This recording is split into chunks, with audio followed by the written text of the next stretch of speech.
got everything I need. It's alright, I'm on fire, I'm alive, 'cause now I fly so high, so high. Light up the skyline, let's do it this time, like it's a whole new colorful world.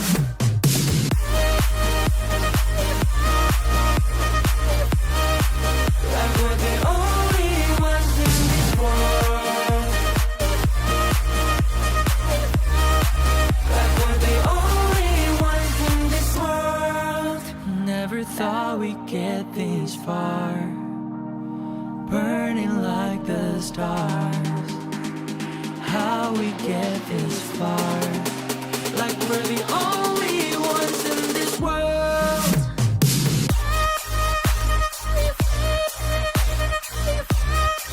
Like we're the only ones in this world. Like we're the only ones in this world.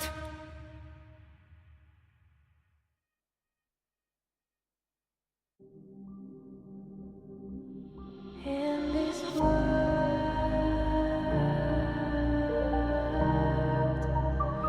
only ones in this world,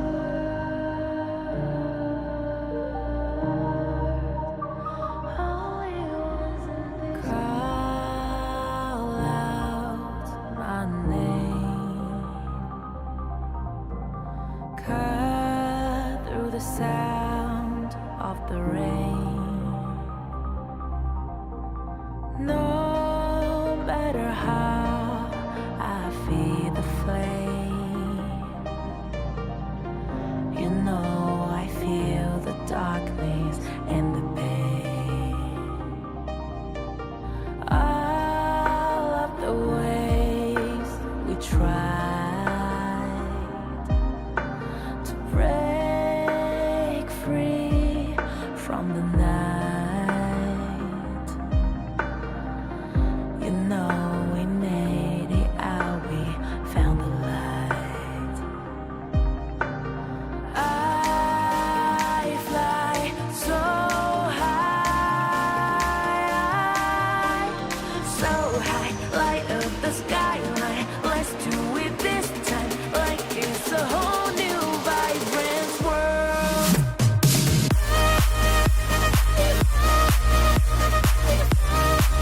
Like we're the only ones in this world. Like we're the only ones in this world.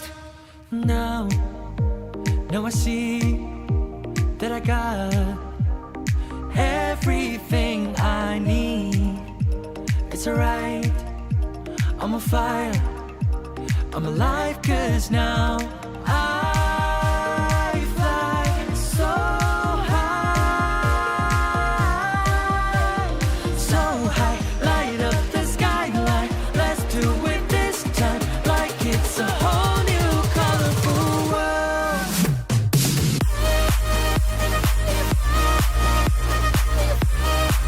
Like we're the only ones in this world. Like we're the only ones in this world. Never thought we'd get this far, burning like the stars. How we get this far, like we're the only ones in this world.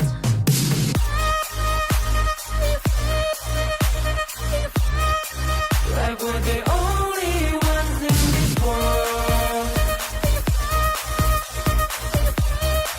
Like we're the only ones in this world.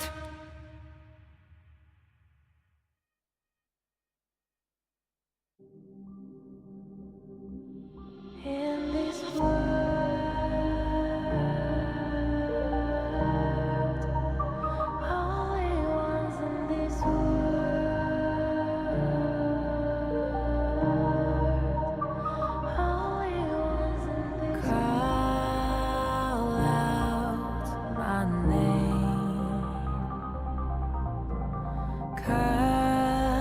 the sound of the rain. No matter how I feed the flame, you know I feel the darkness and the pain. All of the ways we tried to break free from the night, you know we made it out, we found the light. I fly so high, light up the skyline. Let's do it this time, like it's a whole new vibrant world.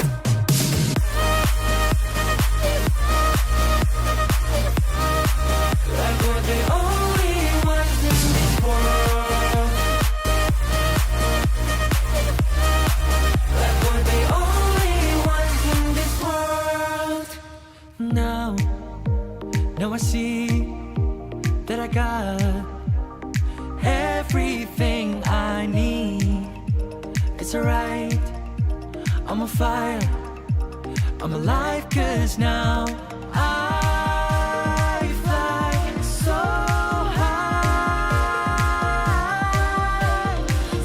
high, light up the skyline. Let's do it this time, like it's a whole new colorful world.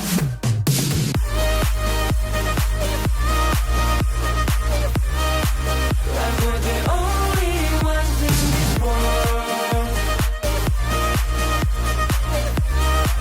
Like we're the only ones in this world. Never thought we'd get this far, burning like the stars. How we get this far, like we're the only ones in this world.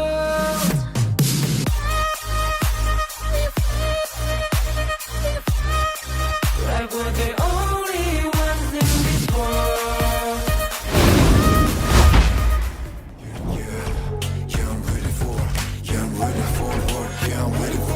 Putting in the top grind, all my squad is pop gallant. No words are needed for trust, we got the confidence. Better step it up, be ready all the time. Get it now, take a breath.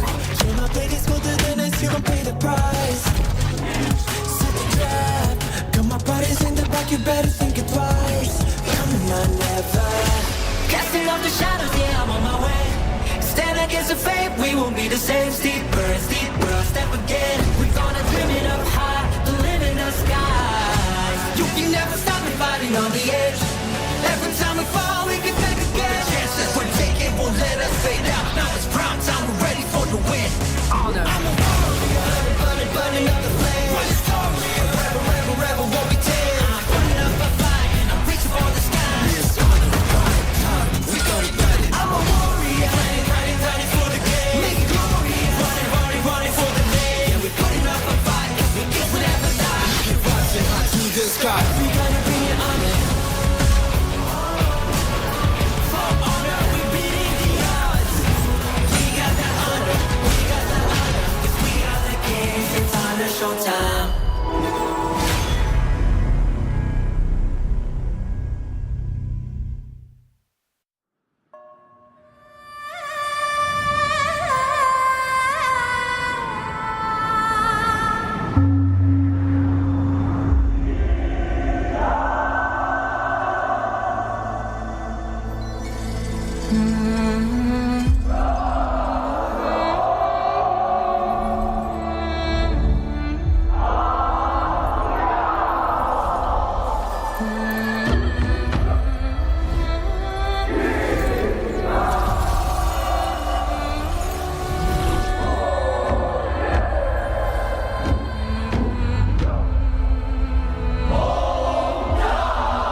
This world shrouded in darkest night will soon welcome Lord Qeon's return. We must join forces to prevent the Dark Lord's revival.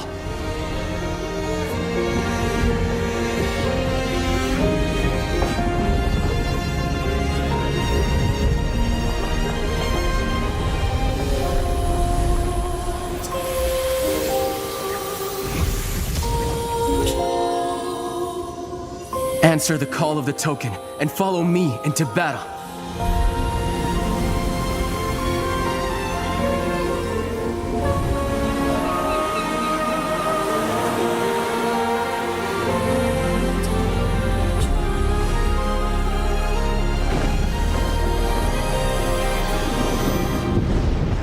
Neither I nor my 5 Thunder Drums will permit the Dark Lord's return. A mere mortal. Seeking to overcome the divine? How misguided.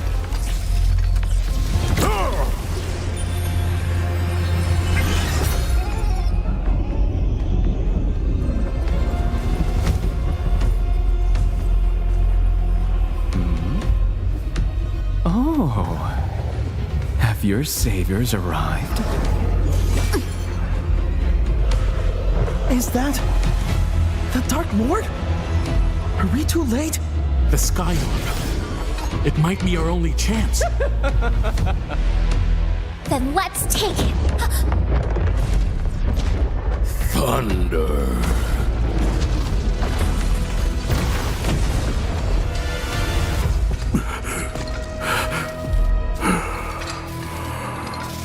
Master Sekong? His power can wound the Dark Lord. You truly consider yourself a threat to Lord Qeon? Only defeat awaits those who blaspheme my lord!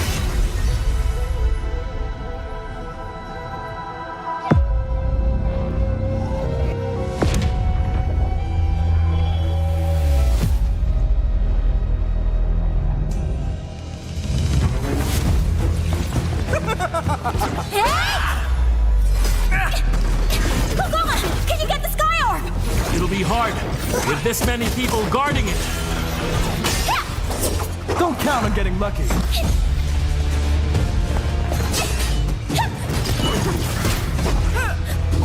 Out of the way.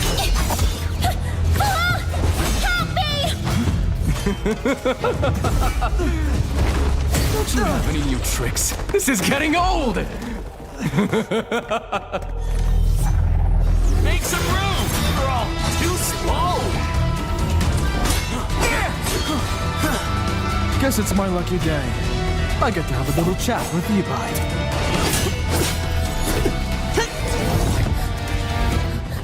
I made it!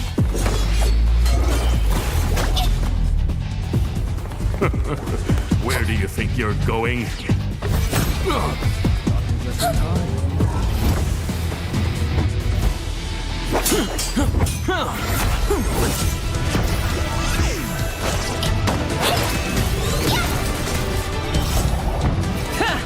Your hero has arrived! Hero more like Zero! Huh? My idol is here too! Huh?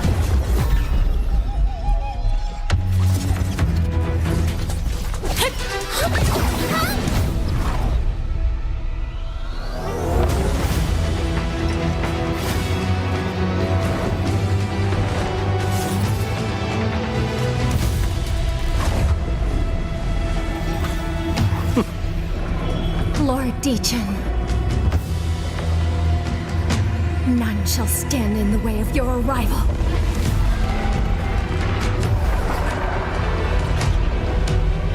What? Has the Dark Lord already regained his divine power? The ritual isn't finished.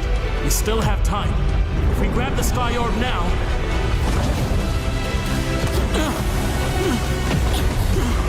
Forget that for now! Let's focus on getting through the shield! We have to stop the Dark Lord's return, no matter what!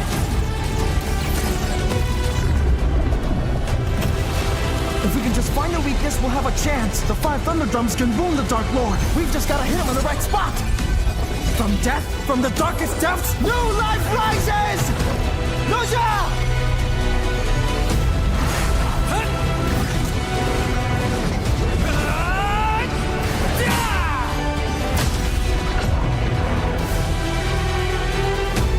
As long as the Ministry of Wonders is here, the Dark Lord will never return to this world!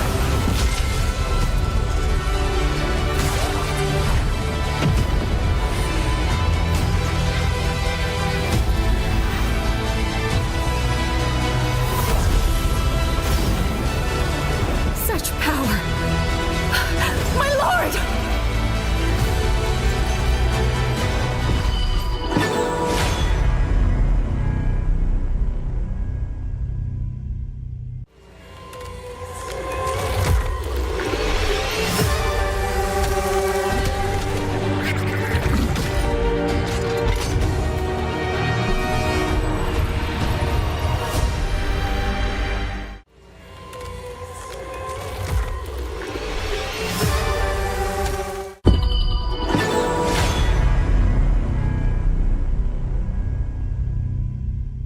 The nucleus, the source of all energy on the wastes. Since time immemorial, it has existed in this land. To this day, none can divine its origin, or whether this mysterious orb of energy is a product of magic, science, or biological creation. In ancient times, many sought to claim the nucleus's energy for themselves, and thus, war was born. Amid the chaos, the nucleus lost control innumerable times, ultimately leading to a devastating explosion. Particles filled the air, empowered with the nucleus's energy. They spread across the world, transforming all life they touched, bestowing wondrous abilities upon every living being. Humans, plants, birds, and beasts rapidly branched into new and different races. With every race wielding different gifts, the wastes were remade under a new order. Nobility, merchants, outcasts. The genies could interpret the nucleus's prophecies, and thus shaped the growth of the wastes. The soul seer's enthralling arts conjured illusions, transforming this desolate wasteland into a vision of prosperity. The ancient humans gained the gift of resurrection, allowing them to rise again, even after death. Yet, as time passed, the nucleus's power waned.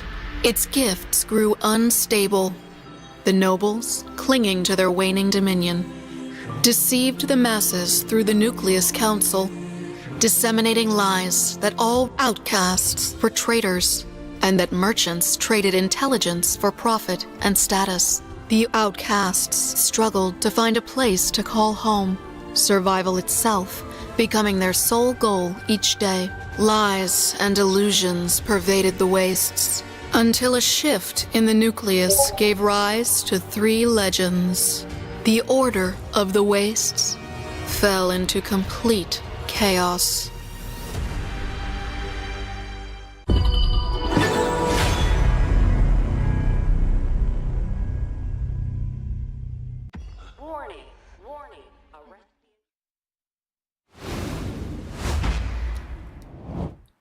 Welcome everyone, it is time to go for that last hurdle. We are here at the Phoenix Reborn Qualifier. It is your favorite kind of tofu, Kindofu, and with me today it's Sagi once again. How are you doing today?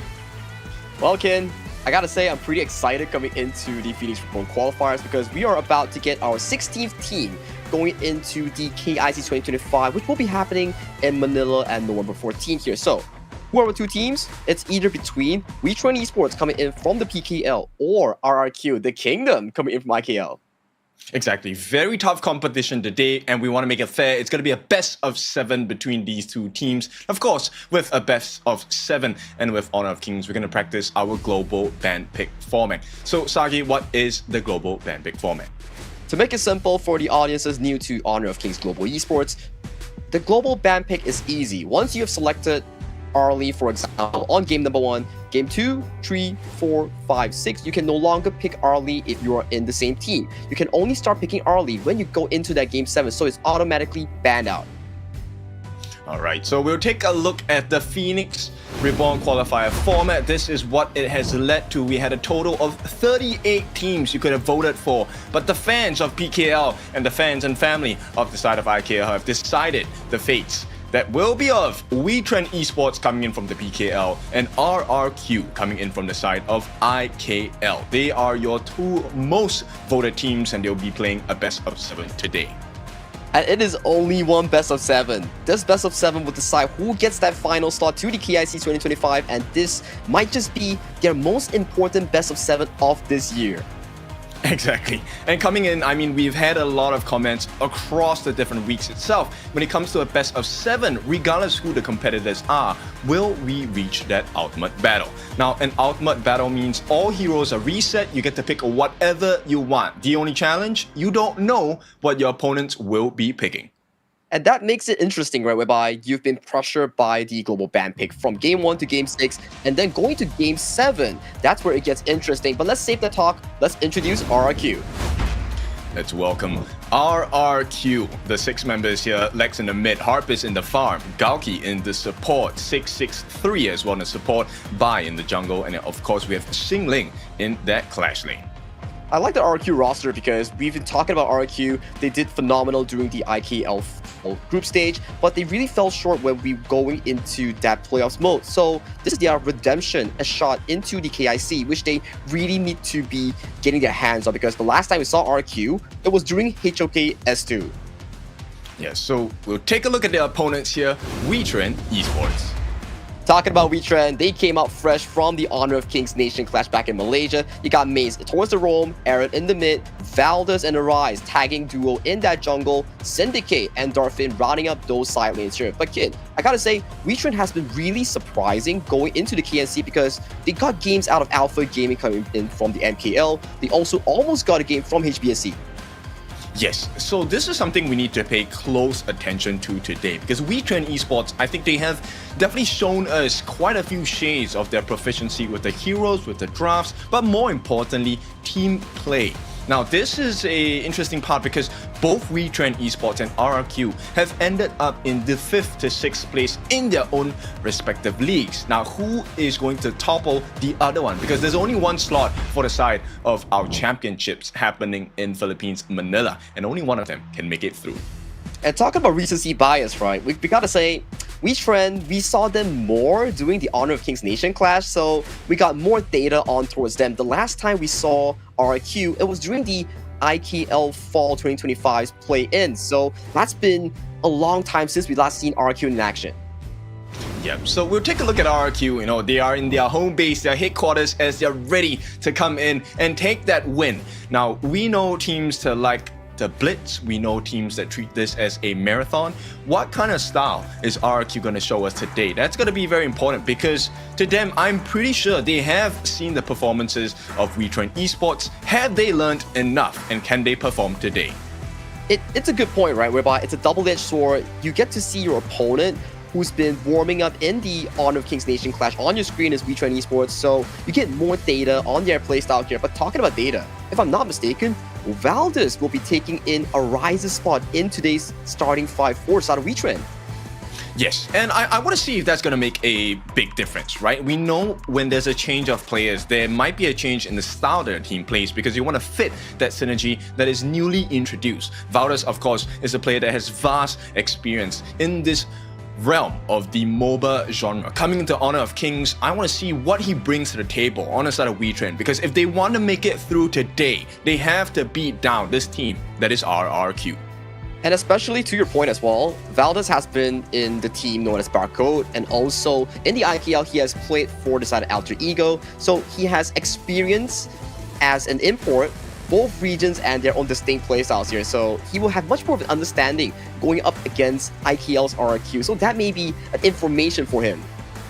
Yes, and his challenger, of course, is going to be Bai. Bai has had a great journey in Honor of Kings, right? Coming into this entire series of events, Bai has improved from day number 1 all the way until here. So I'm curious to see how far has Bai grown, and will it be enough to take the game against Valdez? This is in the jungle lane, of course.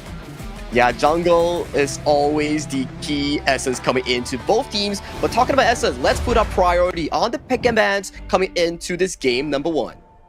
Yep, game number 1, very important here. RRQ, interestingly, they ban out the Dharma. Some strats definitely have been practiced on the side of WETRND. No Dharma, no Dolia. It is going to be a pay ban for the side of WETRND as well. This is one of the specialties on the side of Bai in the jungle. Yep. He likes to play the tempo, he likes to play it fast. He's, of course, coming in from the MKL region as an import. His performance has been very consistent on those tempo jungles like the Pei, like the Augur. So banning it away in game 1 really sets the tone if you're on both teams, because if you're WETRND, you do not want RIQ's few main players, especially Bai, to get himself going at such an important series. Yes, I mean, we all know Pei is the early game-centric kind of hero, right? So at this point, WETRND, the fact they have banned out the Qualifier, this opens up quite a few options as well. But RRQ, knowing that the early is open, there is no way they miss this up. So this first pick is going to go into the hands of Harpist, the early Prio for the side of RRQ.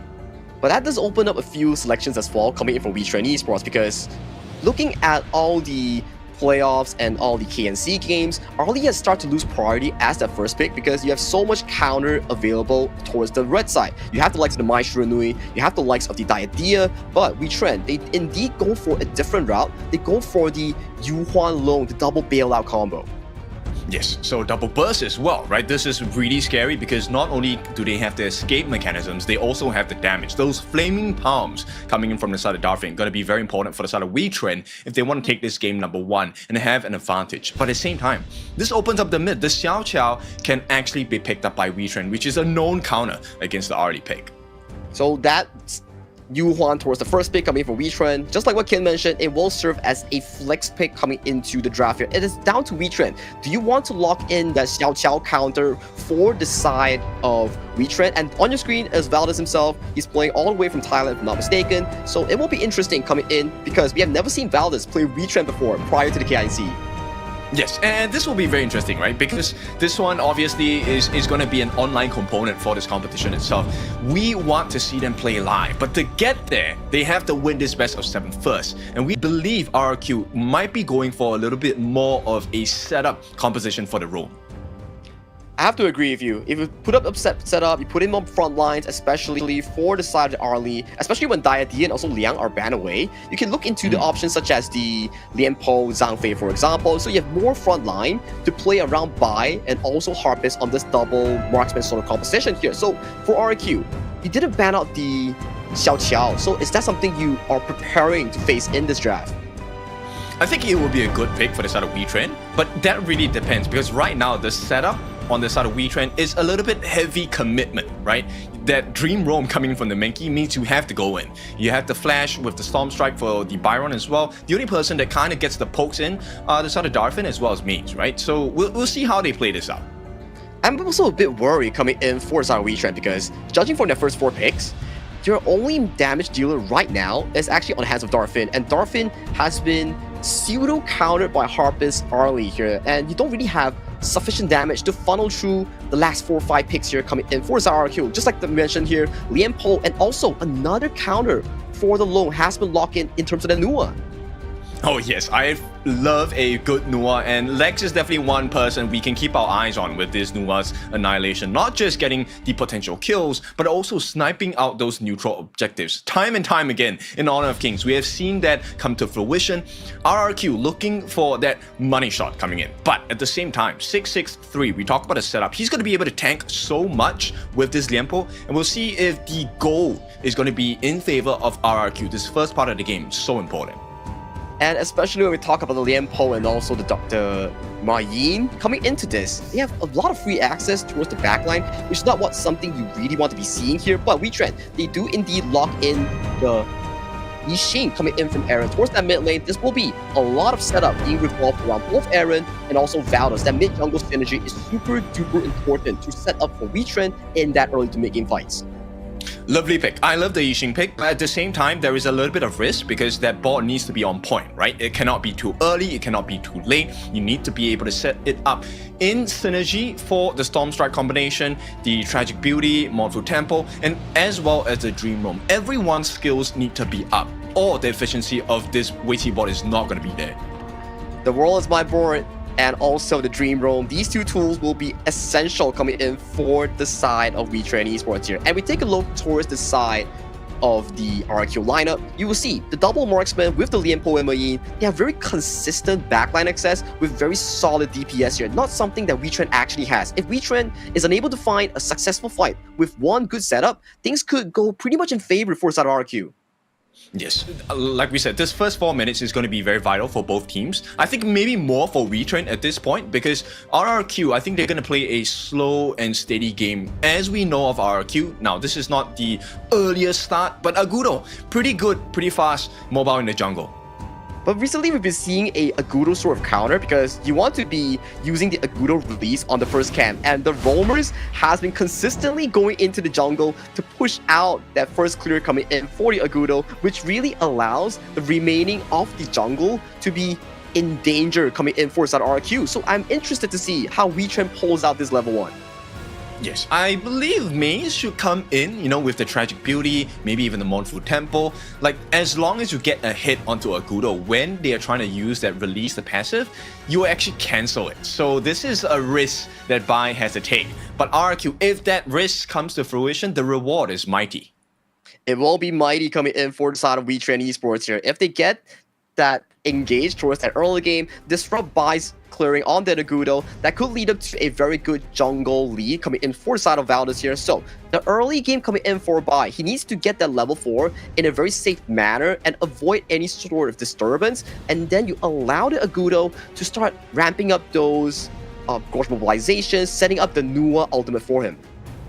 Actually, you know what? Both teams, I feel like they have a very mid to late game centric kind of draft, right? Agreed. They don't really have the best early game kind of aggression. So I believe RRQ and WETRND, both of them will be playing quite passive at the start. The only way things work in aggression is in terms of numbers. So unless one of them commit 3 to 4 members in one particular aspect of the jungle, I don't think there is going to be any aggression coming in.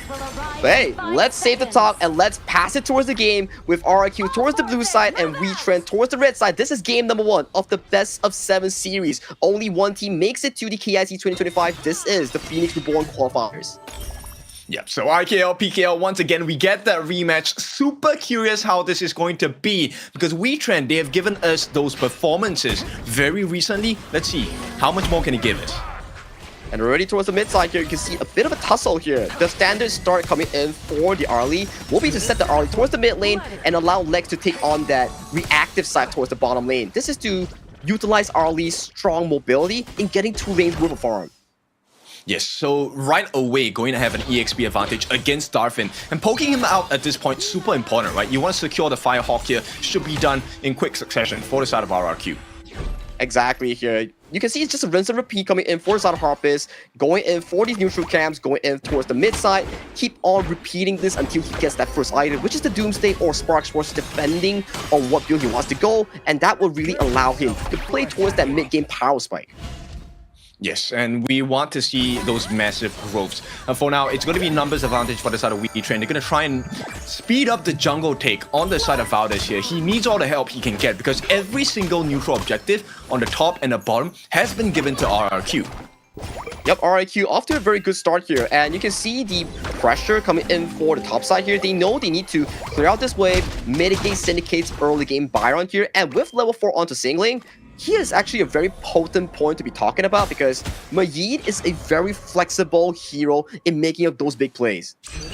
Yes, very good at those multi-man catches as well with the getaway. But here we have the first engagement. First blood imminent. Flash used, but Maze, he will be giving his life. Dream Roam comes as a save for the side of WETRND, but it's a little too late to come in. RRQ, they draw first blood. And that's the setup we talk about. You use the Force Mobilization, you drop it on towards the enemy, and you catch out Maze. Not level 4, no Unending Sorrow, and that's a quick and easy kill going in towards the hands for RRQ. Okay, Saving Grace maybe. Darfin level 4 already, so he does have that escape card if he needs it. But they can't allow and afford Darfin to use that unnecessarily. Yep, and coming into this early game here, we talk about the potential win con coming in for Zan RRQ. But if we take a look towards WETRND, they actually drafted a very strong mid-game sort of team composition revolving around 3 things. Syndicate, Valdez and also Aaron on that combo and engage. If they can find those backline engages, this could really work in their favor. So I need to see how RRQ really mitigates those big engages coming in from WETRND. Yes, we haven't seen the value of Aaron's board just yet, right? That will be the telltale sign of how WETRND is going to perform in the mid parts of this game. Because if Aaron can find a perfect board, I think WETRND is able to take most of the fights against RRQ. But that will take a while here, so the first objective coming in for the 4th minute mark will be that Tyrant, and I do think both teams will want to play aggressively towards that first major objective, because Tyrant, it gives you that extra damage to help you do damage, to help you push out the waves, and win those team fights. Yes, right now Maze is the one in question for me. I think he needs to play really safe. He does not have his ultimate. That he does have his unending. Sorry, does not have the flash. And right now they will have that God's mobilization as a poke for the side of RRQ. 20 more seconds before this 4-minute Tyrant and Overlord. This is a very comfortable early game coming in from both sides. Although RRQ got the first blood on the hands of Bai and also Lex, but you can start to see WETRND, they're just playing towards their timers here. They are looking for those big engages here. You can see bot side, a bit of a tussle towards this bottom side as the Tyrant is about to spawn for this 4th minute. Yeah, WETRND has a great position right now. They're trying to put pressure on towards this Crimson Golem as well. Force a smite out from Bai. In the meantime, the rest of WETRND already working down. They actually get it on the side of Aldous as well. Perfect board maybe, coming in, not looking good, no steal. WETRND gets it for free, maybe gets a kill as well. Looking for Xingling, unable to find him. The pushback from the side of Lex as well. WETRND, they take everything at this point. Very clean stuff coming in from WETRND, but they're not over yet with a perfect board landing on towards the middle here. Xingling goes in. Yeah, big attempt at the catcher. Not going to be able to find value at that point. WETRND still make it out, but maybe one kill for them. Nice setup on the side of 663. They do get Darfin here, and that's a big blow. They give the Tyrant, but they take the life of Darfin instead.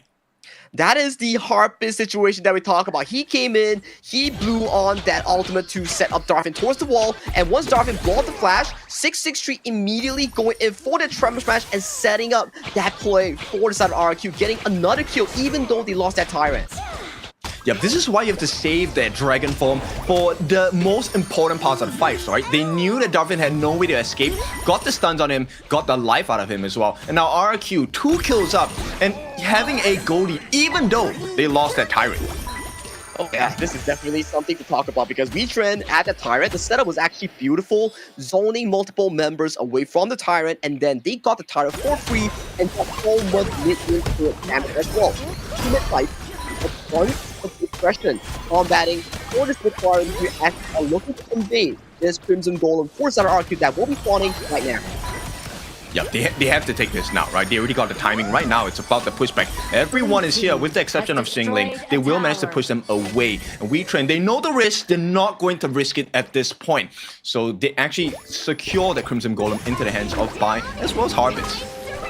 That's what exactly want, right? The double marksman coming in from Bai, from Harpist, as long as they scale towards the mid-game safely, that's exactly the situation you want coming in from RRQ, because once they get 3 items, that's their gold button. And you can see how aggressive Bai is actually playing. Yeah, we're looking at the value of the board that Aaron has been laying down. He's been getting the boards, but there's no follow-up damage, right? At the same time, the corresponding measure, I love this from RRQ, Bai, his God's mobilizations, the ultimate, has been on point. I haven't seen him miss a single time in this game. Well, let's check out a replay on what exactly happened towards the mid lane here. So we see an aggressive infinite advances towards Darfin, gets immediately sets up towards the wall, but 663 Tremor Smash flash into the face of Darfin, setting up a kill into the hands of Lex. And Lex is on Anua. The earlier she hits that late game, the better it is for RRQ.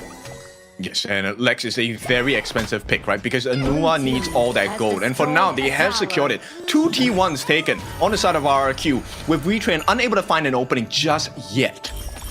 Ooh, difficult situation if you're a PL fan here, because WETRND, they're losing 2,000 gold, they're losing 2 turrets, and they're losing 2 kills simultaneously as well. So that puts them at a very reactive end, because we talk about it, WETRND's draft is not the most late game draft that we used to see. It's a very brawl, skirmish, heavy draft, but RRQ, you're not letting you go without a fight. But Alex might be caught out here, but 4 does land onto no one. Yep, 663 actually baits out the ball. Now, this is one resource gone from the side of WETRND. They can't take a fight now. If WETRND make the mistake of overcommitting, RRQ will decimate them. And talking about the decimation here, we see Xingling going in on a gauge on Rise. Yep, big catch on the back lines. Can they get the life of Aaron? Aaron will fall. Passive is not enough. Maintaining initiatives is not going to be enough to save WETRND. They lose one, but they did make a trade onto Xingling as well. A perfect exchange for the side of WETRND. Very aggressive stuff coming in from Xingling, but putting him into such a deep spot here, RRQ doesn't allow himself to really prioritize the follow-up because it's too darn deep into the enemy territory. Yeah, they have to be careful about the way they position across the map, right? But WETRND, I like the fact that WETRND never gives up. This is something that we've seen in their recent performances, and you know they'll find a way back in. Gold gap is about 2,000 gold, but WETRND, straight away, they get started on this Tyrant. Can they find the value of it? They will find value of it because there won't be any steals here unless 663. Nope, not a problem here. But Harp is getting taken down on towards the flip side, though. That is very bad tempo coming in for the side of RQ. Yep, RQ, they needed something else here. Maze actually pulls the attention of the RQ members. While they did get Harpist down, hang on, they did force out the Dragon here. He has to back off Darfin in danger. Maze will be around to give that support. But the T1 right now on the top being taken by the side of Syndicate. This is good news for the side of WETRND. They equalize out the tower here, minimizing the gold lead to a short within 1,000 here. So the next few fights, especially around that shadow objective, will be crucial coming in for both of these two teams as we step our foot into that mid-game marker. And you can start to see, right, that point you were making, Syndicate as well as Valdez, those catches coming in are so important for the side of WETRND. That's how they got the life of Harpist, right? And Harpist so far has been funneled with the Crimson Golem. Another nice stun coming in from the side of Bai, but it's just to push him back for the moment. Darfin is looking for an entry, an opening into the heart of RQ, unable to find one, so they have to back off for now. And those annihilations coming in from Lex are starting to hit really hard. Darfin getting poked out by the Maple Dance here. You gotta be careful here because you cannot afford to drop at 10-minute mark. These objectives are game-changing if it goes over to either team. Yes, actually both teams understanding their timing here, very patient. We are 10 seconds away from the shadow variants of the Tyrant as well as the Overlord. Couple of pokes coming in. This is the strength, right? Darfin as well as Maze, they will be responsible for trying to whittle down the life bars here. But here we go, 10 minute. This is the marker that both teams will be trying to fight for. And you can see the setup here is much more successful coming from RQ. They're chunking down Maze super hard, and that's the ultimate coming in from the roamer for the side of WETRND here. And for the side of RQ, they do lose the aggro on towards the Tyrant, but with less numbers coming from WETRND, I don't think they can really contest this objective. They can't. There's too many things to choose from on the side of WETRND, right? They had to defend the T2 on the top. In the meantime, they did not go for the defense. Now they lose a Tyrant, they lose a T2, and a T1 in the middle as well. Nice setup by the side of RRQ, but WETRND, maybe this might be the chance. It's not going to be enough. Maze gets taken down. That's not the main target that RRQ won, but a target nonetheless. Now on the back lines as well, they have found the life of Syndicate, maybe. He's now blocked off by the Matrixers as well. A potential setup coming in from 663. He does have the Frigid Charge. Unable to find an opening, so WETRND, they're trying to back off, but they will lose their jungle in the process. RRQ 663, this man roll swap from the mid towards the roam, and he has been so consistent with those engages here, setting up yet another 2 kills, 4 legs, mid tower goes down, top jungle goes down, and you can see the goal lead from a 1,000 small right now is almost 4,000 in favor of the Kingdom fans. Exactly, and Lex now, he just got his hands on a Savant's Wrath as well. This is one of the most damaging items, second most damaging item in the Mage's kit. WETRND now need to find an answer because they just lost the map. It is pretty much blue at this point for the side of RRQ.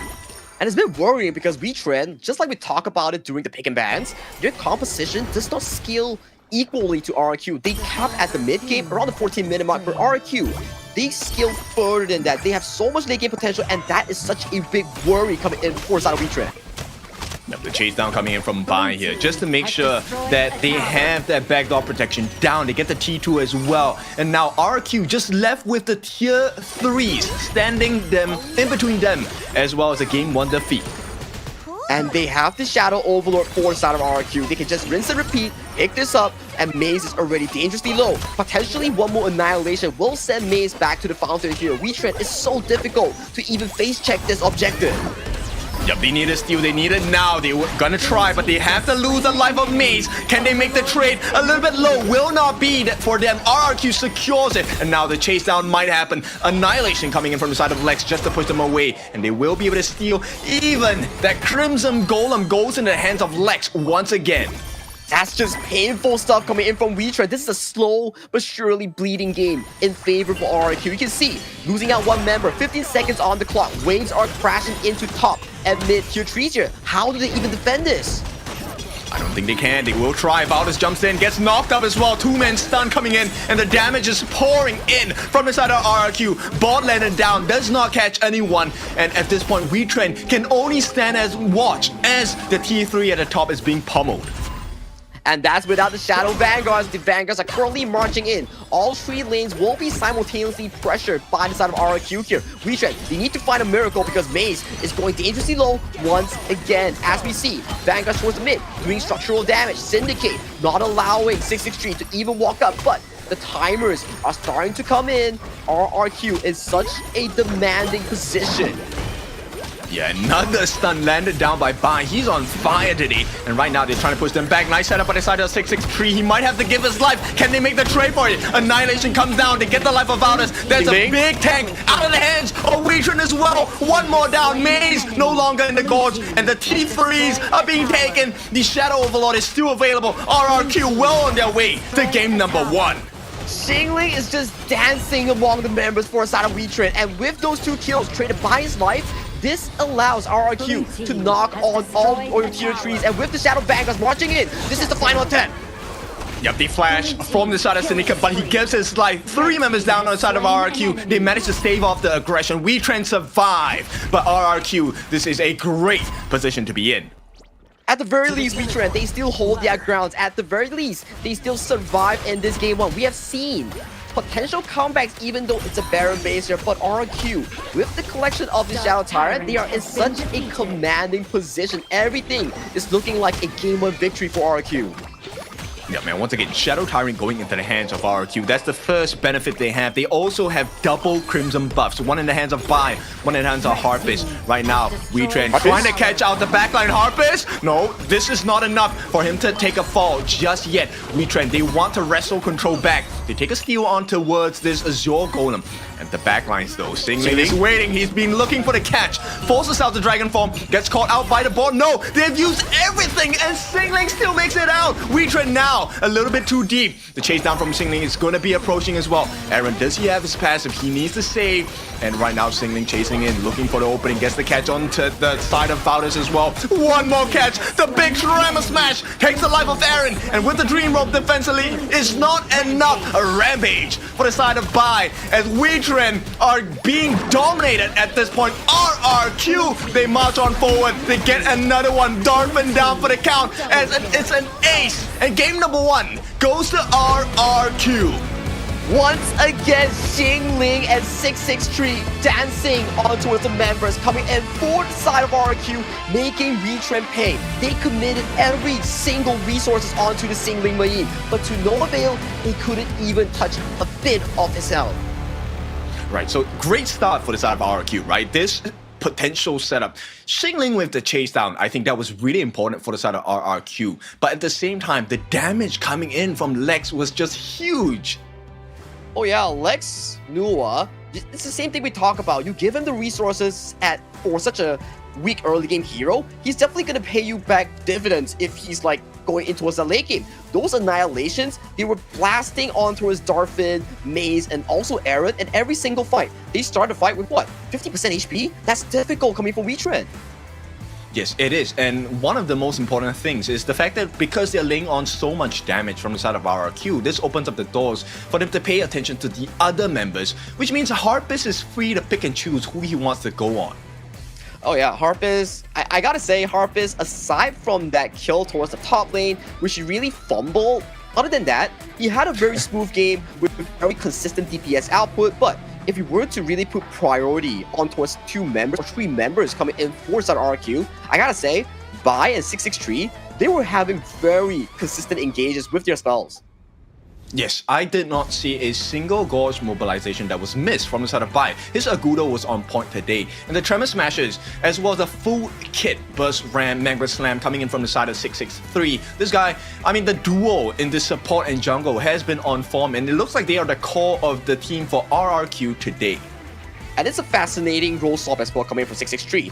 In spring, he was a mid lane. Coming into fall, he's the roamer coming in from RQ, and that's just a very amazing transition coming in from 663. But let's check out the highlights on what exactly went down in that game 1. Exactly, the first blood gun going onto Maze. I think this one really hurt the side of WETRND because they needed Maze to be a little bit more tanky. They needed him to get the setups, right? For now, it was just Syndicate and Valdez. But that meant they had to dive overly deep on the side of WETRND. And this was one of those plays coming from Harpies as well. Going in for the aggressive knockback on towards the ultimate, and then 663 going in for the slam dunk, getting Darfin for overcommitting on those plays. Yep, and you can see Harpies all the time in the world to slowly pick and choose, and the amount of damage that Lex was able to provide for the side of RQ was so big, getting the lives of Aaron down. Now, Aaron is a Yixing, he does the passive, maintaining initiatives. You get a second chance, a second shot at the battle, but instantly deleted by the RQ members. Oh yeah, and you can see like towards the late game fights here, this is the Yin potential coming in from Xingling. Take a look at him, going in with the 1-1 flash, then coming towards the backline, eliminating 2, zoning out all 5 members, and as of this point, your entire base is in shambles. RQ can just fight without any worry. Exactly, you have to commit 3, 4, maybe even the whole team to try just take down 1 or 2 members on the side of RQ, meaning this was an unfair fight from the get-go on the side of RQ. Beautiful execution coming in. You can see an ace to end the game, rampage for the side of Bai. I firmly believe that Bai should be our MVP today. But hey, let's find out who's the MVP. Is it gonna be Bai? Is it gonna be 663? But in the end, it's just like what Kin said. With a 4-0-7 KDA on the Agudo, RRQ's Bai, the jungle, will be receiving Game 1's MVP of this best of 7. Yes, too difficult to deal with, right? This rolling ball of fur, not just landing the multi-man stuns, but opening up with the damage as well. Look at the damage he dealt. 129,000 worth of hero damage dealt to the side of WETRND Esports. And, you know, he was rich. 12,000 gold in his bank. It means that for every 1,000 gold you give him, he did about like 10,000 damage. So he's been like matching that damage to gold ratio with a pretty plenty heart. This also goes to the drafting prowess coming from RRQ, whereby we said that, oh, pretty cool double marksman that you drafted. Could you really play towards that power spike that we talk about? In the end, yeah, RRQ played that pretty well. They played towards Bai, they played towards Harpist, and allowed Lex to just casually dish out those annihilations, setting the team fight in a much favored zone for the side of RRQ. And as we take a look at the growth of HOK for all the global teams, right, we were talking about, hey, you need to wrestle over these early game objectives, taking the Firehawk, taking the Space Sprite, taking those Tusk Boars. Everything went into the hands of RRQ from the get-go. So let's take a look at how that transitioned into the itemization in this game. That's the itemization coming in from Bai, right, whereby we've been seeing more and more of this on hit Agudo with the Sparks Forge into the Doomsday, and some of them actually go for the Daybreaker, but Bai went for a much more tankier pseudo-tank sort of build, which allowed him to be much more aggressive with that ultimate. I like the idea of that, right? Because you know on the side of WETRND, the moment they engage, they have to go all in. The only 2 members that get out of jail free is Darfin and Maze, but most of the time RRQ actually force out those ultimates really early on, and with the strength of their itemization way ahead of the side of WETRND, you knew it was going to be a great fight for the side of RRQ. And it was very stressful coming in for the side of WETRND because they were playing at a timer here. If you look towards that comp, who really does the damage? It's not going to be Aaron, it's not going to be Valdez. Everything falls on towards Darfin, and Darfin was getting countered by multiple members coming in from RQ. You're countered by Lex, the long range, you're countered by Harpist, the Maple Dance to block out those projectiles. So in terms of draft, it's seemingly RQ much more on the top in this game 1. I agree. I think they definitely did not have the amount of damage that they wanted to deal across to the side of RQ. We're talking about WETRND here. We'll see, right? This is just game number 1. This is a best of 7. Now, with that being said, it means we have potentially another 6 games to go, but RRQ, very convincing performance in game number 1. And you gotta give them props and flow, right? Because the last time we saw them was IKL Fall 2025's play-ins, where they lost to Dominator. But right now, you come into the Phoenix Reborn Qualifier, which is the most important BO7 of your life, and you're just playing such a magnificent Game 1 series here. So that just sets a very good pacing for the Kingdom fans or the IKL fans going into this BO7 that they can really trust in RQ. Yes, we'll take a look at the main goal difference here. You know, I just want to point you in the direction of the mid laners. Aaron versus Lex. Lex had about close to 12,000 here. Aaron, of course, only had 8,006. While Aaron is not a very expensive pick, he does need to land the skills, and with the help of the items like the Venomous Staff, he could have changed the fight. But there's one thing about Aaron that I wanted more of, which hopefully they can bring out more today. I needed him to use more of those balls. The world is my ball. That was the perfect setup for the side of WETRND. It did not happen. Oh yeah, to your point, whereby the performance that we saw from Aaron during the Honor of Kings Nation clash back in Malaysia, he was so aggressive on the Lady Zen, on the Yuhuan, where he was finding those big engages or catches. So definitely game 1 is always what we say. It's like a warm-up coming in for the best of 7. It sets the pace for them, but in the best of 7, it's a marathon, not a sprint. So there's still potentially more games to talk about. It could definitely be a sprint if RRQ gets their way. They already have game number 1, but we'll take a look at the global ban pack format. These were the heroes that were used in game number 1, which means for both respective teams, you cannot use these heroes again unless we land ourselves in the ultimate battle. Correct. So for the side of RRQ, Mayin, Agudo, Nua, Arlie, and also the Lian Po will not be available for them until game number 7. For the side of WETRND, all the 5 picks that you see on the scoreboard is exactly the same thing that we talk about. They won't be available for the side of WETRND until game 7 as well. Okay, so I'm interested to see what does WETRND have in store for us, because WETRND, we've seen the performance of Aaron. The reason why I'm focused on him, because I think he had a phenomenal performance on his gun and Mo. I want to see him bring more of the damage into the side of WETRND, because if they want to win against RRQ, not only do they have to fix the macro game, they need to win those mini skirmishes at the early parts of the fight in the Gorge, and so far RRQ very consistent. And now, based on what you said, right, the Ghanaian Mo, the Dolia combo, what happened? Because KNC, for the side of WETRND, they brought it out. RRQ has that information and they banned it in game number 1. We saw during the first phase, Dolia was the first phase ban. And on the second phase, guess what? Ghanaian Mo was banned out, so they did their homework and they came in prepared for this best of 7. Exactly, and this is what you want to see, right? Every team, there is a different strength, a different prowess that you have to pay attention to. And it looks like RRQ, at least in game number 1, they have figured out a pattern from this side of WETRND. Now, it is WETRND's turn to see if they can figure out RRQ in the next game. The first thing you need to figure out will be the ban and picks here coming in for game number 2 here. Similar to game number 1, RRQ will be on towards the blue side and WETRND defaulting towards the red side here. Bans for the side of WETRND, they are still putting in more focus against Bai in that jungle. Pei will be locked away. I mean, with game number 1's performance on the Agudo, yeah, I would definitely ban the payout for Bai as well. I don't want to give him any more options. But RRQ, they take away the Zhang Fei as well as the Arlie. Now, this is going to be interesting. WETRND, they might consider the Princess Frost and Liang combination. They take away the Guan Yu pick. Oh yeah, that's like all the counters removed for the side of Liang here. You see the Guan Yu, typical counter for the side of Liang. Zhang Fei as well removed. So for RRQ, potentially like what Kid mentioned, you can go for the Liang Princess Frost and an Assassin jungle to form that funnel. But RRQ, they put more focus on towards Lex. He's been having a fantastic game 1. So put him on a carry, like the Maestro Nui, the Engager will be much more reasonable coming to this game 2. Exactly, and we've seen Lex perform with a very expensive mid laner in the form of Nua, right? Nua, as we already mentioned, not the earliest game hero, but now you have a, right from the get-go, super strong mid laner, the Mai Shiranui. WETRND, they need to come up with something to counter this mindset. Exactly here. So when we talk about having a Nua in game 1, it's very slow, steady, winding race, but a Mai Shiranui is very calculative engages, big moments, and if you fail those few early moments, you start to skill off in towards that late game.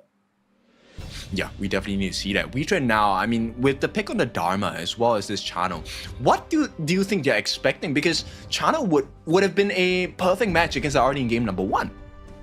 Well, that's the interesting part, right? Whereby just now in game number 1, we question like what was the reasoning behind picking the Long and also Yuhuan, because it doesn't really do well against the Arlie here. There were picks like the Mai Shiranui, but it's WETRND Esports, they know what they're doing. Coach Exosun is starting to plan out the game number 2 draft for them, so Chano, potentially, we want to play that late game marker to really melt down these tanks.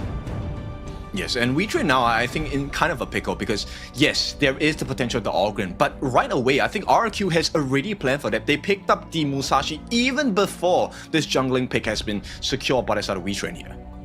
And WETRND picking in, that's the problem, right? Whereby if you pick already the monkey, a direct counter towards the Musashi, you're forced to be put into a position whereby you're drafting this Ogren, which is also like being countered against the Musashi. So not a very reasonable draft coming in for the side of WETRND on that pick tree, but maybe they're playing towards the aggressive early game to really decimate the jungle coming in from Bai because they were put in a more reactive zone. So putting into an Ogren means more tempo coming in for the side of WETRND. Okay, I like this idea from WETRND. They actually take out the Liu Bang. That was actually one of the scary combinations we have seen across the global stages of HOK. And that, thankfully, for the side of WETRND is going to be taken out. RRQ, they take away the Liang. And I think that's going to be a great answer towards the side of the Musashi. So now WETRND, they're still missing that mid laner as well as the support. What is going to work out for them here? Well, let's see. For WETRND, they still potentially can go for the Lian Po, the Diadea, all these are available options. For some RRQ, picks are starting to grow very low as roamers, I think 5 of them has been banned away due to the pick and bans, and also +1 on each side due to the global ban picks. Yeah, so they take away the Secure, they take away the Mortar. Secure for the side of RRQ is very obvious. They want to be able to get rid of the heals. That stun, that Mulberry Power skill number 1 knockup is actually quite detrimental to the side of RRQ, especially when you want to have a perfect setup, right? Bai's ultimate on that duel to the death, you need perfection, and you don't want a heals to come in to save you before that situation happens. WETRND, the stuns coming from Mortar is definitely going to be very hard to deal with, and they want to go for that super late game playstyle. They pick up the Ziya in that mid. And this is what PKL fans tells us, right? Whereby the PKL fans, they like it when WETRND Aaron is on the Ziya because they know what they're doing. They play the game slow and steady. Make sure that the sanctification is unlocked for either the jungle or the farm lane here. So the first thing that WETRND needs to do, stabilize that early game. Make sure that you farm on an even pacing against the multi-engage coming from RRQ, which is what? The Mai Shiranui, the Musashi, and right now they're adding in more strength towards that side lane. It will be the Marco Polo Diadea. We might see a potential lane swap coming in from RRQ. Interesting. I want to see how this works out because if it goes really into the late game, yes, I think WETRND definitely has a chance to win those big team fights against RRQ. But the early game, this is where I'm kind of wondering, where do you get that advantage from? Because that early game dive, especially by the Musashi and the Byron, that's very hard to deal with. Oh yeah, you're definitely going to be coming in from the Byron and also the Musashi towards that RRQ. But take a look at WETRND. Yes, they are very strong late game in the form of the Channel and also the Ziya, but their early to mid-game fights will revolve around 3 things. I mean 3 players, whereby you have the Lianpo, the Ogren, and also the Dharma. These 3 will be the stepping stone to really forge the side of WETRND to get those good team fights in. Yes, I think, you know what, this is also a step up from game number 1 because in game number 1, it was just RRQ setting up every fight against WETRND Esports. This game, WETRND needs to take control. They need to be the initiators. And this is going to be a tall order, but it's going to be an important one. Maze on their Lianpo will need to set up. And of course, they need the Dharma Truth Mantra to come through for the side of WETRND Esports if they want to win the map. It's very similar to RRQ's Game 1 draft whereby they pick up the Mayin and the Lianpo and they kept going in for those crazy engages and it really set up the pace for RRQ in Game 1. So for the side of WETRND in this Game number 2, they need to mimic the success coming in for the side of RRQ in Game number 1 to their current game to really equalize the series. You know what's scary? You can actually kind of do a 3-man rotation into the jungle of the Ogren on the side of WETRND Esports and force your way to have him be at a deficit from the get-go. Ogren, yes, he's pretty strong early game, but with the composition that they have on the side of WETRND, like there is not enough people to back him up without taking a risk. Aaron is very squishy on this Ziya. I think it definitely comes down to what you mentioned, right? Maze and also Valdez. These 2 will be the pivotal point in really going in for the early jungle invasion. We do say like, hey, Musashi's ultimate does counter against Ogren. That's if he gets to level 4 successfully. So that early game that you talk about will be revolving around how Valdez on this Ogren goes in for those early game aggressive invades. But without further ado, let's go into game number 2 with RQ. Once again, on towards the blue side, and WETRND, can they equalize this series? Because this is the Phoenix Reborn qualifiers. One more step takes you to the BO7 limit, to that KIC2025. Yep, only one slot, only one team can make it, and decisions will accumulate your results. So WETRND now behind one game to RRQ. Can they make it work? They make that initial rotation and lane swap as well, but look at what Bai is doing. He's going straight for the engage, which is why RRQ is behaving so aggressively right now. But look at Maze and also Aaron here. They're forcing out 663, potentially bringing out the flash, but Lex is going in for the engage. Yeah, but it's just buying time. Will they actually get the kill? They might. First blood is on the way, and we have it. Aaron, he gives away the first blood to the side of RQ, and of all people, he gives it to Bai. We do have Valdez. He does have that slight EXP lead, but he's not going to have his buff. No Crimson Golem for Valdez. That is a very difficult start here coming in from WETRND. They did not expect Bai to be in their own territory, and coming in is such an odd angle. But fortunately, this early game coming in from his organization is so low. Yep, Maze, that's amazing save coming in from Valdez. Valdez might have fallen there. And the worst part, they did not even get the Tusk Boars. So WETRND, this is a difficult start. RQ, this is the dream for them at this point. This is a painful start here, Kim. WETRND needs to play around Valdez, and Valdez right now is behind in gold, behind an EXP, and we have a 1,000 gold lead at 1 minute mark for the side of RQ. This is what I was talking about, right? There is a way to win the Ogren in the early game, but it requires a numbers advantage, of which, RQ number 1 Bai made that initial invasion. Beautiful work. And with the coverage by Lex as well, 663, you know they had to win because the heals come from 663. You have the massive poke from Lex. The moment he hits level 2, he already is a monster. That's why early game formation is so important. You need to know where the jungle actually starts to track him down, to really avoid things like this. And right now, if you see for the side of WETRND, their early game aggression that Valdez needs to be pulling off has been mitigated at all costs, because RQ, they're going for more. They want your Crimson Golem again. Yep, they want to force those resources away from you, and also those rotations, right? This does a couple of things. Now, number 1, you have the timing of the buff, and number 2, you also know who is here, so you can actually make aggressive plays, one of which Lex is looking for his next target. They just want to get the Horntail, a Spiketail Beast at this point, will secure it for Lex. And it's those minute movements across the map is what giving RRQ that advantage at this point. The more resources you steal away, the more it goes in towards the bank and forming that big of a lead against your opponent. That's how you play Honor of Kings, by really stacking up these small and sure objectives. But Singling going a bit aggressive here. I mean, he's fine, right? At this point, Singling already at level 5. Now, they don't want to overcommit like the big ultimates that Syndicate has, like the Truth Mantra. You don't want to use all of your resources for Aaron as well. You need to find and wrestle for control over the resources instead. The one life of Singling is not worth. For now, 34 now. Much more of a slow. Really? Yep, duel to the death. They have the Imperial State. The heals are coming in as well. They do survive on the side of Valdez, but he is limping away. WETRND, once again, don't have the best control over the Gorge. RQ, they notice, and they're straight away making full efficiency of the rotations. You can see Lex looking for an opening on the top side. Okay, we talk about cooldowns as well, right? Valdez ultimate on the Ogren actually has a much longer cooldown compared to Bai's Musashi here. So you can see Vi already has back the ultimate. With the spawn of this objective, this puts WETRND in such a reactive zone. This might just go to the favor of the RQ if WETRND does not find a potential engage or counteract measure to this play. We'll see, right? Maze did get information for the team on the side of WETRND. We'll see how they play around this. This is going to be a reset 4-minute mark coming in. Valdez is looking with the path of passing as well. But it's tank for tank, right? Singling doesn't really care about the damage that Maze offers at this point. It's just how do you position and make sure that you are in the perfect place to be able to get the setup for the team fight that you want.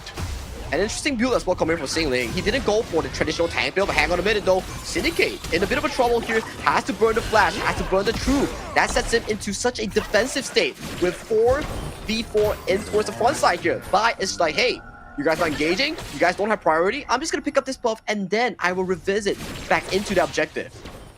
Yep, just a tad bit faster, right? That seriously has been the difference between RRQ as well as WETRND. Just seconds faster on the side of RRQ in terms of decision making.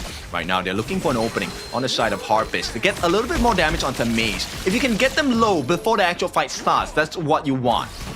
Oh, but Syndicate removing Signaling from the fight towards the bottom side here. This will be a 4v4 without any form of the fast laners here. Like looking for potential engage here. We see the ultimate committed by Allgrunt here. 2 key ultimates already down for the side of WETRND. They wasted all their spells that really limits their approach towards the Tyrant.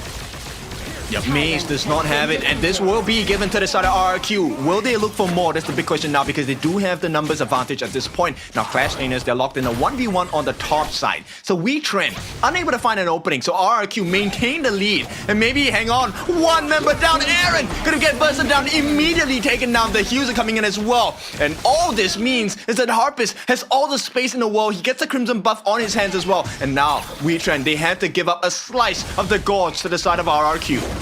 And that's not the end of it. RRQ will get this mid priority and they will invade your Azure Golem that is about to spawn right now. Everything is stacking up for the Kingdom fans because every single lead is just putting up Soul in front of the game. Yep, they're jumping in. They know about the damage limitations. Here comes Harpist as well. Beautiful catch. Unable to find a kill though. Nice response from the side of Valdez, even though he was low. But it comes at the cost of the Azure Golem. So this one still hurts for the side of WETRND. WETRND needs to find a counter engage here. With the numbers advantage, maybe they can go for a counter Azure Golem engage here. But with the losing goal, at a goal deficit, that puts WETRND in such a reactive phase because you cannot be really taking on these fights with Lex and Bai still around the court to hunt you down on those backline engages. And Syndicate is so irritated at this point. I'm pretty sure he is, because he has been locked in the Clash lane, 1v1 against Xingling, not allowed to leave. And I mean, if he does, then Xingling gets a T1. And so, you know, WETRND is suffering in the fights because Syndicate is not there. And check out Xingling's build as well. Blazing Cape and potentially working to have the Phoenix here. So it's not a traditional fighter or semi-tank Byron build that we talk about. This is a pure tank Byron to really be that frontline engage. Yep, they make another attempt on the side of RRQ. Harpist falling a little bit low, does not have the Purify just yet. They trade the life of 663 for absolutely nothing here. And WETRND, this might be an opening that they really need at this point of the game. They need to find more resources towards the growth here. They need to make sure that every kill that they get from RRQ translate into some form of resources that can bring them back towards this game. But fortunately for the side of RRQ, there is no such resource that we are talking about here. They could only get a few of these small jungle camps as RRQ is rotating heavily for a topside turret. Okay, so both teams, they make this very conscious trade. T1 for T1, one at the bot for the one at the top. Now this means gold is going to be set evenly as the equilibrium has not been shifted. RRQ still takes the lead, 2,500 gold. But Syndicate, he could change this if he gets a nice catch. For the bot side here, Darfin is having a field day here, so that is a bit of good news for WETRND fans because you want this battle to feel comfortably towards that late game. And with the protection of lane, he's really hitting those markers slowly but surely. Once he hits that Daybreaker, that's the goal to go for the side of the final on has a darkness. Yes, and we are talking about this. So RRQ, they may have a great start to this game for now. But the later the game goes, WETRND, actually, that advantage will slowly shift towards their end. And you can see Maze is starting to get a little more tanky than what RRQ will be comfortable in a couple more minutes. Hang on though, Bai wants to go for the mid priority here, but does get forced away. As you can see, mid is such an important ground coming in from both teams. Once you unlock mid, you can immediately go and aid towards the side lane. That allows your team to play much more aggressively, just like what WETRND and also RQ is doing. Yep, Xingling gets a flash, forces that movement away from Darfin at this point, but he has to give his life away, and this is a great opening for the side of WETRND. Will they be patient, or will they look for more? For now, Valdez, they just want to make sure they get the map pressure, because at the same time, there is a potential flank. Syndicate has spotted out 2 different members on the side of RQ, unable to make that difference right now, so they will stave off. But SSX3 going in for the engager does find the ultimate Fever Barrage, but he is zoned out by all 4 members chasing him, and then an engage coming from Syndicate, picking up yet another 2 kills in the pockets for the side of WETRND. Yep, the dream is definitely still alive for the side of WETRND here. The response coming in with the TP as well. Very efficient. Can they catch a buy? If they do, they can actually swing this game quite in a big fashion for the side of WETRND now. Buy has been spotted out by the two different members, Syndicate as well as Maze. They will be looking for that opening. Unable to find anything now. Now we will hit the 10-minute mark. This is why they were so patient, right? The shadow variants are out. But without Harpus on towards the map that he just freshly respawned from the base, this allows WETRND to have the first touch on this objective. RRQ needs to wait for their marksman to actually start this fight. Yep, the pressure is mounting on the side of RRQ. It looks like WETRND has a great position. If they can stop the engage, who gets this Tyrant? It will be the side of WETRND. This is going to be a great fight for them. They just need a setup as well. Unable to find, and everyone on the side of RRQ makes a beeline to run away from the fight. 663, not going to be so lucky as WETRND now. They are at full power after taking that Shadow Tyrant. They're going to take everything on the bottom side of this map. The shaky early game coming from WETRND, that recovery was so well, punishing RRQ for being the over-aggressors in towards that mid-game. And right now, they are rewarded with 2 kills, the red buff, and also the important Shadow Tyrant going into this mid-late game that this Darfin channel will be so commanding on. Yeah, the strength of WETRND is going to be realized really soon. Aaron, he just needs a couple more EXP points. He will be 15. Probably going to put that Sanctification onto Darfin as well. And with the tankiness that's offered by Valdez, Maze, as well as Syndicate, this could be the turnaround factor that WETRND has been waiting for in game number 2. But this is the worrying factor coming from RRQ as well. They were so ahead in that early to mid game, but they were just constantly burning kills over to the side of WETRND, but Tang on the moment. Mid lane is still fine. This point of contention is still very aggressive coming in from both of these two teams. But back to the point, RRQ's mid game wasn't as clean compared to what they saw during that game 1. Which is kind of scary, right? Because if you take a look at the draft here, Lex, he's not going to exactly fall off in the late game, but the later the game goes, he is taking a huge risk because the damage potential coming in from the side of the players like Darfin on this channel is going to change the game completely. Very good point. The longer the game goes on a squishy, there's more burst damage that you actually have to look out for. So for Darfin, for Lex, it's a gamble and challenge between whose reaction time or whose timing is actually better in those exchanges. Yep, and for now, WETRND, they're on a tear. This is a great advantage to have. They might not have the goalie just yet, but you know they have the fighting prowess as well. They get the Shadow Overlord, summon it at the bottom side. They take a T2 at the top. And now WETRND, they're painting the map red. But Syndicate finding a bit of Lex health bar there, making sure that Lex has to back away from this mid lane siege. Fortunately for Side Harpus, he does get himself on the hands of the Crimson Golem. Valdez, what a tanky boy, just marching in front, soaking, allowing vision for the side of WETRND as they look for these pushes. You can see Overlords are starting to crash in on towards both of the side lanes.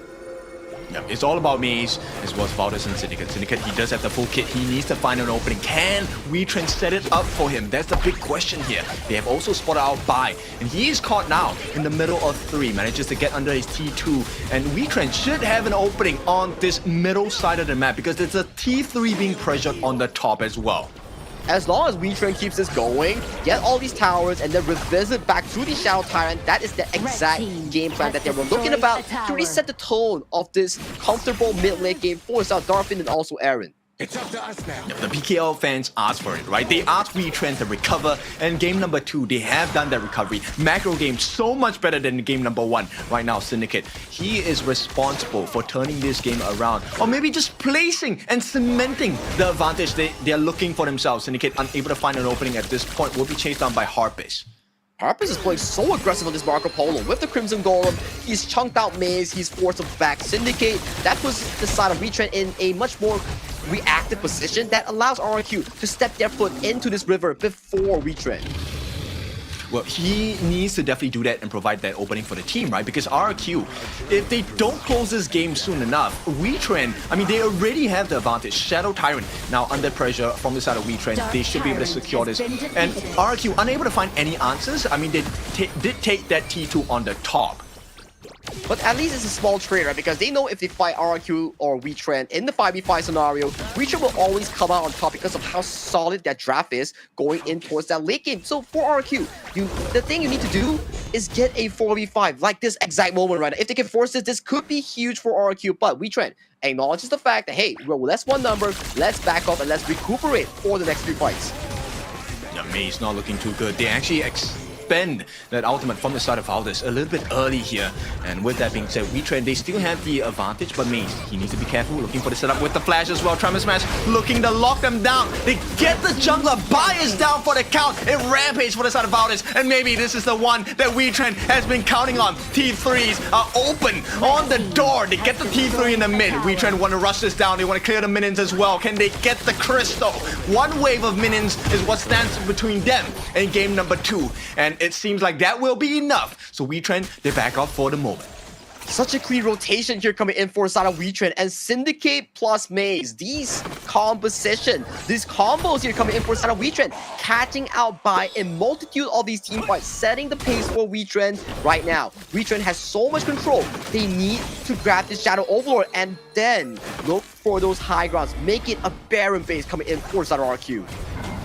Yes, and you can see the focus coming in from WETRND, right? It's all about buy. Make sure this Musashi does not have a good game, and we can definitely win the fights, because the other tank that they're offering on the side of RQ is singling on this Byron, which is not going to be enough. WETRND, they get that opening they're looking for as well. Another Tremor Smash coming in from the side of Maze. Beautiful setup. Valdez on the backlines, looking for them to push back on, but on their own backlines. Bai has managed to catch his hands onto Darwin as well. He will have to make a trade for his life, but at this point, do they have enough damage? They get that Splendor from the side of Aaron as well. Set up for them. Lex will be taken down, but there is no more damage because Darwin is taken out of the gorge for the next 30 seconds. RQ can definitely turn this around. Flash from Singling. They need a follow-up. Everything falls on the Harpist. He gets that final few blows. Can they get the heals? Oh, Baldus, he's here to change the fight as well. All the life, but it's not enough because they can't stop Harpist. Harpist going in looking for that final blow. They are tanking so much damage, but it's not going to be enough because a first kill, a secondary kill, Harpist with a double kill.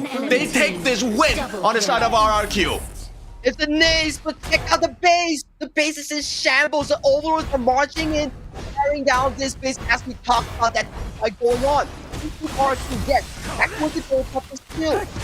No damage, no required in RRQ.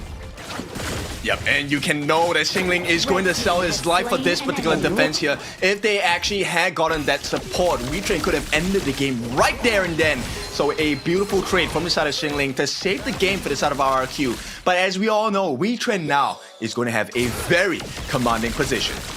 They are in a commanding position, but talking about goalie, it is still in favor of RRQ here. They need to find another engage on towards Darwin like what they did exactly just now. Bai did a fantastic job in assassinating the WETRND farm lane here, but check out the Shadow Tyrant here. This position that is set by WETRND, a 4v5 in favor by them. This is in such a comfortable position for the red team. I feel like Syndicate needs to be that, win condition for the side of WETRND. If you take a long extended fight, you've seen the result of that, right? Harpist just deals so much damage, and in the meantime, this Shadow Tyrant once again secure for the side of WETRND. As RRQ, they have to just look at what options are available and try to win the map from there.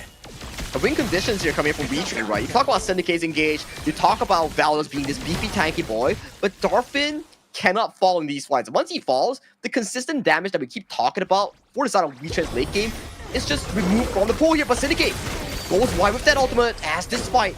Will it be a big engager? I don't think so. But check out Bai and also Lex. Oh, the backline is not going to be good. And a huge knockout from the side of Lex, but it's not going to be enough. WETRND, they have found an opening into the heart of RRQ. They need more damage, and they do have it. They take down Bai as well. And WETRND, this could be the fight that changes the tournament at this point. They make a trade. Darwin gives his first life, but it's a triple kill. Nobody's handling Valdez at all. And 5 men strong. WETRND, they're coming in. The last member, Harpist, he will not be able to do anything here. Does not have Purify, does not have the Frigid Charge. And WETRND, this is serving RRQ on a silver platter. The Crystal will be taken down as WETRND tie things up.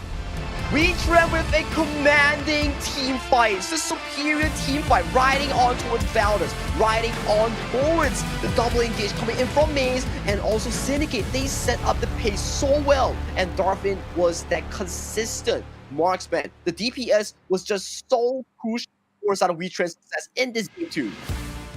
Yeah, they couldn't find the opening, right? They did try to make the dive that set up on the side of RQ, but the timing was just a little bit off. They needed legs to come in a little bit earlier, but because of the position that RQ took in the fight, they were just too separated from each other. Even with the nice knockup from Nex, they couldn't finish the job.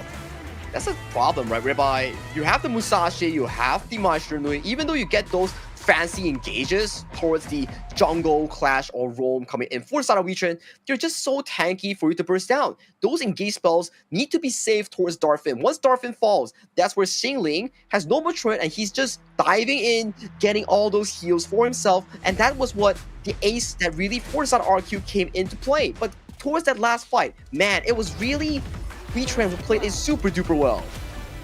Yeah, I mean, they had the right formula at the start of the game, right? They actually shut down the game for Valdez. He did not have a good time in the early parts of the game. But the other win condition that WETRND had identified for themselves in this particular draft was the fact that Aaron himself was the winning catalyst for the side of WETRND. Once he got that sanctification down on the Darfin is actually able to deal a lot of damage, but that was not the only win condition because Syndicate and Maze, Valdez, the three of them, this trio of death, too tanky and long extended fights for them. As long as Harpist is not in the fight, they win. And that's the problem as well. Coming into the 9th-minute fight that we saw just now, Bio was split pushing on towards the bot side, and RQ, while dropping Xingling, they took a 3v5 up front against the enemy that really put all that early game lead that they generated all towards that dustbin that we talk about. Yeah, they separated the fight quite well on the side of WETRND, right? Making sure that Harpist was not able to deal consistent damage throughout the fight. You can see Harpist is always constantly trying to chase into the fight while the fight is happening. And this is a lack of damage coming from the side of RQ. I have to agree with you because this is the same situation coming in from the previous game for the side of WETRND, whereby you have a single source carry, but a single source carry, DPS is being out-leveled by your opponents here. So if you cannot find the big engage, you cannot find the key decisive targets, that just puts you into such a defensive zone. But let's check out who's the MVP for WETRND's success in this game number 2.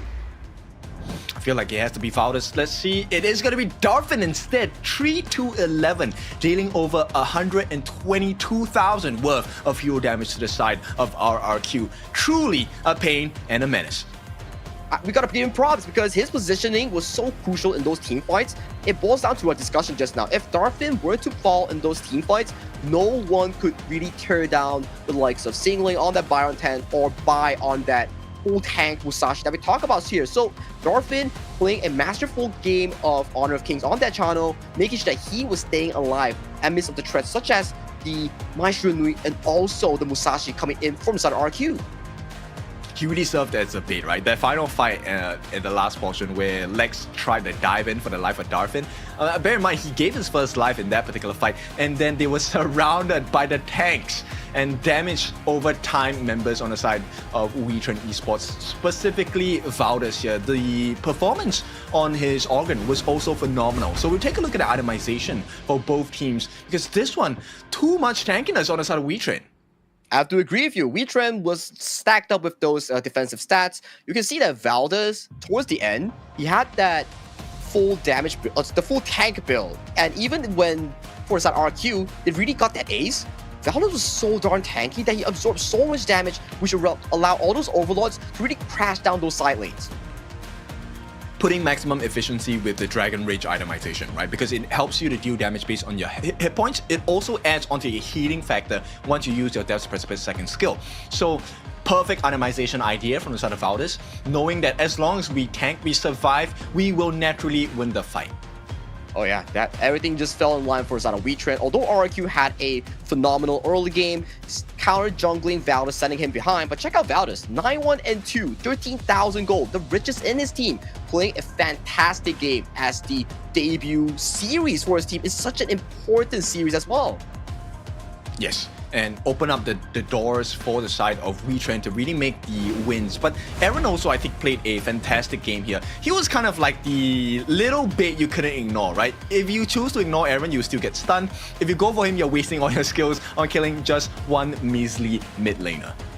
But man, check out Valdez's stats as well. 160,000 dealt to the enemy team, 140,000 tank from the enemy team. And he was just the raid boss that we talk about that RRQ couldn't really solve in this game 2 here. So that's the problem coming from RRQ's draft. They played a super good early game, but they really fumbled towards that mid game where they kept really dropping the tempo, allowing for the side of WETRND to get all those kills and recovering those early game deficit, which really lead to two things. Valdez back on track and Darfin getting all the gold he needs to do all the damage in those team fights. Yes, and I'm really curious how this game number 3 is going to be like, because both teams have shown the gaps in terms of the drafting, but also in terms of the execution, right? Because we know that we are concerned about the initial game from Bai on the Musashi, and they really did that. But WETRND also knew that, hey, we are not really concerned about the early game. Once we drag the game towards the later parts, you guys are done for. Exactly, and that was all the Game 2 storyline that we actually had. But fortunately, for the side of PKL fans, they are happy because WETRND, after coming back from KNC, you can definitely see their improvement and their strategies being elevated to a different level. But we will go into a short break before we go into that game tree as WETRND and also RRQ fight for that best of 7 final slot to the KIC 2025.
The sound of the rain.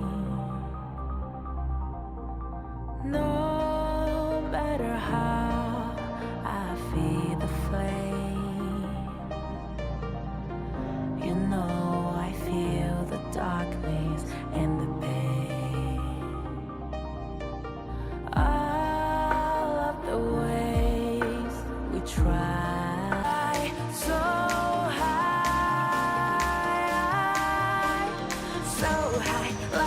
the skyline, let's do it this time like it's a whole new vibrant world.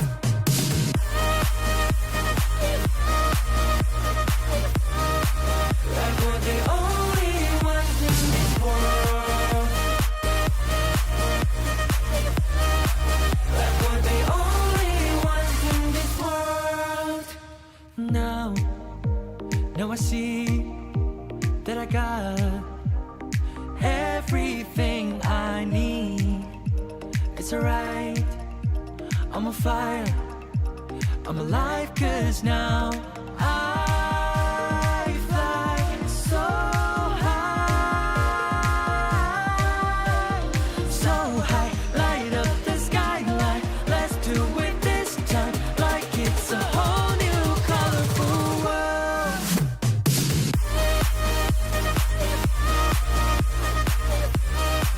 Like we're the only ones in this world.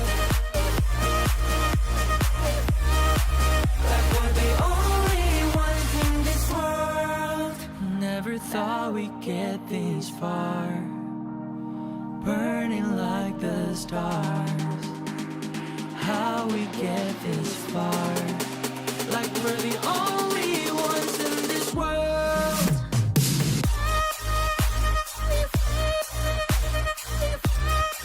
Like we're the only ones in this world. Like we're the only ones in this world.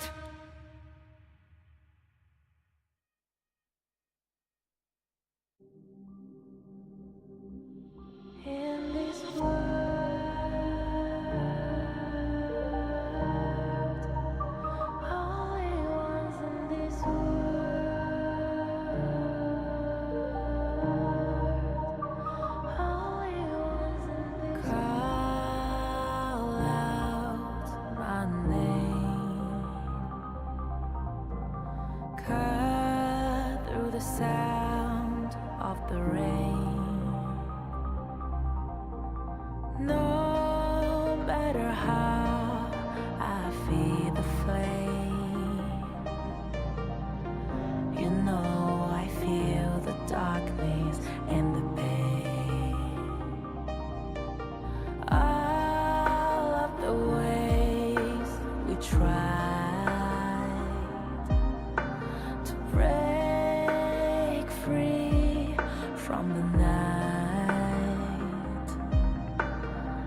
welcome back. It is time for game number 3. We have a series on our hands, a great comeback from the side of WETRND Esports to make this a 1-1 scoreline for the moment.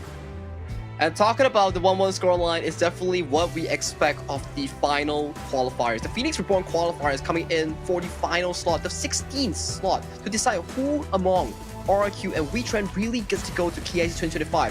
Is it going to be RRQ resurrecting from the IKL fall, or WETRND representing as the 5th representative coming in from the PKL? This is just going to be very interesting as we go deeper into this BO7. Yes, only one team makes their dreams a reality. And you know, they also take one step closer to come into KIC and maybe wrestle that lion's share of the $1 million USD prize pool. And talking about $1 million USD, you just have to wonder, the champion, how much do they get back? They get back $300,000 US. Man, that's a lion's share of the prize pool here. That's why every single team in the Phoenix Reborn, in the KIC, they want to work for that slot to the KIC, and then KIC top 3, you get to go to Challengers Cup in China.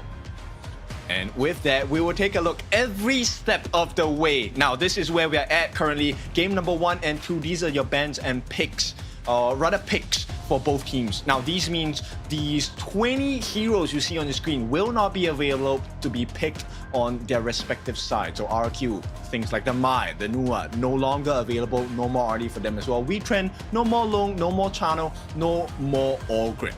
So these are just some of the picks that we have already covered for you, but all of these heroes on the screen will not be available for their respective teams.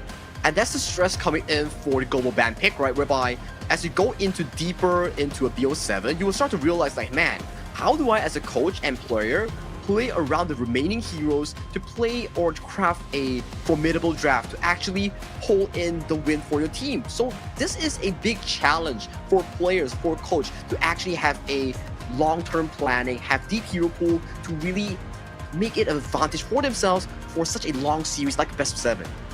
Yes, and if we take a look at the jungle picks, I don't think the jungle picks have been too expensive, right? These are not like meta zero heroes. We still have, you know, our Yangjin Dolia combination that has yet to be explored by both teams for the moment. We also have the big tanks available. So we'll see what it's going to be like for both RRQ and WETRND, because only one team makes it to the side of KIC, final 16th team. I like how you mentioned the Yangjin Dolia combo coming in for the potential draft, because that's definitely one of the combos that we want to be seeing going into Game 3, Game 4, Game 5. I do believe that it was the combo of Yangjin Dolia out the IKL Grand Finals for Bigatron by Vitality here. So maybe that's something that Kagendra or the side of Bigatron that really taught RRQ during those final few moments coming into this tournament. We'll see how that storyline is going to run out, right? Because right now, they're not only just representing their own regions, they're also representing the fans. Everyone has voted for them, both of these teams, to come here and fight for that final chance. And right now, all they need to do, easier said than done, of course, is to complete it. Now, you have on your screens RRQ. They have had a fantastic game number 1. A great start to game number 2, but just could not finish it. So what is the game plan here coming in from both teams? Okay, game plan. As we view the RRQ, in terms of the early to mid-game consistency, they have been on tops in getting those early leads for both these games. But they seem to lack the team fight or discipline to start grouping up when the timer is about 8 to 9 minutes. So that's their first thing to fix for the side of WETRND. The early game seems to be a bit tough. They've been getting cheesed by the side of RRQ, buff stolen, buff invaded, losing out more of these early game exchanges, leading to a much more difficult mid game. So both of them have better consistency in some parts of the game, just that they need to fix up for the side of RRQ, the early game to mid game. For the side of WETRND, that weak side, the cheese from the side of RRQ will be very important. We'll see. Now, there has been some changes on the side of WETRND as well, as they take the blue side here, Prio pick side. We have the substitution, Arise, coming in for Valdez in game number 3. Similar bans, we will get the Guan Yu ban as well as the Dolia ban, so no Yangjin combination. We still have the potential Princess Frost and Liang combination to be explored, but the R-Li going to be locked out by the side of RRQ. We'll see what the final ban is. The Mai will be taken out. There's very smart bans here coming in. Both of these two teams for the side of WETRND, they don't want the Guan Yu, the Dahlia to really lock away the potential combos like the Yang Jian, the Yu Huan, for example. All those will be available for the side of RQ, and WETRND subbing in Arise. They bring up the tempo here. We saw how Valdez played the Ogren aggressively, strong team fight, but WETRND bringing Arise. They want to set the early game pacing with this strong pick. I mean, we all love the pay pick, right? This is a great start, early game centric jungler, but this is also a 50-50 matchup with the Ukyo Tachibana. I'm curious to see if RQ is going to open that door up. For now, they're locking the Loom and Yu Huan combination, similar to what WETRND used in game number 1. Does this work out for RQ? It remains to be seen. Yep, I'm really eager to see how RQ really shows off this 2 draft, whereby this is the exact same one back in game 1 for the side of WETRND. So coming to game 3, they take their opponent's strong suit and try to make it sure like, hey, you can't play it, I can play it better than you. And is that the case? We'll soon find out. But Darfin locking in that floorborn marksman for the side of that marksman role. I like this, right? You outrange the Long, you can actually get the arrow shower down with when you hit that level 4 mark. At the same time, very huge burst potential, sustained damage in the form of Fatih as well. Very good at split pushing. So WETRND, I like the cards they have given us in this 3rd game, or at least the start of this game number 3. RQ though, they're looking for massive, big clump up in the team fights with the Dharma Truth Mantras. Oh, Xingling, he had such a aggressive game 1 and game 2. Putting you on the Dharma will really allow you to find those big moments here coming in for the side of RQ, because you want him to play aggressive. You want him to be hunting both Arise and Darfin in that backline. Oh, they actually take out a Jing here. Another great answer for the side of RRQ. Now RQ, they're going to ban out the Liu Bang combination. Still a potential jump. We've seen that combination. It looks like WETRND has been playing a couple more Liu Bang games than we have expected so far. I'm curious to see. I really want to see if we get to see this Liu Bang pick coming out from the side of WETRND. Are we gonna see, okay, Liu Bang is like their bread and butter. They like to play with the Lam, with the Jing, to really do the delivery system towards the backline. For RQ, with the bans that they're showing, are they potentially going for a Liang role? Because it seems to be like it. Maybe. I think, but you know, if you really want to destroy that synergy with the Princess Frost as a risk to potentially take this game just 1 point ahead, I don't think this might be the right time. But hey, we'll see what their final decision is. I think a Liang does fit in that composition. Exactly. So clock is ticking. For RQ, they still need a mid or roam and also a jungle pick. That's why you see much more of the focus coming from WETRND is to lock away by from those heavy picks here. But like we mentioned, it won't be the Liang, because Liang is such an important pick going into the first stages of the series. Sure, won't be locking for Lex in that mid lane. I like the idea of this, right? Because you expect the lineup of WETRND to be a little bit more aggressive. You want the Pei to jump in. You want the Fatih to jump in. And this will be that marker for the side of Lex as the mid lane of RQ to get that second skill, get that lockdown, pull them closer towards the RQ members, get the burst down, because they have plenty of burst.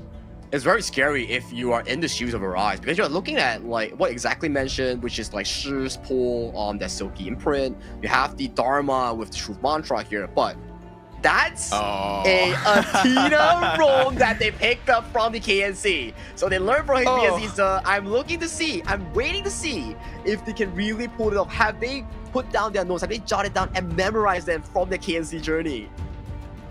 And they were talking, I mean, they definitely learned from this particular trend, right? Which is, okay, Shi, yes, responsible for getting the catches, but we're not going to allow that to happen. We're going to play from range with the Garuda pick on Aaron, and then you also have the potential option to dive on this roam on the side of Maze for the Tina, and then, yeah, we just choose when we want to fight. Even against the Fade pick, I think the PKL team here of WETRND, this is a nice composition to have.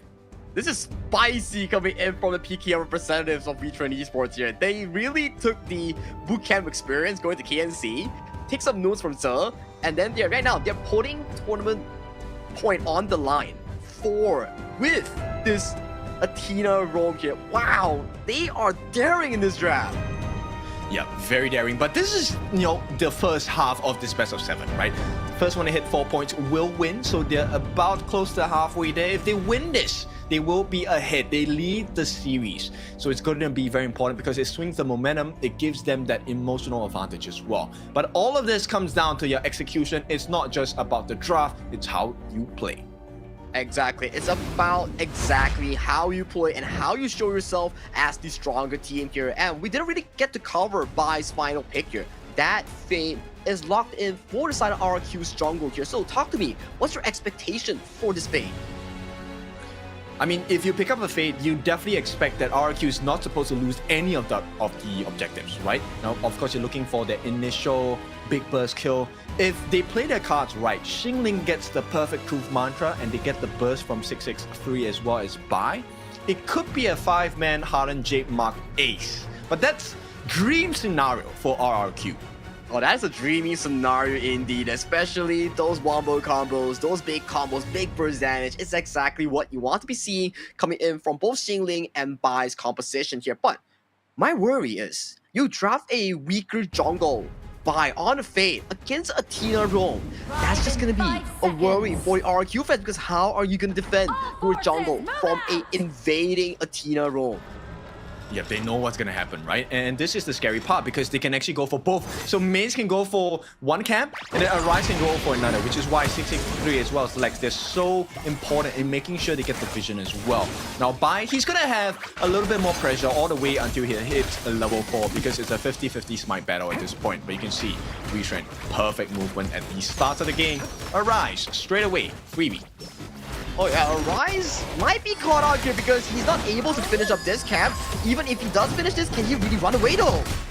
Yeah, he needs to run away. Oh no, they don't! And they will give away the first, but Arise loses the Crimson buff and also loses his life. And Syndicate now pulled away. It's all going down for the side of WETRND as RRQ have found the first 2 kills on the board. And Maze might be the third victim here. Bai jumps in, final one for the count. And RRQ, what a way to start game number 3 with 3 kills. It's an absolute disaster coming in for the side of WETRND Esports here because they lose Arise, they lose Syndicate, and Syndicate had to burn the flash in that exchange. Lex, so darn crucial with that Silky imprint, pulling the side of Arise and Syndicate multiple times to set up this early game dream for this at RQ.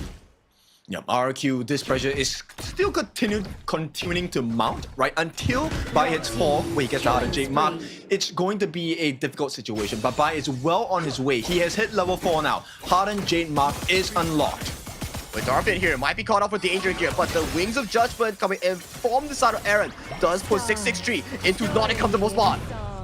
Yep, uses the flash as well. One more hit will do the job. Aaron, he calculates it perfectly. And RRQ, they have to give 1 kill more as a trade. But at the same time, that pressure coming from Maze isn't enough because Bai, he seems to be fully functional, A-okay with this Maze pressure.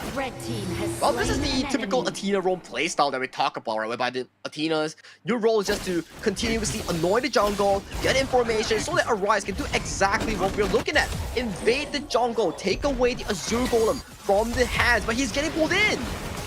Yep, for now, but Arise once again gets caught out by maybe loses his life down here. A shutdown, beautiful work from the side of WETRND, and one more kill might be able to do it, but the save coming from Lex does save the game for the time being. RRQ, they have managed to stave off their early aggression, but that lead might not be for long because WETRND, they're keeping really close. Oh, what a rotation here coming from Syndicate. No one expected this Syndicate Fati to roam down towards the bottom river, execute Bai, execute Harpist, and that just gives you so much additional gold for the side of RQ. For the side of WETRND. Really, Maze is not scared. He's just smiting away these camps. Exactly. I mean, you know, taking away the pressure and the stress of having to stay alive definitely puts you in a much better position. Now, Maze, with that steal, is it going to be enough? Because right now, RQ, even though they are successfully defended against the WETRND pressure, they have not been able to maintain the goal lead. Oh man, this is so in favor of WETRND here. Keep on limiting Bai, make sure that Arise gets everything towards his pockets here, and Bai eventually on a jungle assassin, you need gold, and if you're put behind simultaneously, that is such bad news coming in for RQ. And for Maze, this is just stock standard coming in from the Athena. You won't be repeatedly dying, scouting out the enemy jungle, following him for every single objective. They have managed to get their hands on the Syndicate. It's not going to be enough for the time being. Syndicate, oh no, it's a rampage for the side of Xingling. A little bit over commitment coming in from WETRND, but maybe with this trade on Xingling's life, they can do it. Maybe it's a 2-for-1. It might be. Nice pull in. It's going to be a big trade. Jungler, 2 lives. 1 Clash, 1 Jungler on the side of WETRND for the lives of a Clash and a mid laner for the side of RRQ. But with the timing so tight, RRQ instant engage into the 4-minute Tyrant here. And talking about engage and access, we can see Maze just casually countering that Crimson buff towards the top side. And you can see the rotation for this hero. He's just coming in again, forcing out another spike. He stole it away. He stole it away. Yep, he just needs to survive though, because if he does take a fall, it's still going into the hands of Bai here. He just buys a little bit more time. And with that being said, this will be an opening for the side of RRQ, but the gold advantage still in the hands of WETRND.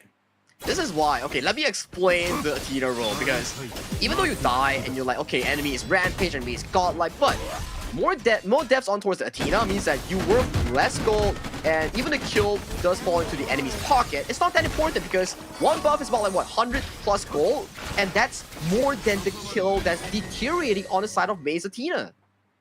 Exactly, and you get the shutdown actually if you get the kills on the respective members for the ones that have a lot of kills on their hand. But for now, Xingling looking for an opening, looking for that lockdown. Unable to find it for now, RRQ still searching for that gorge advantage.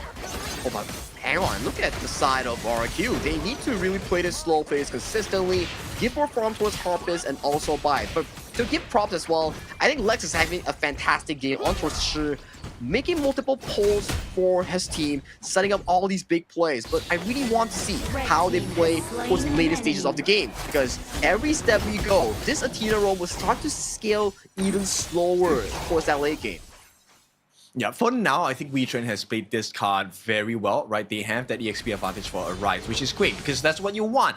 That early game aggression on the pay needs to have that level advantage to be able to put in a maximum efficiency. So RRQ, they're dealing well, but for now, the map is in favor of RRQ.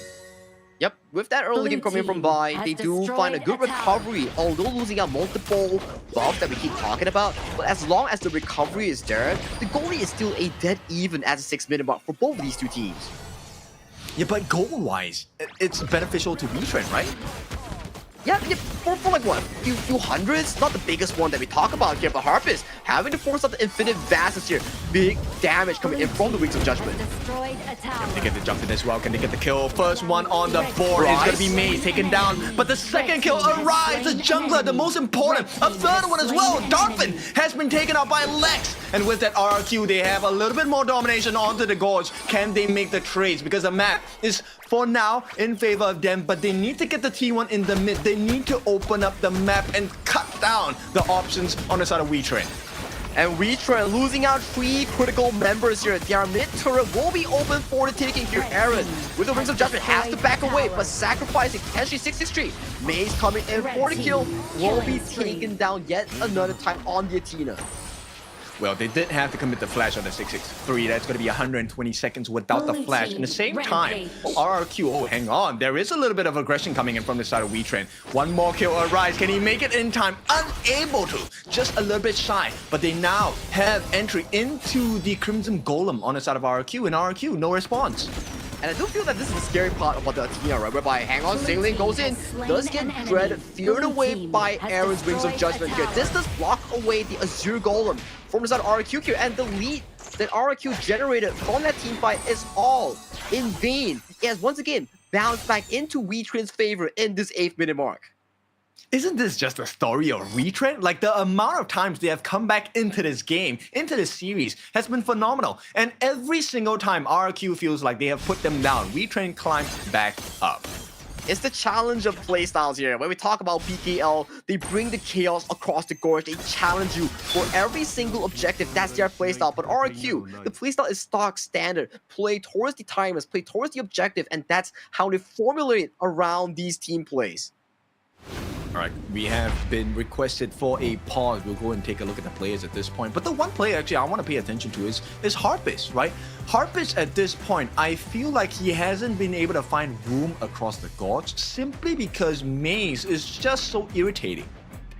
One is Maze being irritating, consistently body blocking and selling himself towards the enemy team, doing those damage. And the other one that we really need to put focus on is actually the Garuda on the hands of Aaron. Those Wings of Judgment, those spears hitting on towards the side of Harpist has been really heavy for the Lone. Yes, it really has been, right? I think the amount of damage that he has offered on the side of Aaron has been very valuable for the side of WETRND. And this is why I place a lot of emphasis on Aaron, because I feel like in WETRND's performance, Aaron has always been the core of it. When Aaron performs well, you know that WETRND will be able to swing big hits to the opponents.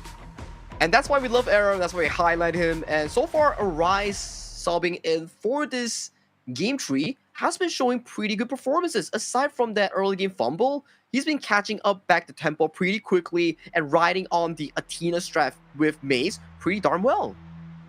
Yep, it is so irritating to deal with that, right? At the same time, there's one more member we can kind of take a look at, and that's the Clash Lane exchange, right? I think Syndicate has been doing really well in the Fatih. Initially in the early parts of the game, we did not expect his Fatih to rotate down into the early fights of the game, but they did do it, got the win, got the kill onto the jungler, which is Bai on the side of RRQ, and that kind of swung things in their way. I have to agree with you there because both of these Clash Lanes has been phenomenal. We can see the early game it was singling, finding those multiple man setups, setting on the success story for the side of RRQ. And later on, the roam that you mentioned, right, whereby the Fatih on the hands of Syndicate, roaming down the bottom river, collecting kill on towards Harpist, collecting another kill towards Bai. These Clash Lanes are the ones that we keep putting focus on because why? When games are in a dire state, Clash Laners usually tend to make these fantastic plays or crucial plays to claw the game back for that bit of a hope. Yep, fully agree. And I think they will definitely be the game changers because at the later parts of the game, right? Yes, we have a Pei, we have a Fei, both very adept at dealing huge amounts of burst damage, but also very much at risk of getting bursted down. So the later the game goes, it actually might be the junglers that will be the biggest difference makers. Because if Bai or Arise falls in those big team fights, it could cost a team fight for the entire team. Exactly the case, right? Whereby we see the direct matchup between Pei and also the Fade. There are both of these strong assassins coming in for both of these two teams, so they will definitely need resources here. But talking about resources, the Maze Athena has been an issue for us at RQ because constantly harassing the farming tempo coming in for the side of the Pei and also the Athena. These two has been constantly invading against Bai's jungle, so that puts Bai in such a difficult situation if he wants to farm towards that late game marker. Yes, and we know the initial financial advantage we're talking about, getting kills onto Athena, yeah, that value starts to deteriorate, starts to fall in the later parts of the game. And then the value of actually having the Athena with the smite becomes so much more efficient in the later parts because then it guarantees that number one, your buffs might not be distributed into the correct members on the side of RRQ, and that makes a big difference in teamfights. Yeah, teamfight sets up a pretty good pace here, and talking about an interesting one because the Athena, why does it work so well? It's because that you're constantly in the enemy's face. If you put spells on towards the Athena, you're just gonna get like what, 20, 50 gold because of the continuous death mounting on towards the bounty, and then if you don't take care of the Athena, those small chunks of damage will really remove these squishy heroes like Lex on the Shi, like Harpist on the Long. So it's a bit of a worrying concern that RQ needs to attend to. I think the biggest difference maker is the fact that you have to waste skills on the Athena, right? You have to commit some sort of resource to deal with her. This might be a stun, this might be a flash in terms of defensive measures, but all of this count in the big picture of the team fights. It means that you won't be able to use this on the appropriate targets that you want, like the Darfin Flowborn Marksman, like the Arise Pain. All of these skills will be so-called wasted onto the Maze Athena, which is a great value to have. This is why Athena is such an annoying pick here. Have you tried it in your rank before? I unfortunately have not, but I've used many other heroes. With Smite as a roam strategy, it has worked out for me, but I understand this particular portion, right? So if we take a look at that train of thought, what is the winning condition for RQ to fulfill here? I think RQ, first things first, you are drafting a tri-carry composition with Singling on towards the Dharma, with the Harpist on towards the Long, and finally by on that Fade. So all these three will need resources here, and they practically scale pretty well towards that late game here, as long as the goal lead stays within a 1 to 3k healthy between either teams. It will fall in favor for the side of RRQ, because eventually those big team fights that we talk about will start going in the favor for the side of the IKL representatives. Yeah, I have a feeling this game might drag to a Tempest game, you know, depending on how far the players on the side of WETRND is able to push RRQ back. Because for now, RRQ hasn't been finding those super big moments we are hoping for, right? RRQ fans, the dream, like we said, you want that 5-man Han and J Mark set up by Xingling into Bai's ultimate, but it's not going to be the case for now. And that's difficult. That's like the dream engage that we keep talking about. Not the easiest one to really set up, but we will have a bit of a technical pause coming in for side RRQ before we really go back to the game here. But we will keep you entertained for the meantime. But that goes to show how important this series is, because Reborn qualifiers, you lose out during your own regionals, which is like PK and IKL for side WETRND and also RRQ. So it puts you in a situation like, hey, this is your final chance, your fan voted chance, being the top 2 most popular teams from the PRQ. You contest for this best of 7 that decides whoever goes to that final slot in the KIC. Yeah, so let's just rerun through all these details if you are unfamiliar. Number 1, we are here at the Phoenix Reborn Qualifier. This is the last qualifier for one of these two teams to make it into KIC. This is the championships happening in November, starting from 14th November in the country of Philippines in Manila. Now, this is to fight for that lion's share of the $1 million USD prize pool, of which the champion gets 300,000 USD. And this is the best of 7 we talk about, right? Whereby you want to get that 1 million, you want to get that 300,000 USD. Your first step, your last hope falls into this best of 7 here. Like, you play a lot of best of 7s in your scrims, in your tournaments, but have they been such an important factor until this setup whereby you lose this best of 7? You're staying home, you're not going anywhere. Yeah, it's not as easy, of course. Another thing that you have to pay attention to is in this best of 7, we practice something unique to Honor of Kings, and that's called the global ban pick, which means every hero you select will not be available for you to use again until game number 7, where Ultimate Battle is going to be activated, of which all heroes will be unlocked. You get to use them. The only challenge is you don't know what your opponents will be picking. And throughout the game 1 and game 2, we so far already have like what?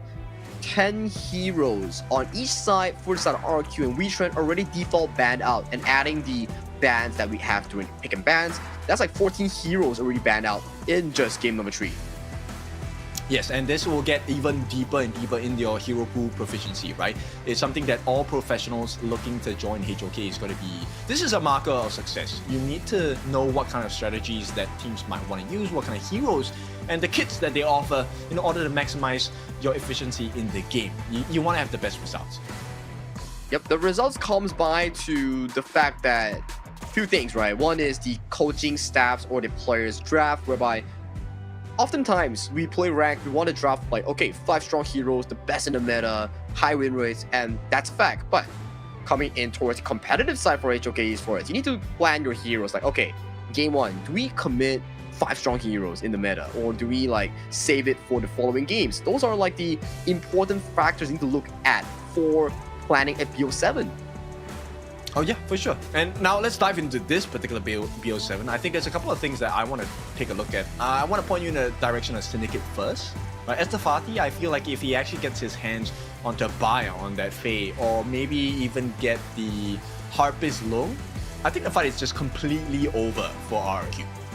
Ooh, very good point, especially when this is the same thing for Singling as well, right? Whereby these two clash lanes are always like the important ones going to those team fights, whereby if they fail to engage, they instantly blow up because they have no real disengage tool that can really pull them back like a early spell 1, because they're just going in, like for example, Fatih spell 1, third cast and flash towards the backline, or if you're Singling, you're just going with like a true flash towards the backline. So it's do or die for the situation of both these clash lanes. Yes, and I think the damage output is going to be very important here because there's a massive difference in terms of how the damage is dealt. Yes, they kind of do damage over time because with the Truth Mantra, you get slammed into the wall and then you have your Enlightenment Mantra where he throws those multiple punches onto your face and gets a kick in, big burst damage potential, but you still need a little bit of time. Same thing for the side of Fatih, he does not have a stun per se, he does have a knockup. Will it be enough time? Because Faye as well as their Lung, they are kind of squishy. And maybe with that one final knockup on the third use of this first skill, it might be enough to get the lives of Bai as well as Harpist.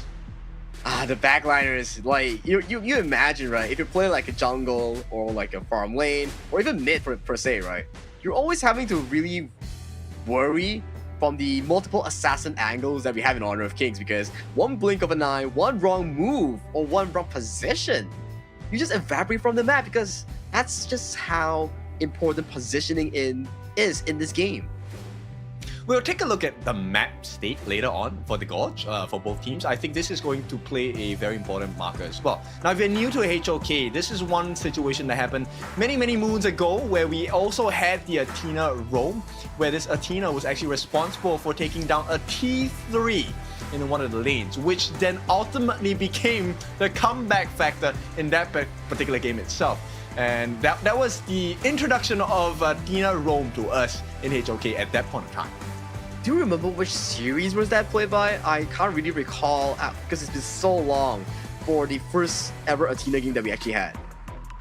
It was from Boom, also from the region of PH. So this is a revisit of the Athena strat, maybe a cleaner version of that Athena strat so far, because it seems to be working, right? I think on the side of WETRND, number one, they have gotten managed to get some turrets already. They also have the gold advantage, EXP advantage, which I feel is super important because you need a Rise as a pay to have that level lead so that you can deal more damage.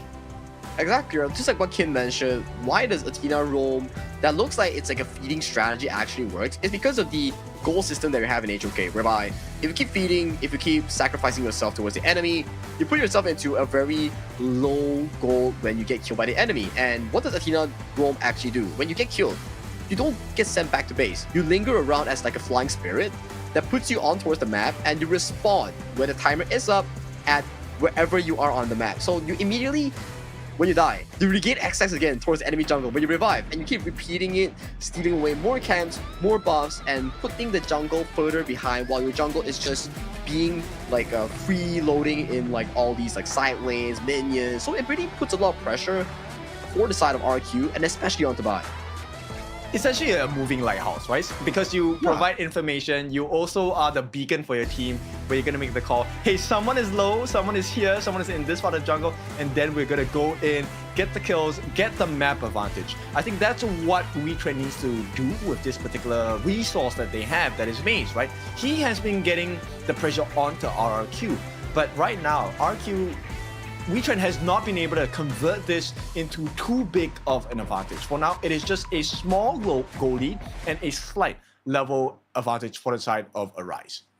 Yep, definitely agree with you. So we still have yet to see like those like big fights being blown apart.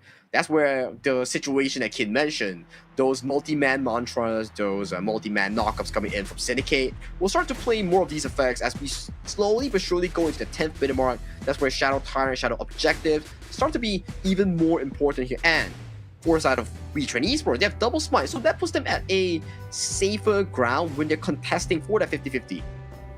I think it's kind of cool that the fact that RQ is hanging on, right? Because if you allow that lead to grow a little bit too big, the fact that you have a double smite and Athena can deal enough damage as a roam smite user, right? So there is a potential for WETRND to actually go for double objectives at that 10-minute mark. That's one thing. And the other thing is they actually have quite a bit of burst damage. The Garuda pick by Aaron in the mid lane. You've already seen the efficiency of this Garuda, able to deal damage over time with the Wings of Judgment, as well as get good wave clear, because his passive on his skills, his Wings of Feathers actually allow him to pierce the targets. That's one of the things that I really love about the Garuda pick, because it helps you clear the waves a little faster. And talking about piercing, right, we saw the exact moment that you talk about, that the Garuda pierced the Sprite lane to get a kill on towards 663's Yuhuan roam. And I remember that moment just now because that was so crazily efficient coming in for the side of Aaron. Yes, and on the flip side, we have to talk about that mid for Lex, right? RRQ. The Shi pick, I think he has provided a lot of vision, a lot of control for the side of RRQ. Did manage to get a couple of nice catches. There was this huge moment at the top side where they managed to catch up both Arise as well as Syndicate, right? Pulling them under the tower, getting the kills as well. But they had to make a trade. So for now, I think the mid laners will also have this monumentous moment where if Lex managed to get the catch on the appropriate members, then it could be a big moment for the side of RQ. But I feel like he should ignore the Fatih, ignore Arise's pay, and actually catch the Garuda instead. I feel like without the presence of the Garuda from Aaron, I feel like the damage potential of WETRND is going to dwindle quite a lot. Now, let me put you into a perspective, kid. Yes, we have to catch Garuda, but how do you catch the Garuda as a Shi?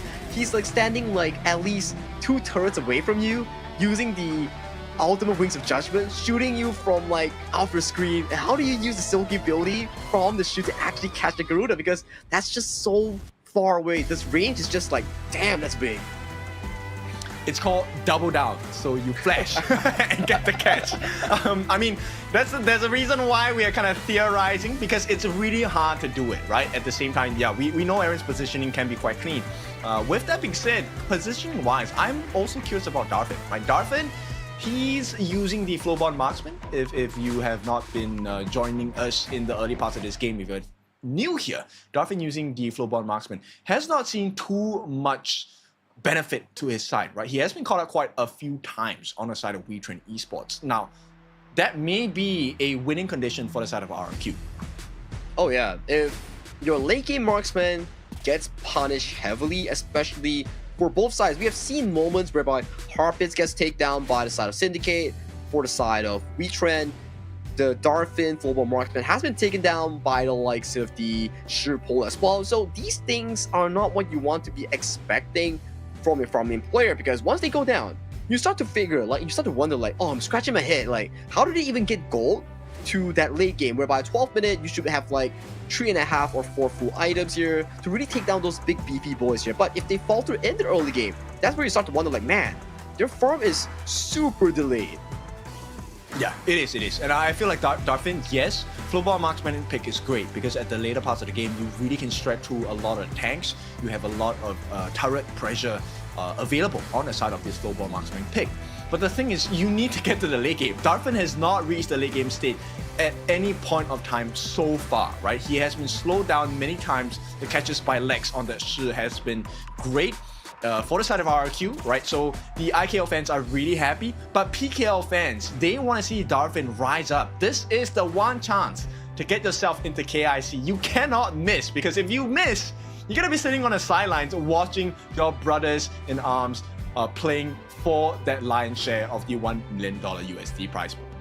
And to really put like the seriousness of this issue, you're also riding on the pride of two things. IKL is a big like a region as well. Viewership is crazy high. Everything is like very happening towards there. So for RQ, another powerhouse, to actually be able to go towards KIC, that's gonna be super happy of news coming in for the IKL fans. But if you're a PKL fan, and also you're a WETRND Esports, the problem is, if you lose out this series, WETRND is like, man, I don't get to go to KIC. That's happening where? In vanilla. Imagine it's at your doorstep and you're going in as a viewer, not a competitor. Man, that's just gonna hurt if you're WETRND Esports. I mean, certain lessons are necessary. Maybe if that's the case, then, you know, they'll come back so much stronger. But bear in mind, WETRND is a very new team.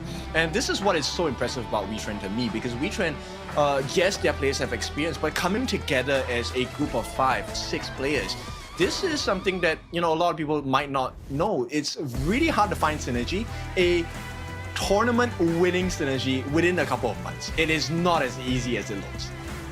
And you talk about synergy, right? Because like game 1, game 2, it was Valdez in the jungle, and then game 3, who do we have? We have Arise back at it again. So this synergy that they built up, how does it really work around? Because they're like playing very aggressively and strategically with those player swaps, especially in the jungle, where it's such an important role. Yes, it is. And it's all about controlling the gods, right? You can win the team fights, but if you don't get any trade out of that, you don't get objectives, you don't get turrets, then that kind of win in the team fights, not really worth it. You need to extract value from the gorge, and this means you need to take objectives, you need to get a little bit more map pressure available to your side, right? Because at the end of the day, this is a base game. You need to break the crystal to get the win. And slow and steady every step that you take, like be it the early game objectives, the Fire Beak, the Fire Hawk, the River Sprite towards the Clash lane, then 4th minute you have the Overlord, you have the Tyrant. All these small things build up to the exact thing that Qeon mentioned, whereby you are playing for one thing and one thing only, and it is the explosion of the enemy crystal. You don't care that you have 100 kills or 100 towers. You just need enemies crystal to explode, and that win falls into your pockets. Okay, I want to explore the idea of us heading into a Tempest game with this particular draft, right? Who do you think has the advantage if we go into a Tempest game? Ooh, Tempest game. Okay, let's revisit back the team composition, right? For the side of WETRND, we have Athena Roam, we have Flowball Marksman, we have a Garuda, we have the jungle, which is the Pei, and also the Fatih. On the side of the RQ side, we have a Dharma, and also a Fade.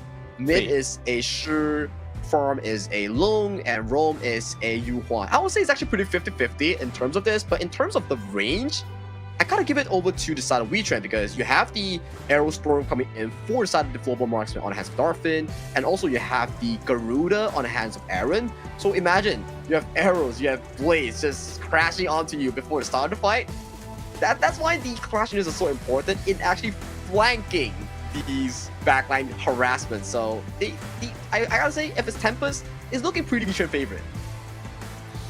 I would actually argue that. I think it is more favored towards the side of RQ, simply because of the buy fate, right? So to me, the win condition is very simple. If it comes down to objective wrestling, right?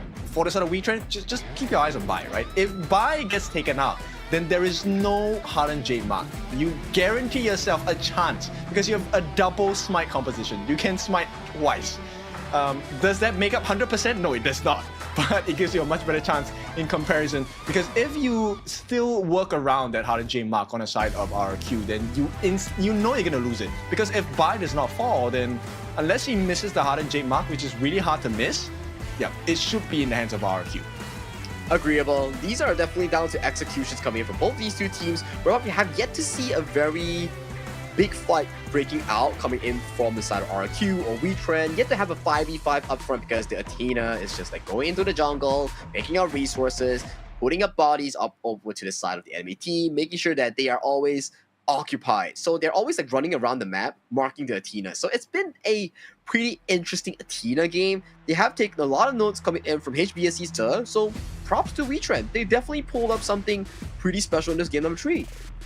Yep, I'm actually super impressed with their growth, right? When we first started this journey into the Phoenix Reborn qualifier, a lot of comments were about, okay, maybe WETRND might not be ready for this particular composition, right? We might not see them be at this full strength. But the performances so far that have been placed by the 6 boys or guys on the side of WETRND Esports has been really inspirational, but also really critical, because they have been really hitting the marks. Right now, I think for both teams, it's can they get a T3? The team that gets a T3 first, regardless of lane, will have a natural advantage. And this is where they can really push things and explore their winning condition, right? I think for WETRND Esports, very clear, we just play from range. You have the Garuda, Wings of Judgment, poke them to death if we need to. We have the jump from the Pei, we have the jump from the Fatih. We also have the insane potential of poke damage from the Flowborn Marksman as well. And Athena, Mace is just gonna do Mace things. So we leave it at that. And eventually Mace is gonna hit level 15. His smite is gonna be on par with the likes of Bai, on the par with the likes of the Pei on the Rise. So all these things usually stack up if we do see a roamer / sub jungle really get to that late game marker here. But it's still very far away, because we have even yet to go into the 10th minute mark, whereby why shadow objectives are so important, because once you get those, especially Tyrant, it gives you about like what, 3,000 additional stats worth of gold for every single member. So that's like very crazy in terms of combat stats. And you wonder like, hey, why do teams want to fight for Tyrant instead of Overlord? Because Overlord pushes towers, because if you get Tyrant, enemy cannot get Overlord. You are forcing them to fight you unequally when you have a damage buff. Yeah, the lightning charges will help you with the damage output, then you also get the movement speed advantage. But this is just for the shadow variants, right? So this is why teams always focus on the tyrant first. There are rare instances where it makes more sense to go for the overlord, but only in a sense where, hey, T3 is available for the taking. Then I would suggest that, yeah, let's go for that, right? Because then you make that one final push. It doesn't matter whether they get the tyrant or not, because even if you don't end the game with that particular shadow overlord push, you have a T3 taken down, and naturally the waves will work in your favor.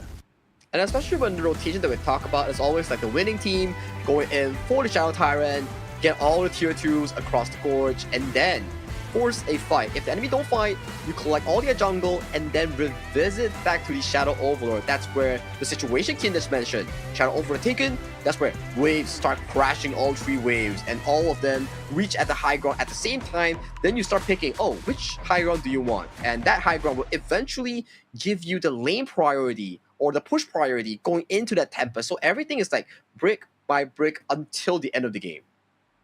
All right, so we have given you the evidence that we are good players. Do you want to form a team? We can come and compete in the next stage of Honor of Kings. No, I'm just joking. It's like you can talk about Honor of Kings, but can you play Honor of Kings? It's like I can tell you, like, exactly.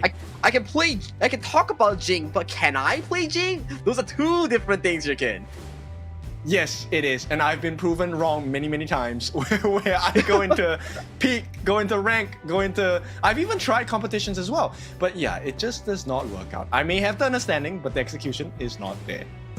It's difficult because you're put under a situation like take into RQ and WETRND's position, for example, whereby they are at a pressure point whereby they're taking on their nation's pride, their region's pride. For RQ, they have been a powerhouse in the group stage. I think Group Tyrant, if I'm not mistaken. They are tied with Visaka for 1 and 2. But transitioning that performance in towards the playoffs, they fumbled against Dominator in a 0-2-2 fashion.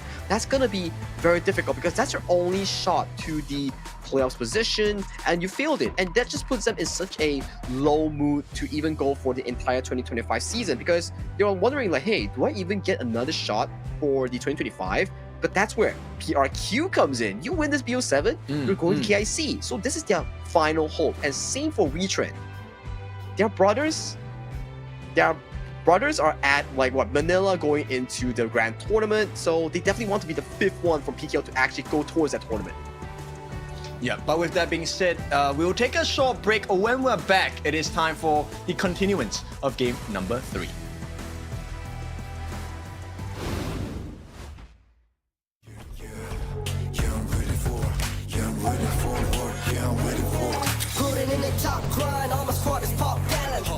Needed for trust, we got the confidence. Let us stop it, I'll be ready all the time. Now, take a breath. Can I play this smoother than this? You gon' pay the price.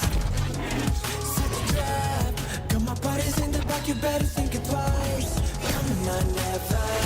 Casting off the shadows, yeah, I'm on my way. Stand against the fate, we won't be the same. Steep burn, step again. We're gonna dream it up high, live in the sky. You can never stop me fighting on the edge. Every time we fall, we get back again. The chances we're taking won't let us fade out. Now it's prime time, we're ready for the win. Honor. I'm a warrior, burning up the flame. Rebel, won't be tamed. I'm burning up a fire, and I'm reaching for the sky. We gonna burn it. I'm a warrior, ready for the game. Make it glorious, running for the name. Yeah, we're putting up a fight, 'cause we guess we never die. Rising high to the sky. We gonna bring it on it.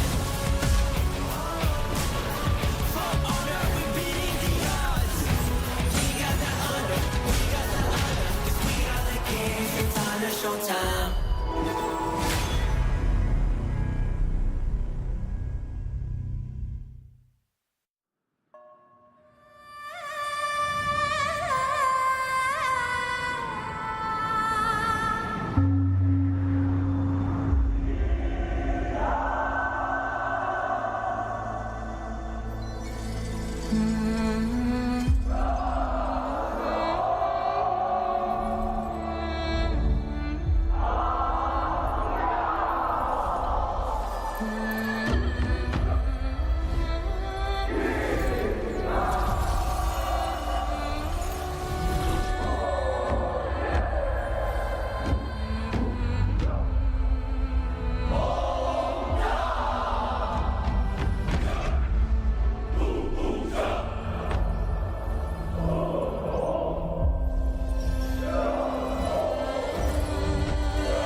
This world shrouded in darkest night will soon welcome Lord Qeon's return.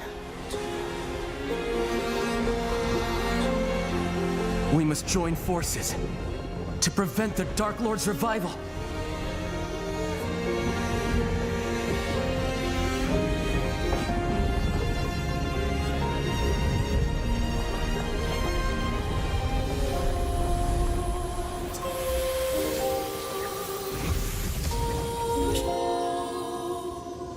Answer the call of the token and follow me into battle.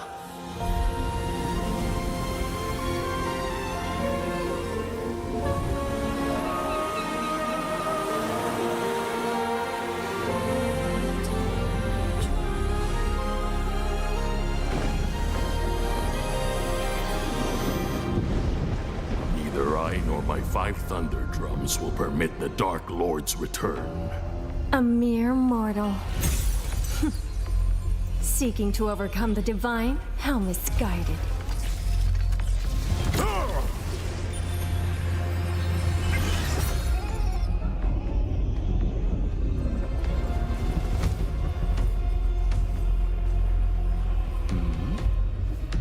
Oh, have your saviors arrived? Is that the Dark Lord? Are we too late? The Sky Orb. It might be our only chance. Then let's take it. Thunder.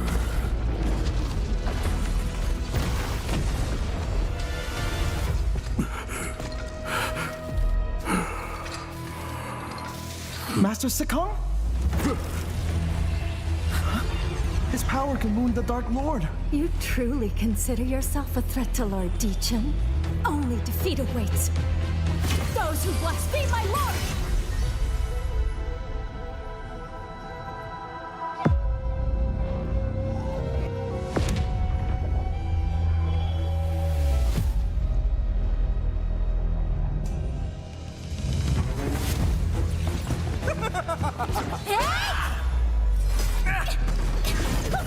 Can you get the Sky Orb? It'll be hard, with this many people guarding it. Don't count on getting lucky.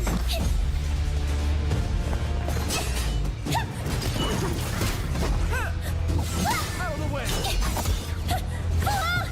Help me! Don't you have any new tricks? This is getting old! Make some room! You're all too slow!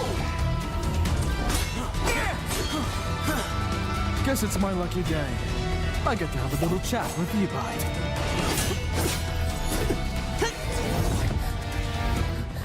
I made it!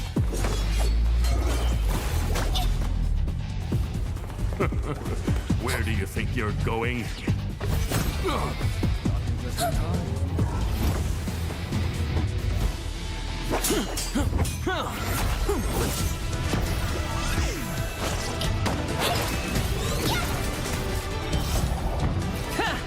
Your hero has arrived! Hero more like Zero! Huh? My idol is here too! Hup.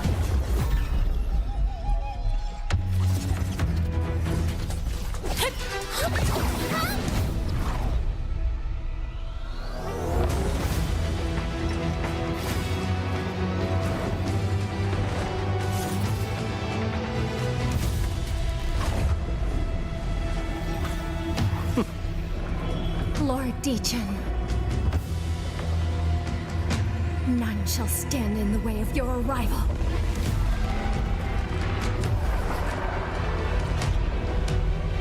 What? Has the Dark Lord already regained his divine power? The ritual isn't finished. We still have time. If we grab the Sky Orb now...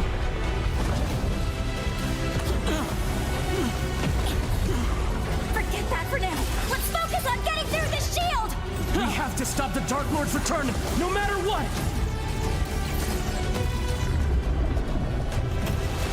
If we can just find a weakness, we'll have a chance. The 5 Thunder Drums can wound the Dark Lord. We've just gotta hit him in the right spot. From death, from the darkest depths, new life rises!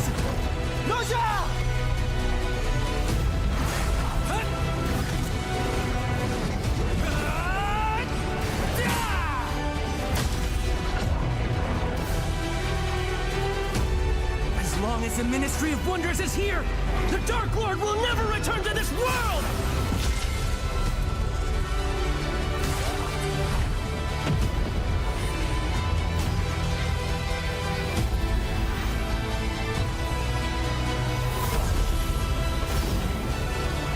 Such power!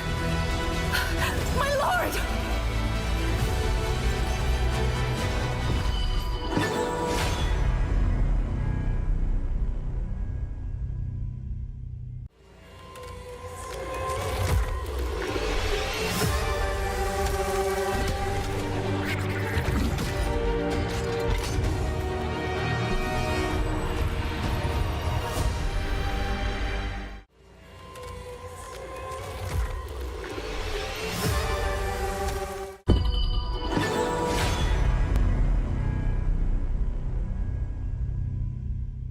The nucleus, the source of all energy on the wastes.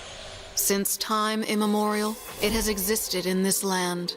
To this day, none can divine its origin, or whether this mysterious orb of energy is a product of magic, science, or biological creation.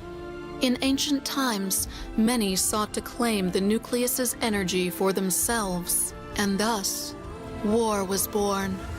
Amid the chaos, the nucleus lost control innumerable times, ultimately leading to a devastating explosion. Particles filled the air, empowered with the nucleus's energy. They spread across the world, transforming all life they touched, bestowing wondrous abilities upon every living being. Humans, plants, birds, and beasts rapidly branched into new and different races. With every race wielding different gifts, the wastes were remade under a new order. Nobility, merchants, outcasts. The genies could interpret the nucleus's prophecies, and thus shaped the growth of the wastes. The soul seers' enthralling arts conjured illusions, transforming this desolate wasteland into a vision of prosperity. The ancient humans gained the gift of resurrection, allowing them to rise again, even after death. Yet, as time passed, the nucleus's power waned. Its gifts grew unstable. The nobles, clinging to their waning dominion, deceived the masses through the Nucleus Council, disseminating lies that all outcasts were traitors, and that merchants traded intelligence for profit and status. The outcasts struggled to find a place to call home, survival itself becoming their sole goal each day. Lies and illusions pervaded the wastes, until a shift in the nucleus gave rise to 3 legends. The order of the wastes fell into complete chaos.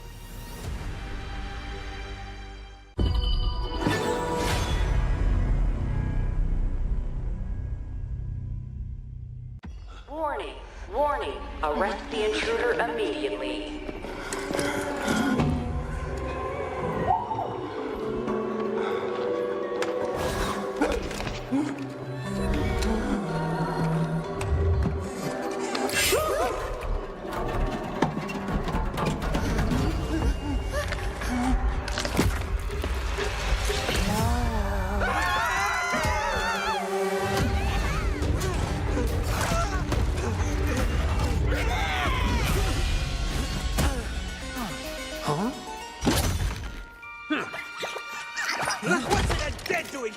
You should be thanking me for saving your lives!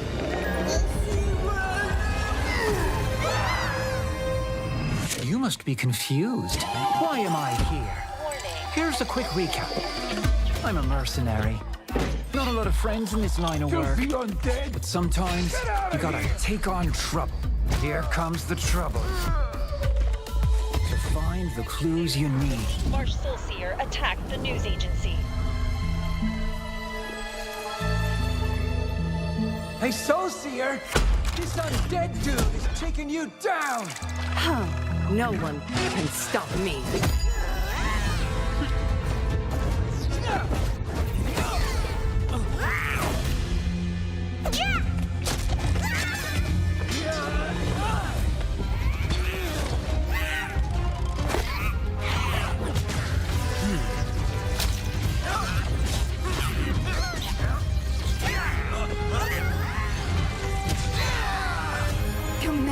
Finally, I can see you again. Over my undead body!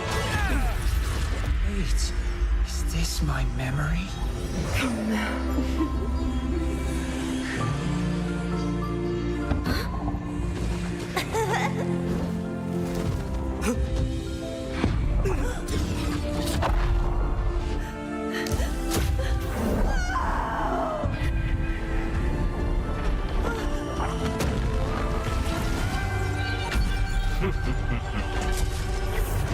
The strongest mercenary. This is all you've got? What's your game exactly? 2 for the price of 1.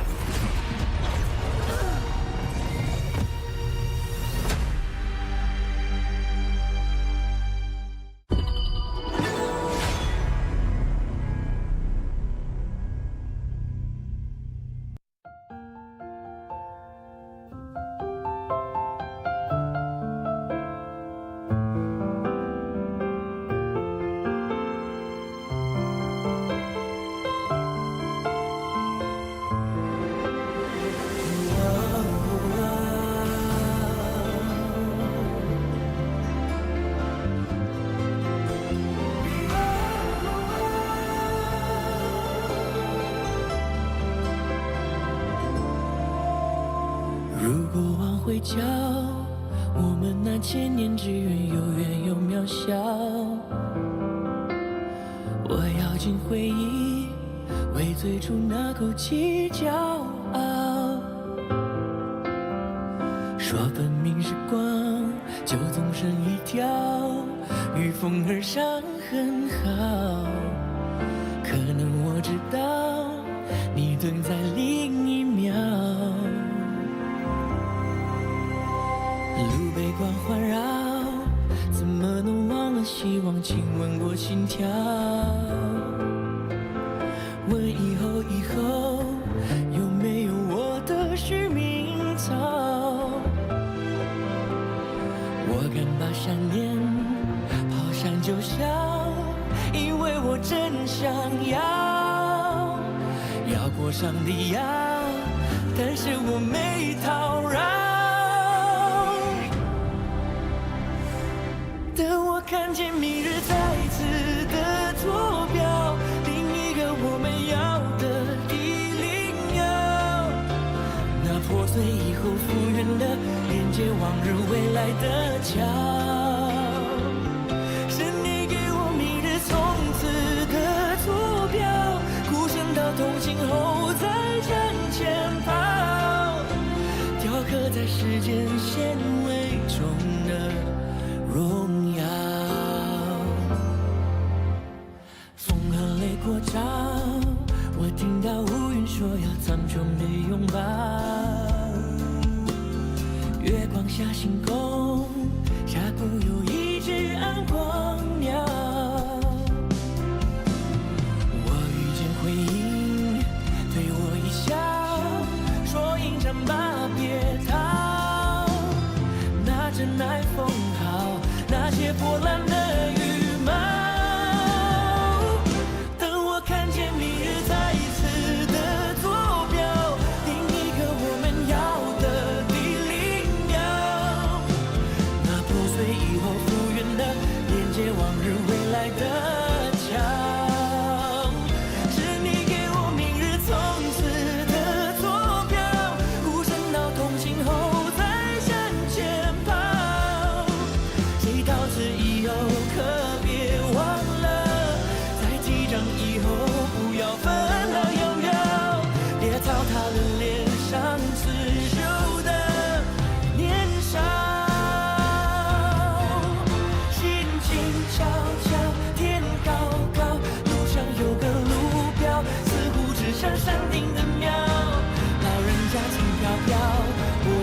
坐标，一个我们要的第零秒。那破碎以后复原的，连接往日未来的桥。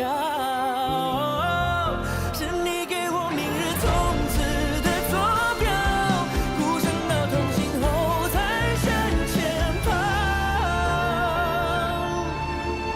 谁到此以后可别忘了，在机场以后不要分道扬镳，最开始的启程到最后找到。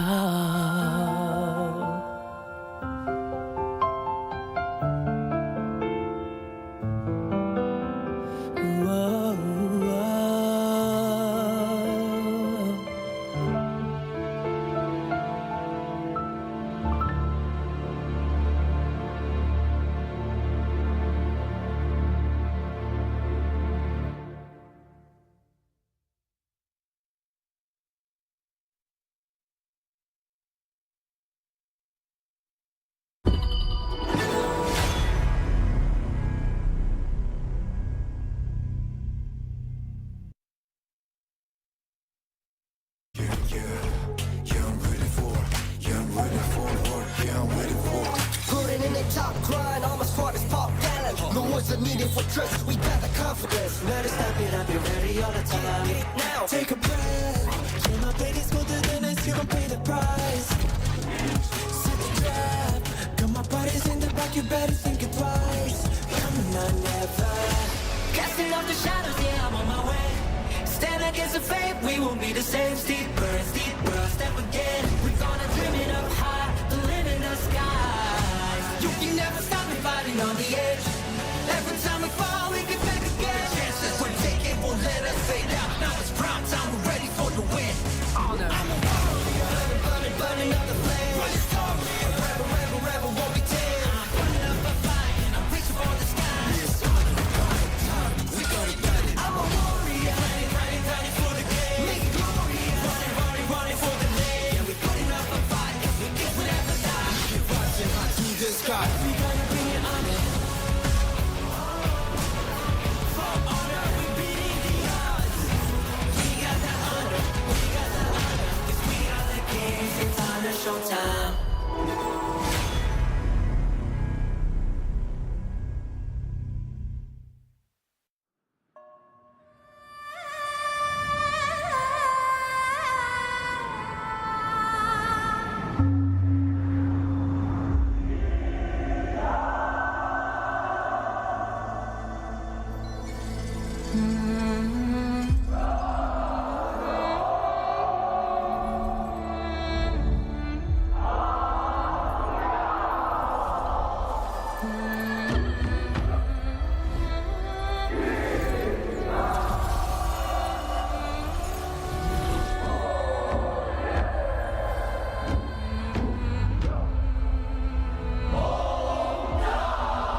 This world shrouded in darkest night will soon welcome Lord Qeon's return.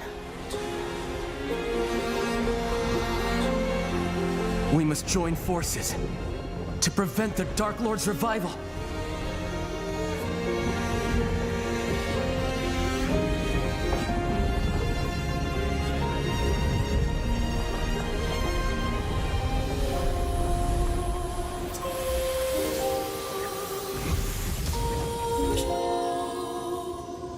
Answer the call of the token and follow me into battle.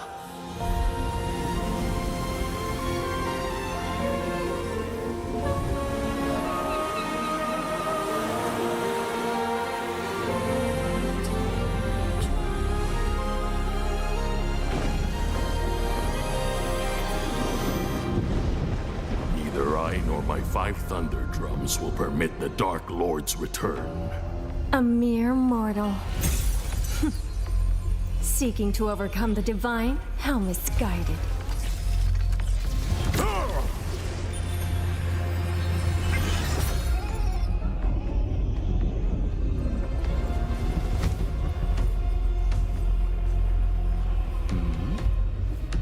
Oh, have your saviors arrived?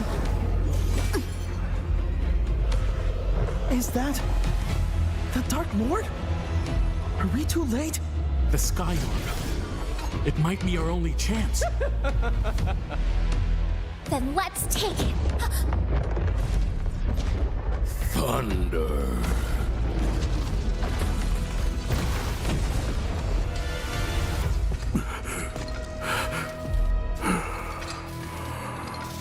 Master Sekong? His power can wound the Dark Lord. You truly consider yourself a threat to Lord Qeon? Only defeat awaits those who blaspheme my lord!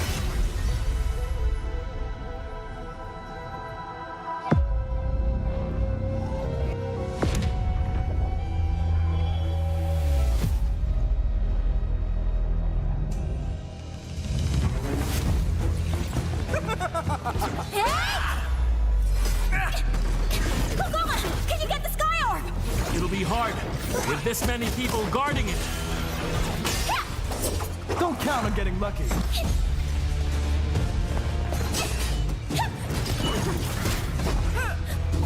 Out of the way. Help me! Don't you have any new tricks? This is getting old! Make some room! You're all too slow! Guess it's my lucky day. I get to have a little chat with Levi.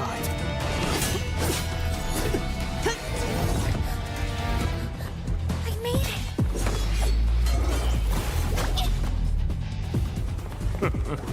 Where do you think you're going?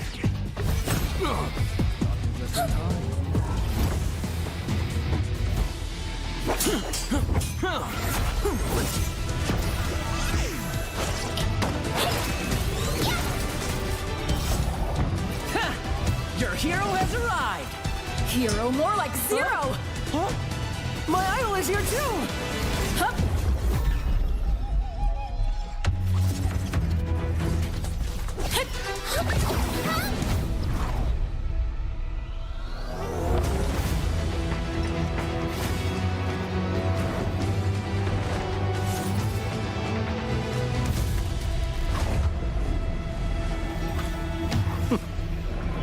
Lord Qeon.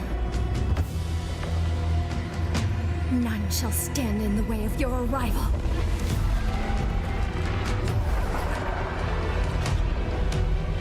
What? Has the Dark Lord already regained his divine power? The ritual isn't finished. We still have time.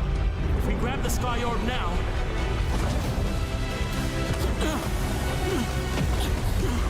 Forget that for now. Let's focus on getting through the shield! We have to stop the Dark Lord's return, no matter what!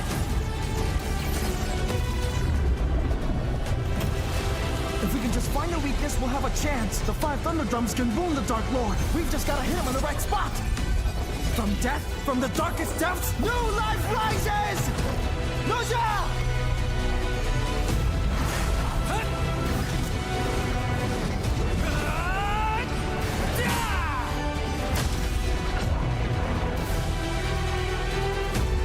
As long as the Ministry of Wonders is here, the Dark Lord will never return to this world!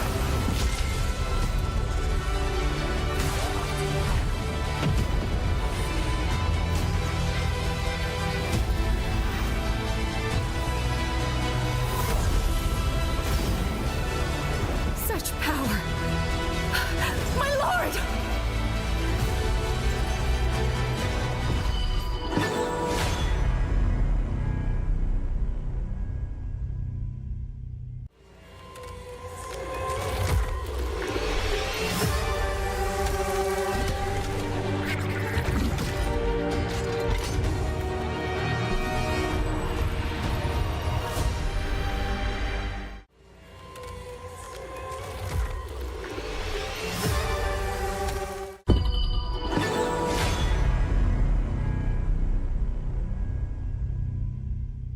The nucleus, the source of all energy on the wastes. Since time immemorial, it has existed in this land. To this day, none can divine its origin, or whether this mysterious orb of energy is a product of magic, science, or biological creation. In ancient times, many sought to claim the nucleus's energy for themselves, and thus, war was born. Amid the chaos, the nucleus lost control innumerable times, ultimately leading to a devastating explosion. Particles filled the air, empowered with the nucleus's energy. They spread across the world, transforming all life they touched, bestowing wondrous abilities upon every living being. Humans, plants, birds, and beasts rapidly branched into new and different races. With every race wielding different gifts, the wastes were remade under a new order. Nobility, merchants, outcasts. The genies could interpret the nucleus's prophecies, and thus shaped the growth of the wastes. The soul seers' enthralling arts conjured illusions, transforming this desolate wasteland into a vision of prosperity. The ancient humans gained the gift of resurrection, allowing them to rise again, even after death. Yet, as time passed, the nucleus's power waned. Its gifts grew unstable. The nobles, clinging to their waning dominion, deceived the masses through the Nucleus Council, disseminating lies that all outcasts were traitors, and that merchants traded intelligence for profit and status. The outcasts struggled to find a place to call home, survival itself becoming their sole goal each day. Lies and illusions pervaded the wastes, until a shift in the nucleus gave rise to 3 legends. The order of the wastes fell into complete chaos.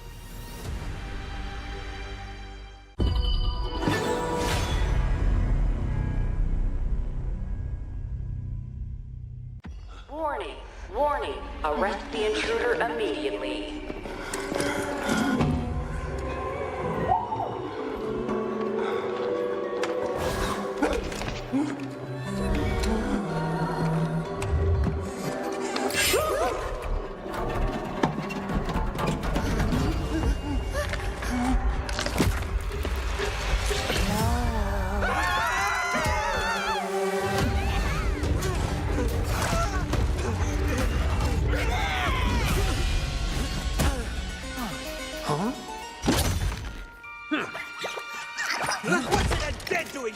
You should be thanking me for saving your lives!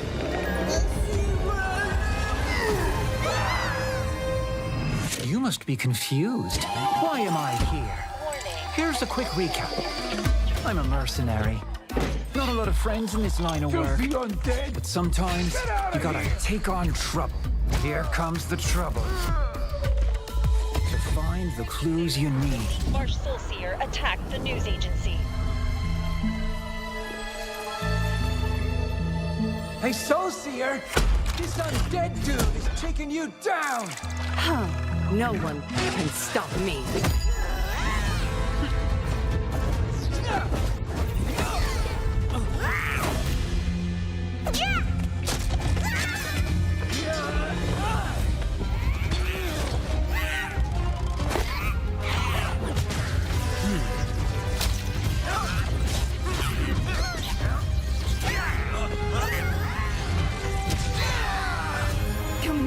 Finally, I can see you again. Over my undead body! Wait, is this my memory?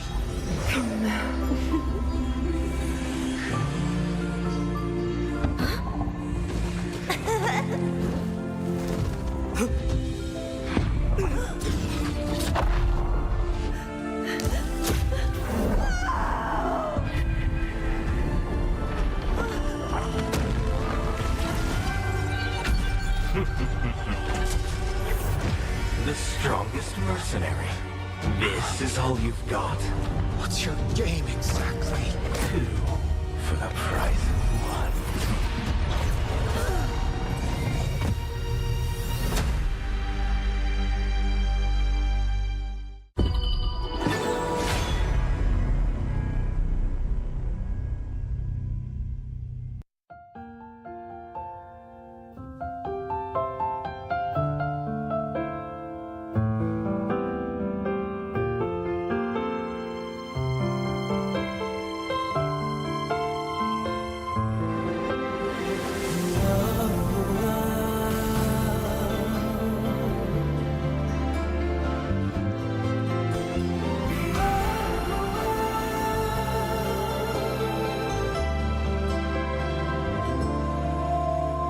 如果往回瞧，我们那千年之缘有远有渺小。我咬紧回忆，为最初那口气骄傲。说本命是光，就纵身一条，御风而上很好。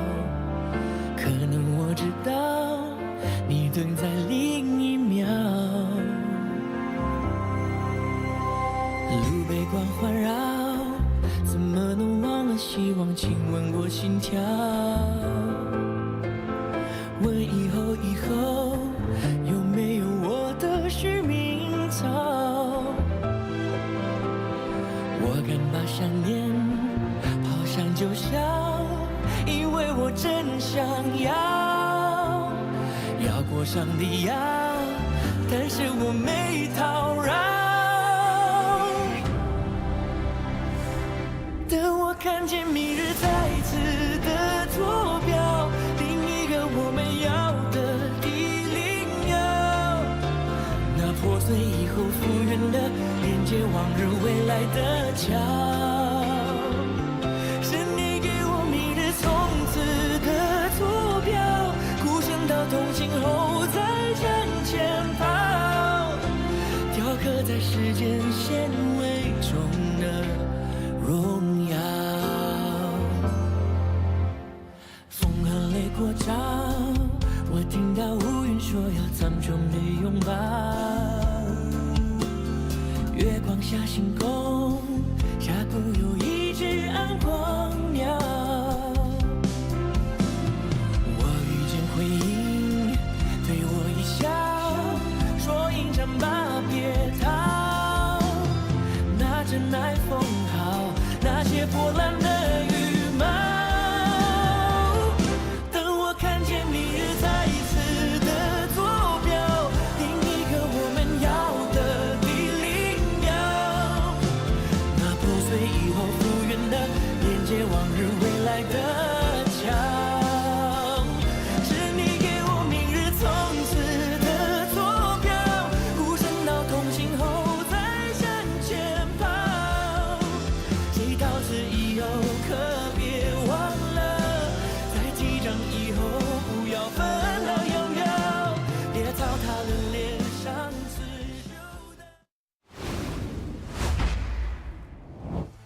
welcome back. Finally, we are back. Obviously, you know, we had a little bit of difficulties with the internet and some tech issues as well. We are back. It's your favorite kind of tofu, Kindofu, and with me, Sagi. How does it feel to go into this game number 3 again?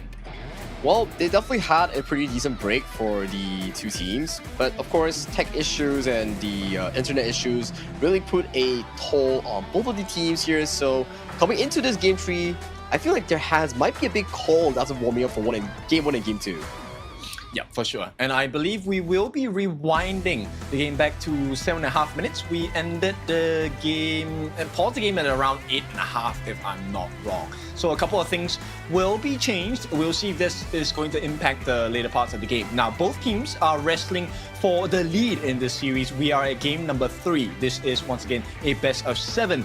Both teams are now fighting in the Phoenix Reborn Qualifier. This is their final and only chance into KIC 2025, held in Manila, Philippines on the 14th of November. This is also very cinematic as well, because this is the 16th slot towards the KIC, and it's decided by the community, you guys yourself, the PKL, IKL, or the global fans that voted the last 2 teams to participate in the Phoenix Reborn qualifiers. The winner of this, like what Kim mentioned, will qualify to the $1 million prize pool tournament, which is the Honor of Kings International Championship 2025. Yes, so thank you for all the help. Thank you for all the votes. We have now recognized who your favorite teams are from each respective region as well. PKL against IKL. KNC was not enough, so we definitely want to give you more as well, and this is going to be another banger of a series, best of 7. It's been quite tight, right, Sagi? I mean, this is what, 1-1 with no clear winners so far, even in this game number 3.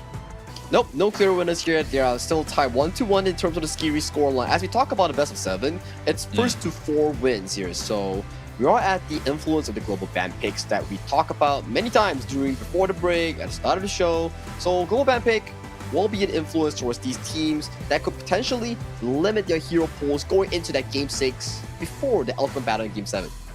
Yes, reminder, you can only use your hero once unless we go into game number 7. And that's going to be Ultimate Battle, where you are allowed to pick any hero you want, any roster you are comfortable with.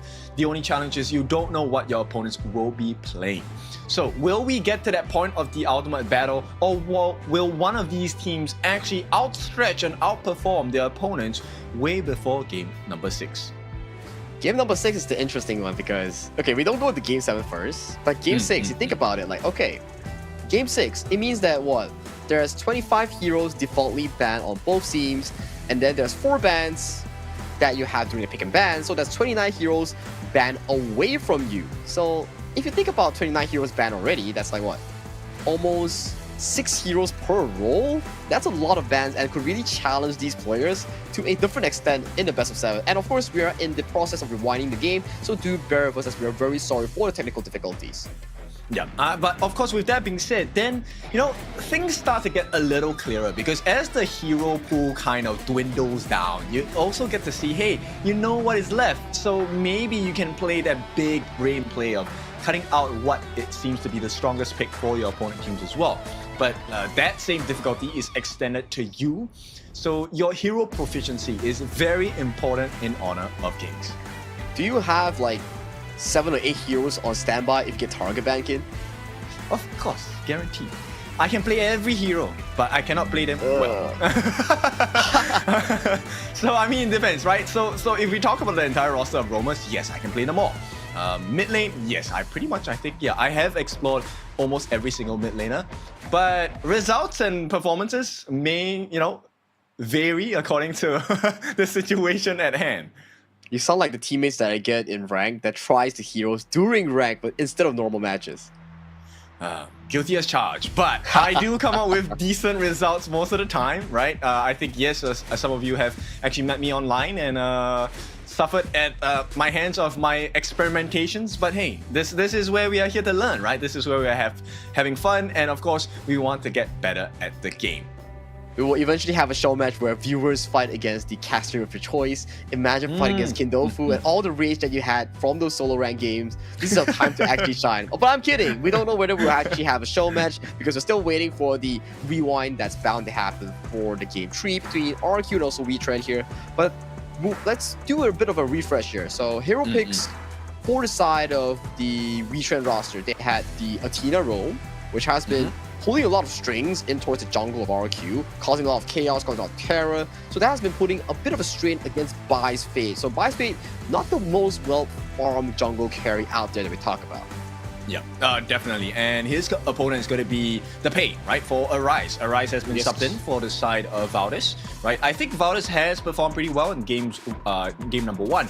But I think, you know, WETRND, they want to keep it fresh. They want to keep it unpredictable. So they're going to be swapping in Arise, who is now on the Pei.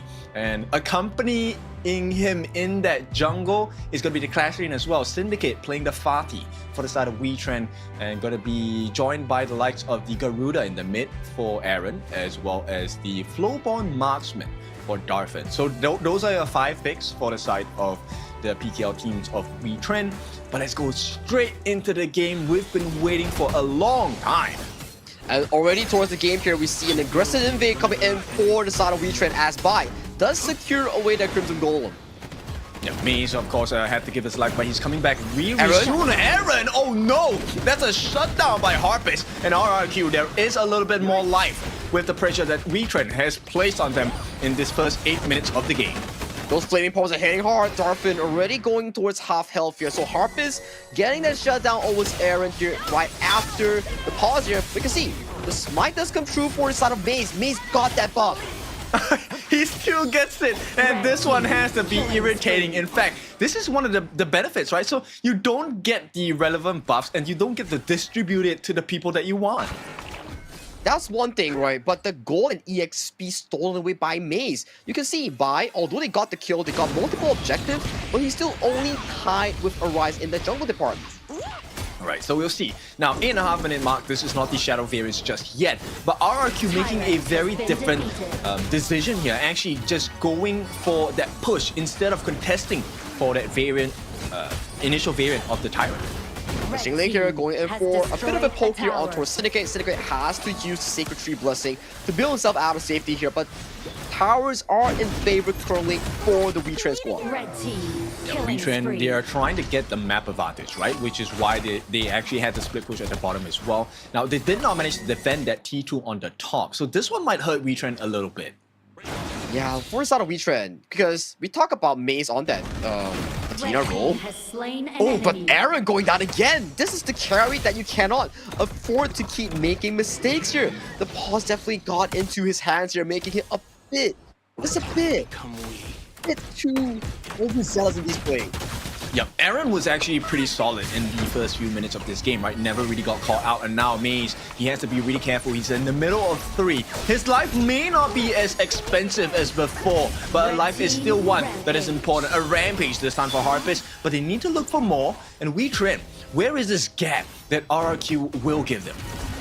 They have to find it. It comes in the form of Syndicate or potentially Maze going for the jungle invades, but Flash engage onto Arise. Yep, they got him as well. Can they get the burst down? He manages to get out. Harpist in danger, but he gets the life of Darfin first. On the back line, Syndicate does manage to make a trade for Lex, but he's all alone. 1v4. Oh, hang on. Will he make that great escape? Syndicate actually buys so much time for the team as well. They can't really make the chase. Xingling should be able to get his life in due time, but for now, Syndicate, what a play. He gets the T2 at the top as well. He's just making things work. WETRND, lifeline secured as he double jump for Maze. He's going to give his life for the cause. Arise looking for the backup as well. Maze will have to give his life, but can they make the trade? But Syndicate, due to the heroic play coming in for both Syndicate and Maze, this does give a bit of a space here coming in from WETRND to contest for the Shadow Tyrant. But with the ultimate here coming in from Bai, this does go into the hands of RRQ safely and soundly. Yeah, the Hardened Jade mark, this is what we were talking about, right? This is why you get the Fade, because the objectives should be in your hands, guaranteed once you have that 1/8 of a life bar left. Now, WETRND, this is going to be a tough struggle though. It will be a tough struggle coming in from this spot here because Maze has already skilled out of the game. Even though he only costs like, what, 20 gold? But the pressure generated by this hero is no longer as relevant compared to that early game here. You can see damage is starting to ramp up on towards this hero here. Onto Athena here. It's starting to get so stressful for side of WETRND because this roamer has lost its value. Yeah, no longer able to invade, right? It's really just about getting the base in. Xingling now, the next target of choice. They do try to get the catch, unable to find it, actually get the return kill onto Arise as well. And here comes the cavalry for the side of our RQ. 663 with a rampage and a godlike streak coming in for Harpist. Only Syndicate left as the lone member on the side of WETRND to mount a defense, but it's not going to be enough. RQ, they have found the target. T3 on the top, open for the taking. This might be the game-winning push here coming in from WETRND, because WETRND is unable to defend this. Syndicate does not have the ultimate to pull off this miracle of a defense. Yep, he can't do it. There's not enough time. RRQ, they secure game number 3. With this win, it puts RRQ one step closer to that marker. That KIC spot is within their grasp. 2-1 is in the scoreline of this best of 7. Yep, almost halfway there. This is the victory of RRQ. Now, this is not going to be the end of the day for the side of WETRND as well. WETRND, now, this strat, the Athena strat, it ran out of gas in the later parts of the game, and we expected it to be so as well. Exactly right, whereby we start to see the reason why you pick Athena roam is to really harass the jungle of the enemy team, steal away their camps and EXP, and the trade-off if after you steal it and die is only 20 gold and a bit of experience towards your enemy's pocket. But in the later parts of the game, it was really WETRND going in for the engage on towards Arise, and Arise being set up multiple times on the hands of Lex, on the hands of Xingling, and making sure that every single fight they were falling further and further behind on the hands of RQ. Yeah, the only secondary rebirth that, Maze was going to have was only at that 20-minute mark, right? When they had the Tempest, when they had the maximum items for the side of Maze on this Athena. That would have been a second chance to try and pull the game back for the side of WETRND.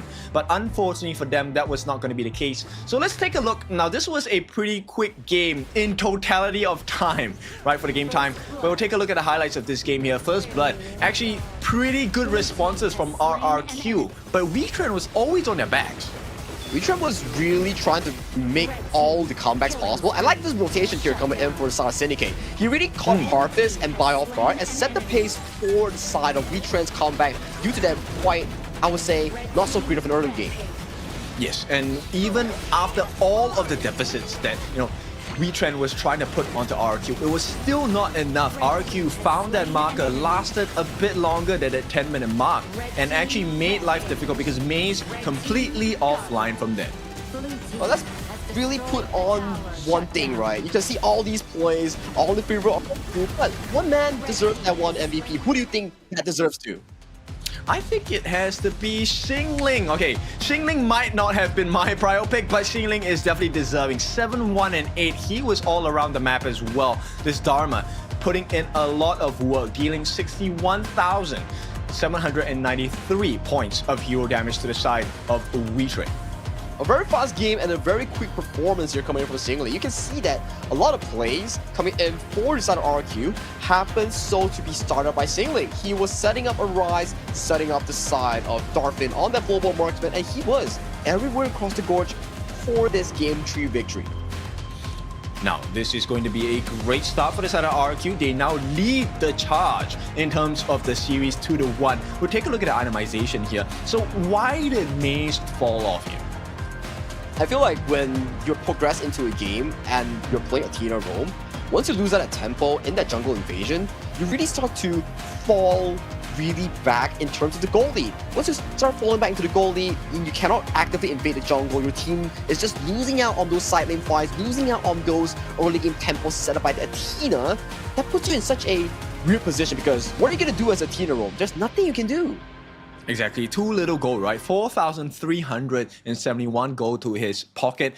Now, with that, you wanted to be able to, give that lead to the other members on your team. And if you take a look at the stats of this, they did manage to get quite a bit of damage out of Aaron, out of Syndicate as well. But at this point of the game, it is not enough because the important people like Bai, like Xingling on the side of RQ were already hitting those damage marks.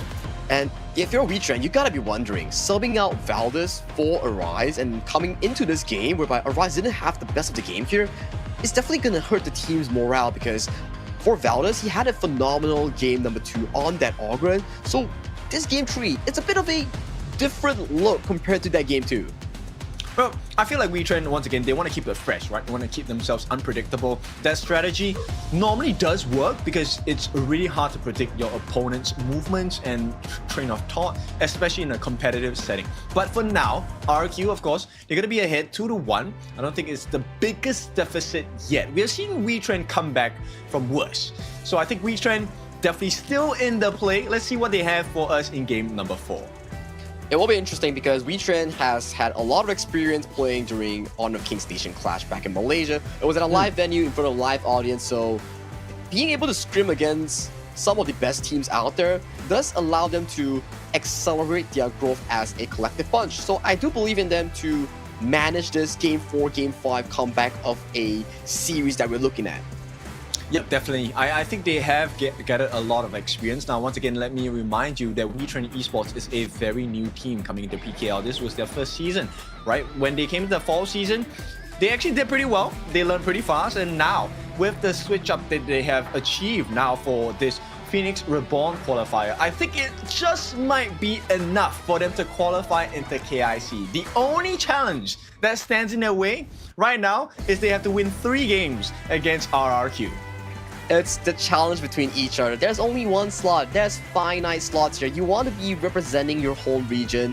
You want to represent your own competitive region. So definitely, all hopes lies onto either of these teams, RRQ and WETRND Esports.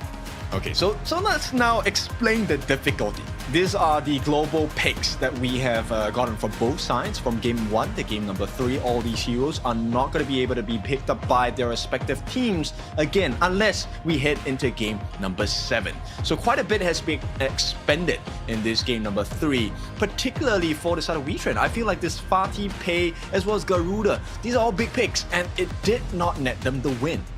Exactly, and you could look over to the side of RRQ. Picks have been really invested, but it's been pretty even in every game. Every single game that they drafted has had like pretty decent power picks, but it never really broke the equilibrium for the side of RRQ. But for WETRND, it's a bit alarming because game number 3, like you mentioned, Garuda, Fatih, and also Pei, not netting a win there, that's gonna sting you going into the further stages of this best of 7. Right, so let's explore a little bit, right? WETRND now, going into game number 4. I feel like RRQ, you could definitely let them play the RD, or just make life a little bit difficult, right? Right now, both teams will not be having access to the Loom anymore. There is still the channel pick available for the side of RRQ, and the RD pick for the side of WETRND. It's gonna be a pretty decent early game coming in for WETRND because the assassins in terms of the Maestro Nui, the lane counter in terms of the channel still available for us at RQ. So all these backline assassins has been removed. So as long as WETRND plays the early in a different way, like the mid to top to bot rotation style, this should be fine for WETRND going to game number 4.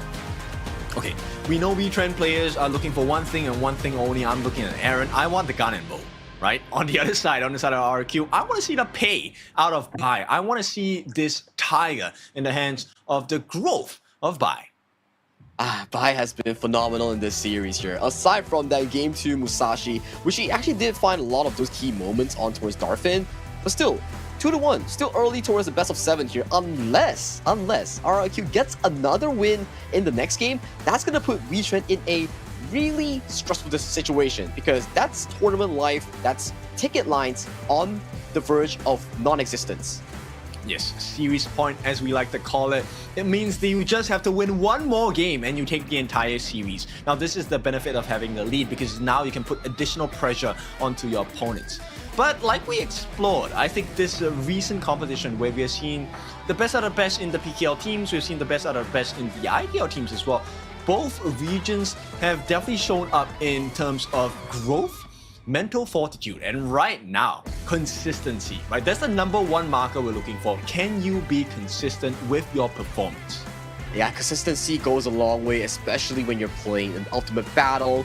The stress coming in for a potential reverse sweep, the stress going into finishing a best of 7, that's exactly what you're needing, especially going into all these big moments here. But these are the player cams here. I do believe that Arise has been subbed out based on the positioning of the seats here.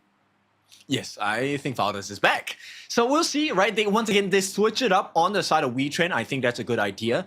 You really want I wouldn't say it's a problem, but you want to nip it in the bud, right? Make sure that you find a winning strategy against RRQ and just keep at it. And as long as you keep at it, I think eventually you will find your success. But the time is not going to be on their side here for WETRND. They need to find success in this game, and they need it now. Time is ticking, WETRND. You better be comfortable coming up with a decent team composition if you want to be relevant in this best of 7 here. But for Valdez, he's back at it again for the side of WETRND's jungle position here. So, what did WETRND do well in game number 2 that really got them the win against RRQ? Could you elaborate more? I think game number 2 really was the macro sense of the game, right? Game number 1, you see WETRND faltered because they did not take control of the wave management. They actually got split pushed to death by the side of RRQ. Same situation for game number 2. They handed that same strategy back into the hands of RRQ, where you realize that, hey, the rotations were not as quick on the side of RRQ. They managed to take a T3 really early on the side of WETRND, and they just managed to apply pressure on that wound. So let's see if they can do it again, because RRQ, they are adept at punishing the mistakes on the side of WETRND. But I feel WETRND is more potent in that particular aspect. I have to agree with you, because so far in terms of the playstyle, it is very similar to their own competitive region, whereby PKL, for the side of WETRND Esports, they play more of a scrap and brawl type, where they want to fight you and skirmish you with every opportunity they take. But for the side of IKL, they play more of a traditional style, whereby they play towards the objective and they play with the numbers game to force out those 4v5 or 5v4 advantageous team fights. So I'm curious to see how this is going to play, right? Because we've seen WETRND explore the late game craft. It did work for them in game number 2. Now in game number 3, did not really work out as what they had hoped for, right? They were expecting that initial growth in the pay as well as that mid lane Garuda, so that they could actually have the late game prowess on that Flowborn marksman as well as the Fati, but they just were not able to reach that time. Yeah, and you can really see once you come back into the game, the Garuda had multiple mistakes coming in for the side of Aaron here. He was getting caught out, I think, like 3 times, and all those 3 times really resulted into towers, buffs, and eventually the game-winning push coming in for the side of RRQ. Yes, so we'll see if that's going to be the case here. Both teams prepping themselves to go into the bans and picks. We'll be heading into the ban and pick really soon. Now, a lot of heroes have been taken out, but not the most, right? Just at this point, 15 heroes from each side. And Dolia has been consistently banned from the side of WETRND Esports as a first ban from the side of RRQ. But without further ado, let's go into game number 4's ban and pick between WETRND Esports on the red side and RRQ on back again on towards the blue side. Alright, looks like that Dolia is coming true, right? It has to be, because if you don't ban it here, it is going to be picked up. It is going to be snapped up as well.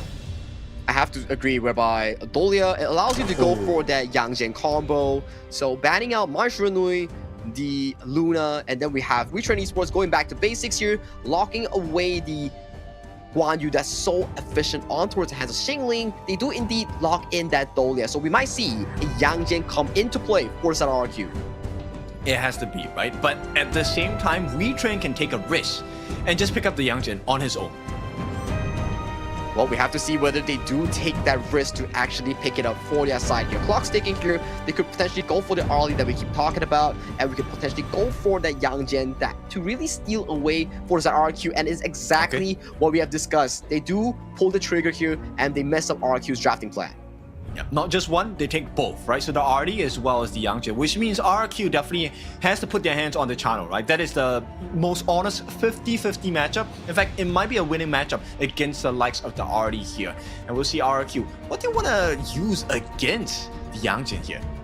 There are certain picks that you can really use, something to really limit him, like a strong, suitable tank, like the Ogren and Chano here. So this Ogren and Chano, it solves 2 things. Ogren's early game is really damn strong, and Chano is strong early all the way to late game counter against the early here. So for this Chano, protect the President, play around the double carry here, buy on that battle tank, and harvest on that late game monster. It is the exact win condition for the side of RRQ.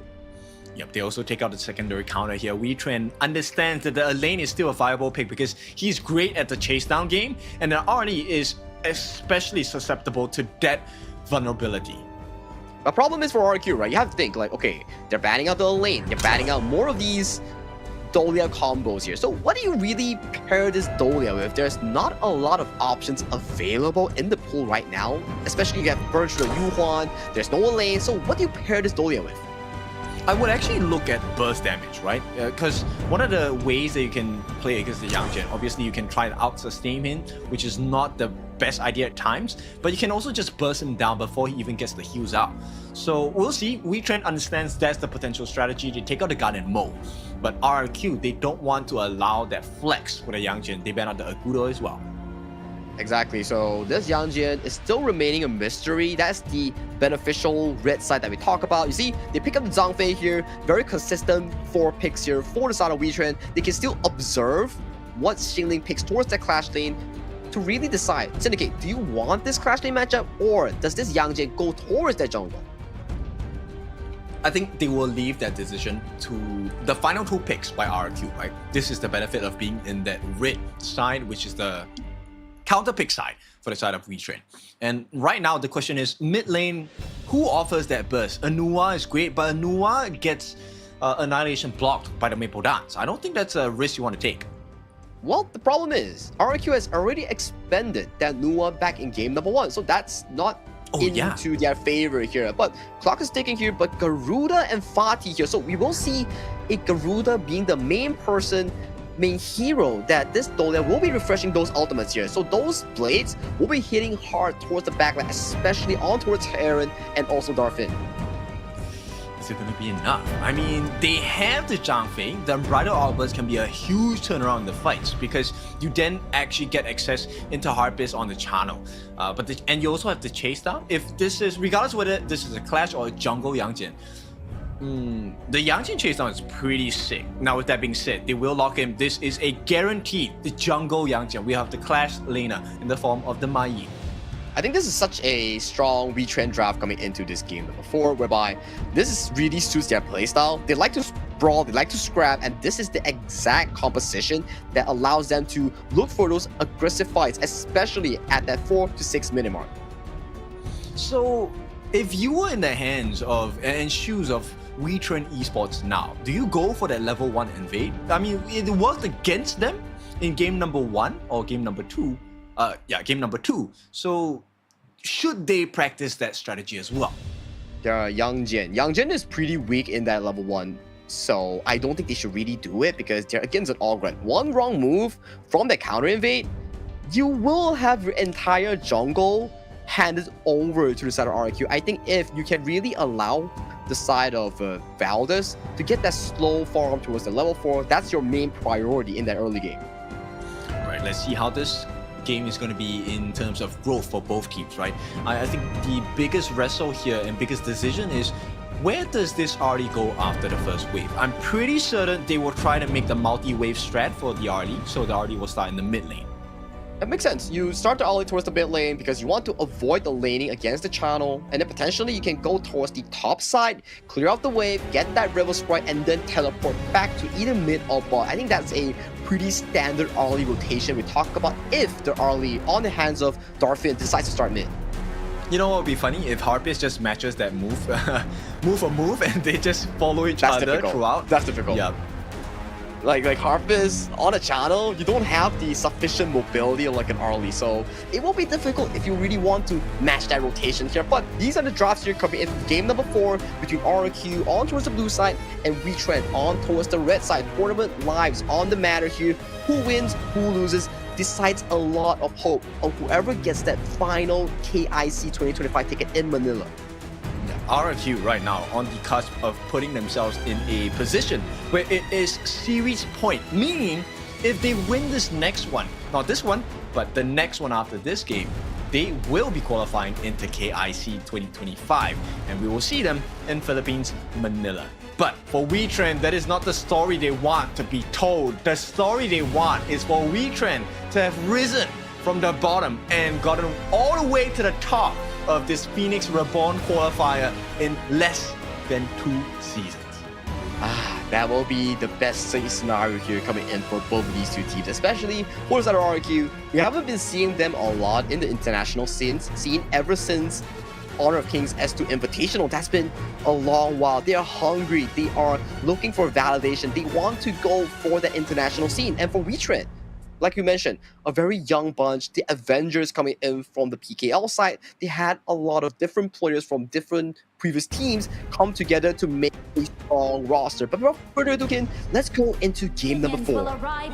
Yeah, game number 4. This one is very important for both sides, but for very different reasons. WETRND are trying to hang on. RRQ, they're trying to tear away from their opponents. Only one dream will be true at the end of this game number 4. Whose will it be? And coming to the mid side, we already see a 3v3 commenced by both teams here. Darfin wanting to go for that early clear here, but is matched simultaneously by the strong members coming from RQ. Look at the damage on towards Darfin.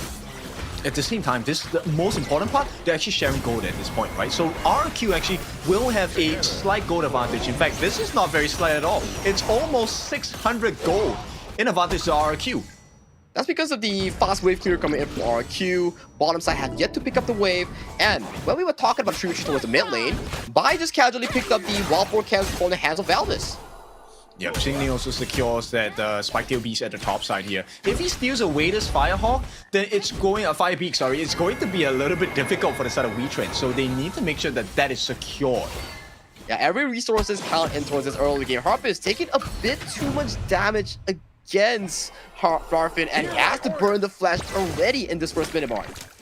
Okay, is it very painful? Not really, but it is a huge risk, right? Because for that 4-minute tyrant, he will have it, but at this point, he's also at risk. One wrong move, he might be ambushed by the members on the side of WETRND here. They have to take into consideration every single spell that you use will be remembered and memorized by the enemy here. So for Harpist, the next few minutes, he has to play really safely under the protection of 663 if he wants to scale well towards that mid game. Okay, so RQ, we can see, like, WETRND, I don't know why, they refuse to contest for this Space Sprite in the first minute. And I feel like this is something that WETRND needs to not give away so comfortably to RQ. Well, you have to consider the early game prowess coming in for the side of WETRND. Valdez is not as strong compared to your Ogryn, so you want to avoid these fights as much as possible when an Ogryn is really present, because this Ogryn, the lifesteal and healing is just too damn crazy here. But topside here, a bit of a tussle. Yep, I mean, they did force out the ultimate activation from Xingling there, so that's something of value, but this is still early for them, right? So we are, what, 1.5 minutes away from that 4-minute Tyrant. Everyone should have their ultimates and their common spells by the time the Tyrant is up. It will be a slow and steady race here in this game number 4. So far, like you mentioned, nothing too crazy in terms of the score, in terms of the kills, but look at the goal lead here being generated by RQ. True to goal sharing, true to more so on those jungle invasions and all those neutral camps objectives, they are looking pretty darn solid in this 3-minute mark. Yeah, and it's a 1,000 goal lead and a little bit more at this point. So WETRND, this makes that 4-minute Tyrant super important for them. They need to get the gold advantage, or at least equalize it, and as well as to put themselves in a position where they can actually fight against the members of RRQ.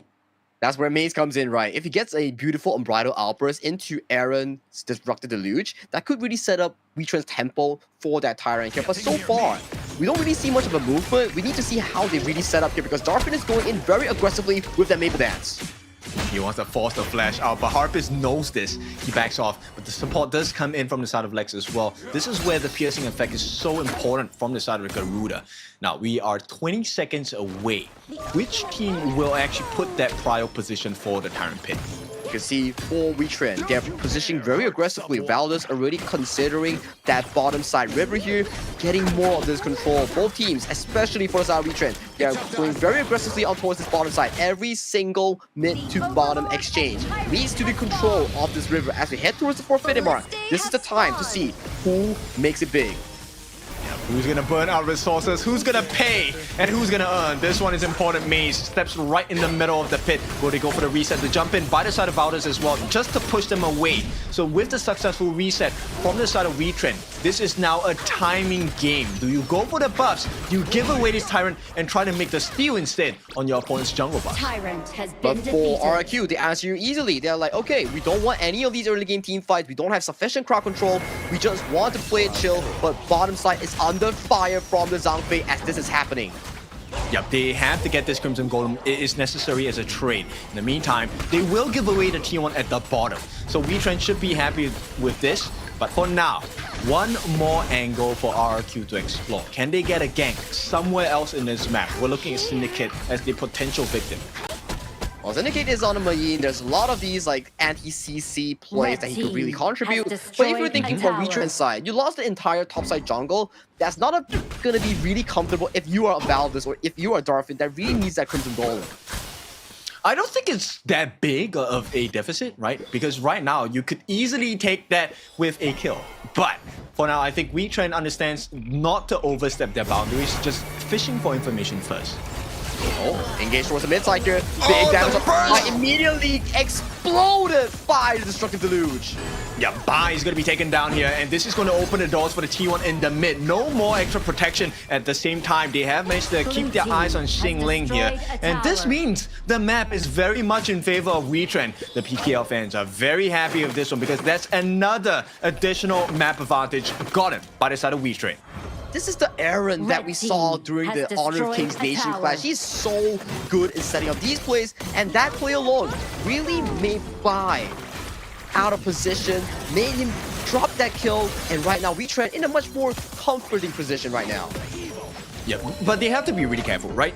It's nice that you get the two side lanes, but the T1 in the mid is still that prio that you want, because you want to have safe entrance into the jungle. Now, right now, Bai, because he has the timing on the Crimson Golem, he will step in to try and make the steal. But there are 4 different members on the side of WETRND down here. The defense and the save attempted by the side of RRQ just to push them away, and Bai did manage to get the steal.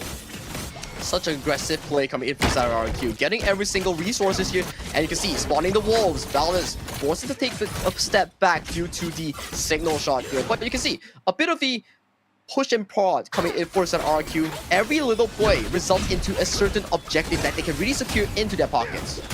This is what I really like about the WETRND playbook that you just mentioned, right? Like, they are playing their macro game a little bit better, and every game that they're able to out-macro their opponents, WETRND tends to get the dub. So let's see, RRQ, they're not playing bad, but for now, they haven't found an answer just yet.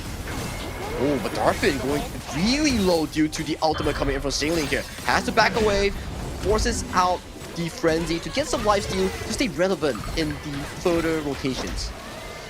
Yeah, for now, they're trying to maximize the farm coming into the side of WETRND, right? Specifically, funneling it into Darfin. Darfin needs to find success in this game, not just in positioning, but to have that gold advantage for items as well. Right now, they're keeping neck and neck against our RRQ, which is a good sign for WETRND fans. The 10 minute mark will be so important if you are a WETRND fan, especially. You want this early to get those big team fights, get the 3-item power spike, and force Channel to be in such a discomfort here. So as long as WETRND pace themselves, give Darfin sufficient space, give Valdes sufficient farm, that could be pretty good setup prior to that Shadow Tyrant in that bottom side.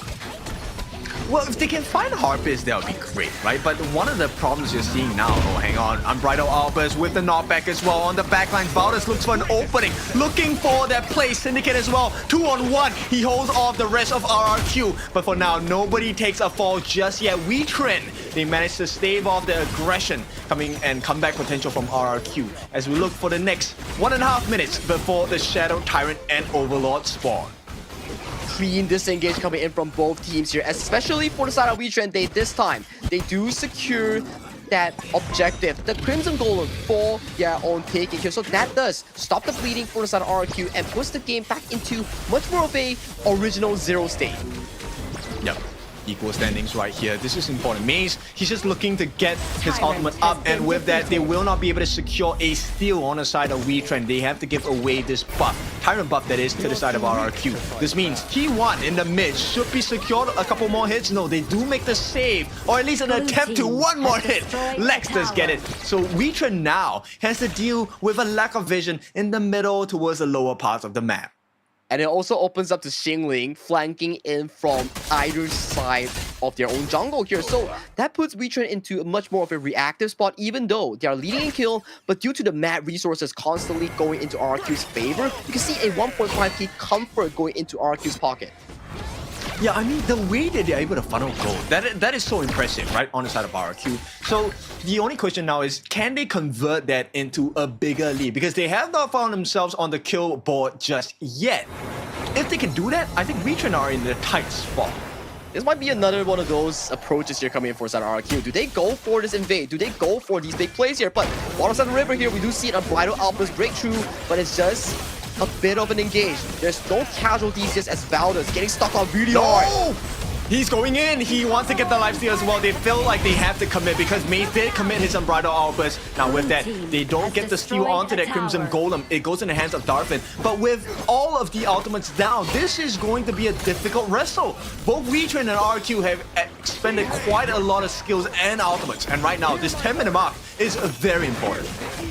It has been started here. Shadow Tyrant in favor for RQ's positioning here. How does WETRND respond towards this? Because key ultimates has started to come up, but Maze has no access to that Unbridled Outburst. This thing is burned out super fast. They need the smite. They get it as well. WETRND, they have got that smite down, but can they get the kills? One life, a little bit too much. Syndicate has to give his life. They need to back out. WETRND running tails between their legs now, and they will make it out at the cost of just the life of Syndicate. Very crucial smite coming in from Valda's. Although they lost Syndicate, securing that Shadow Tyrant puts them on towards the mark to meet RRQ in a 50-50 equal here. But right now, RRQ in a much more reactive zone here. Do they have what it takes to actually face check that Shadow over? As we check on towards the replay here, we can see Valda's walking in. Getting that crucial smite is exactly what you want from your jungle.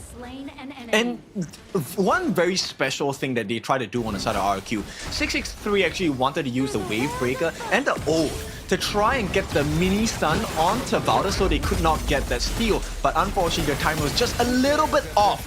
Now, because of the Tyrant buff, WETRND can definitely fend off this attempt by the side of RQ. And towards the mid side here, Xingling gets caught out by Syndicate. That's a crucial kill here. This forces into a 4v5 situation in favor for the PTL representatives here. So right now, 15 seconds left on that Shadow Tyrant buff. Does WETRND Esports go for his double objective? I think they just hold off, right? I think right now it's just making sure they have the wave management. Darfin looking for some free pokes coming in, right, against the side of RRQ at the same time. Maze, he needs to get his madness up. He wants to get his Unbridled Outburst. But here comes a catch. Valdes, can he make the kill? He does not looking too good. The jump in from the side of Bai as well. They finish him off, and this might be the opening for the side of RRQ. But WETRND says no. We're gonna make the trade. Bai immediately taken down as well. Jungle for jungle, and this trade is perfect for the side of WETRND. Both teams are just fighting. This is so nail-biting because that was a 4v5 initiated by the side of RRQ. They are just that relentless in these teams, but they are not afraid of you even though they have a numbers disadvantage here. But look at this. Back to an equal footing, 13 minutes on the clock. Goal lead, there's no really significant goal lead between these two teams. Yeah, it's neck and neck, right? And the thing here is, if you take a look at the difference of itemization between the junglers, Bai already has the Eye of the Phoenix, but Valdes does not. Yet Valdes is tanking so much simply because of the Pure Sky item pickup, right? 30% less damage taken. Now, once he gets the Eye of the Phoenix, I think this is going to be a hard fight for RRQ. Look at the poke here coming towards the mid lane here. Wings of Judgment trying to find his marker here. But good rotation here coming out of WETRND. Just casually dodging the ultimates here. But round number 2, he is going for it. Yep, Maze gonna be able to tank up quite a bit of damage. But the real target here for the side of RRQ is the backline. They have managed to force Aaron quite a bit low.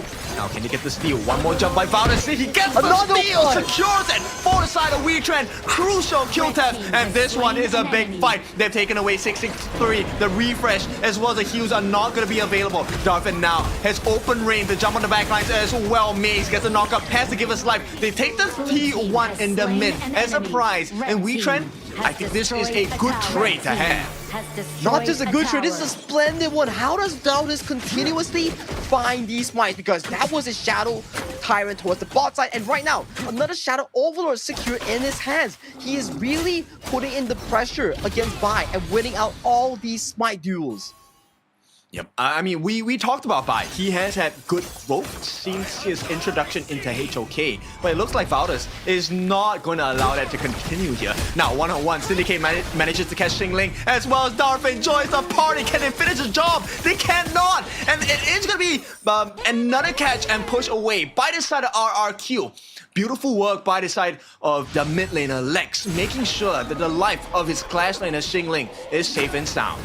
But expensive cooldowns committed by Xingling there. Good catch so far for the side of WETRND, forcing out both the Flash and Pure Sky here. So Xingling, he will be quite difficult going towards that mid-game team fight. So he will take quite a number of time. But fortunately for the side of RQ, they do secure this Shadow Tyrant in towards their own buffs here. So they're back at an equal once again. This game is so neck and neck here because it decides so much going into the series.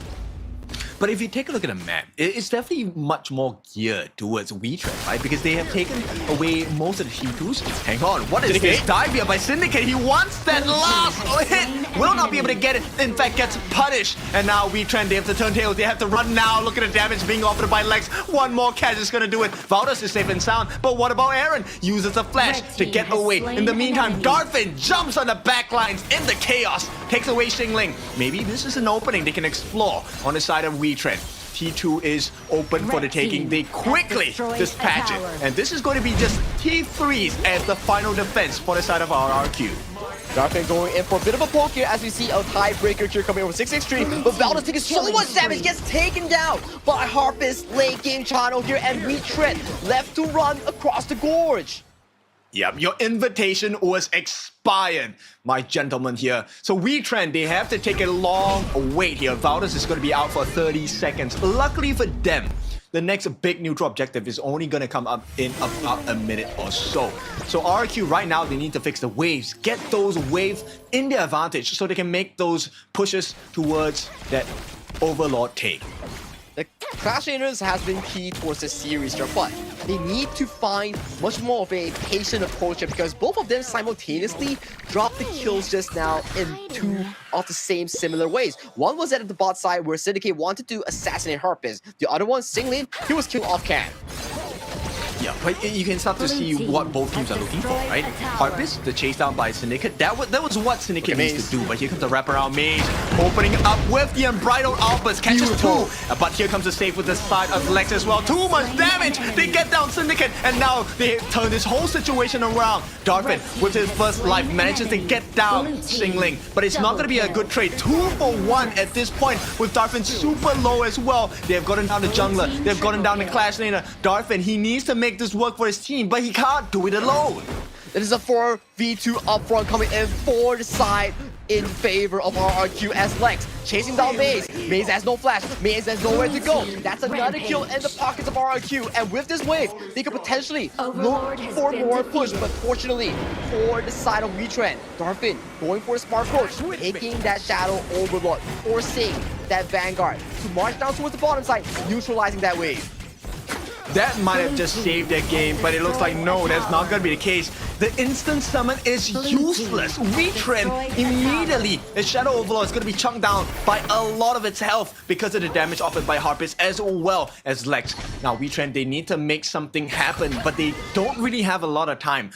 Less than 30 seconds, the Shadow Tyrant is going to be available for the taking, and RQ does not have the debuff on their hands. But fortunately, like at the very least, WETRND, they have stronger waves here. You can see towards the bottom side, 2 strong Vanguards are marching down towards that bottom lane here, putting pressure to RRQ, making sure that, hey, you gotta clear this burst before you commit to this Tyrant here. So they will be showing their vision across the map as this Tyrant spawns before the Tempest Dragon. Okay, vision secured by the side of RRQ. 663 has given them the information that they're not yet starting on this Shadow Tyrant. Now we are 18.5 minutes here. WETRND, if they can pull this towards the Tempest game, they can nullify that pain that is on the bottom side of the map. At the same time, Darfin, he needs to look for an opening. Check out the top side though, that Vanguard is marching towards the base here. Someone, for that RQ, has to attend towards it, but Valdez here, caught in the bad position. Oh, luckily for him, he had the Hellhound. He was able to reposition himself out. Now, with the traps, the Lupine traps that is, Harpist is actually making sure that you don't really have to go back and defend. So RQ in a nice position. But here comes the wrestle. Will they get the reset though? With those Spriteling mech minions there, I don't think this will be in a reset here. Maze taking a bit too much damage here, forcing out this 50-50. It's going dangerously though. Who gets it? The stun, and they will secure it. WETRND, Valdez gets that secure onto the side of WETRND. Can they make something work though? Because the damage is going to be laid down by Lex. This Wings of Judgment ultimate has been really hurting WETRND. It has been hurting, but guess who's hurting? Bai's confidence. Every single one of these Smite duels, it goes in the favor of Valdez 3 times, all in favor of WETRND's jungle. Yeah, Valdez is definitely feeling it today. He has been carrying WETRND on his back with his smites now. He's going to be looking at the Azure Golem. Now, this is also something really important for Valdez, right? He needs a lot of that mana regeneration and the CDR cooldown reduction here. But once again, we have finally hit the Tempest mark. First one of the day, 20 minutes. WETRND and RRQ, both of them need this. But look towards the bottom side here, kid. Fortunately for Sutter RRQ, they have a tier 3 taken in towards their favor here. So those minion waves will rack up a lot of pressure, and if WETRND doesn't take note of that, that could lead to a bare minion final push to lead the game for Sutter RRQ. So they have to attend to it if they want hope in this game. Yep, Lex is already putting on their early game damage, right? Or early fight damage with the Wings of Judgment. Now they're melting this really quickly. RRQ, they need to make a move now. But with the slow of the Radiance, can they actually reach it in time? Attempted. He does make it in. Can he win that Smite battle? Here comes the stun. Valdez.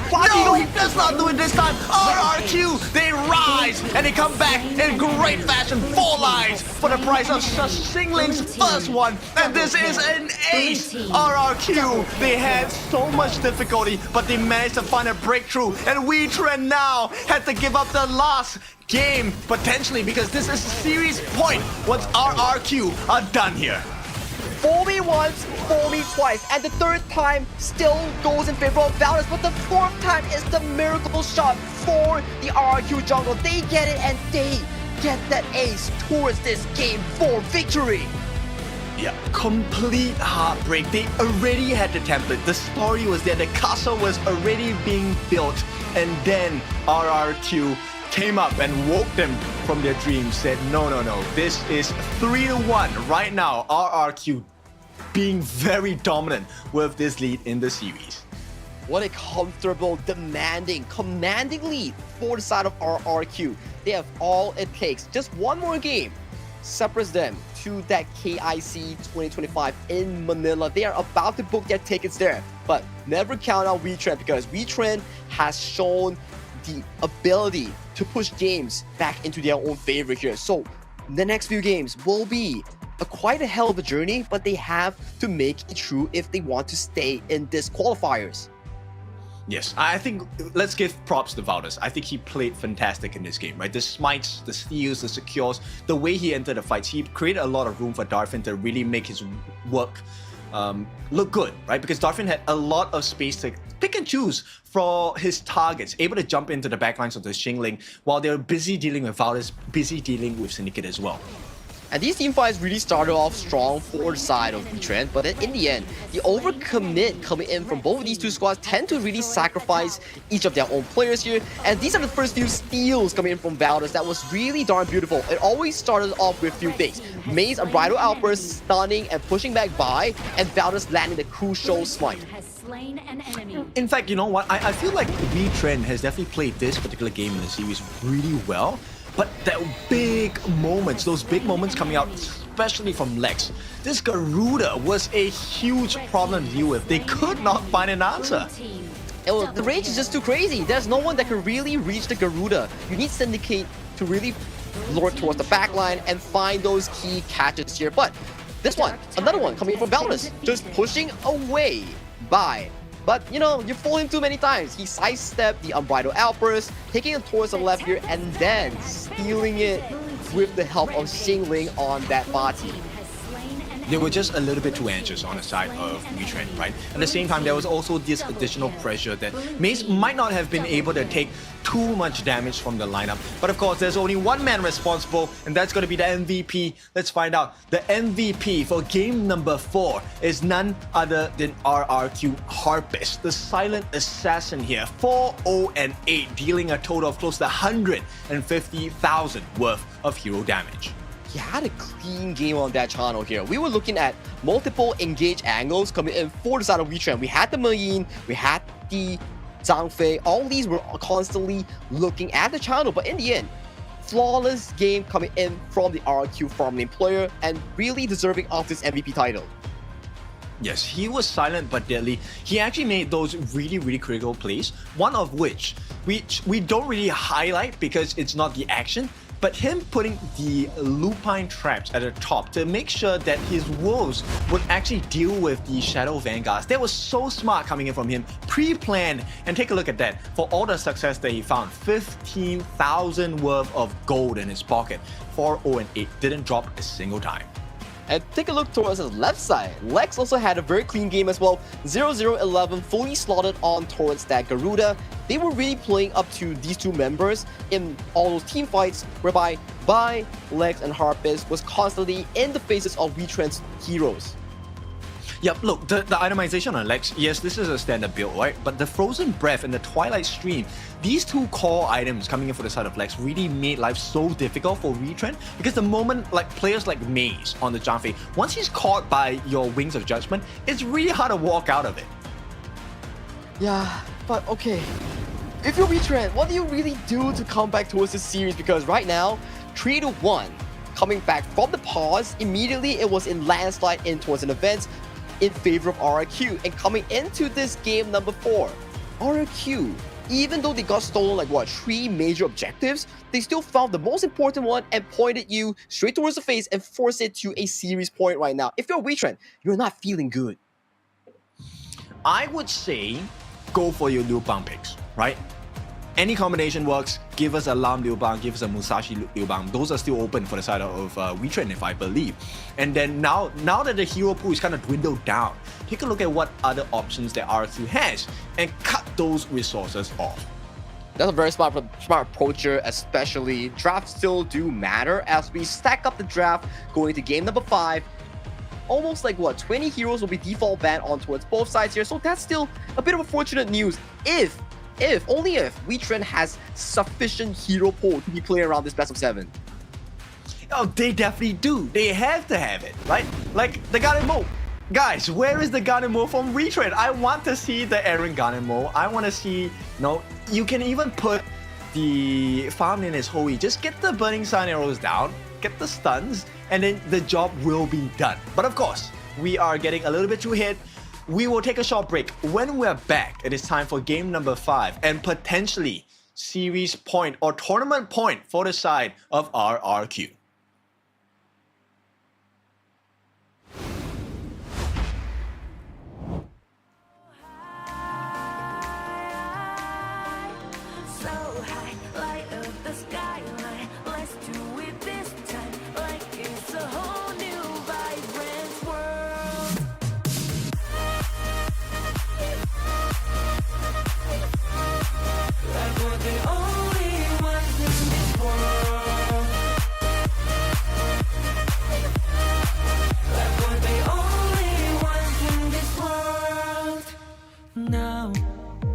Now I see that I got everything I need.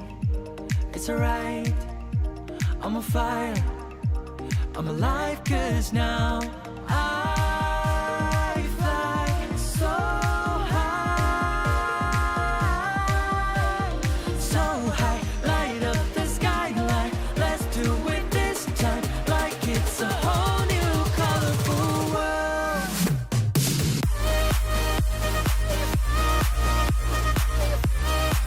Like we're the only ones in this world.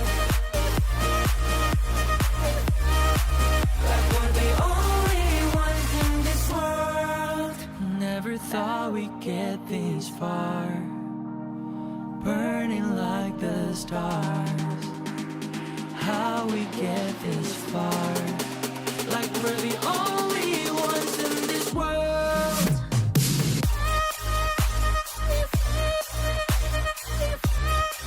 Like we're the only ones in this world. Like we're the only ones in this world.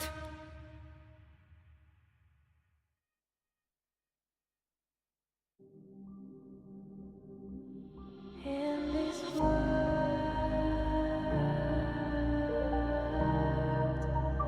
only ones in this world,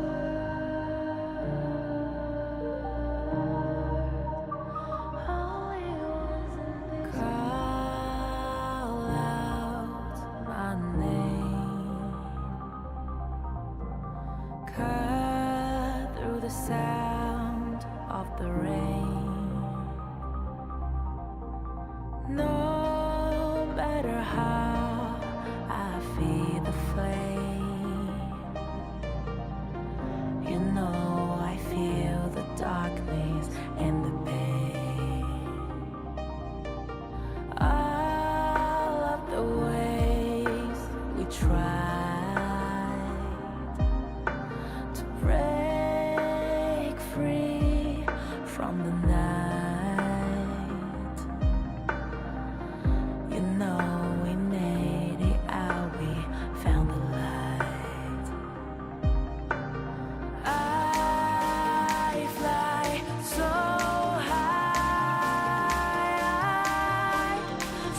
high, light up the skyline. Let's do it this time, like it's a whole new vibrant world.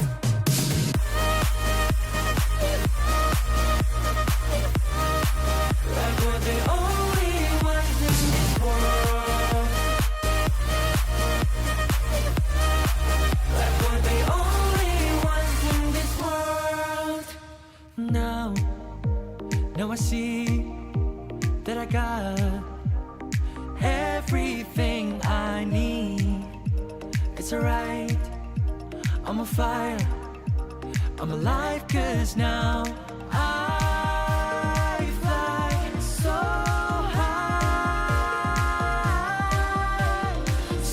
high, light up the skyline. Let's do it this time, like it's a whole new colorful world.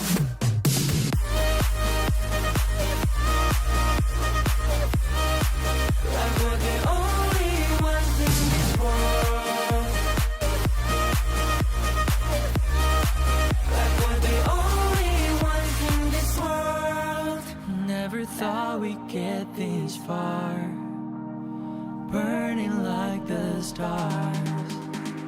How we get this far, like we're the only ones in this world.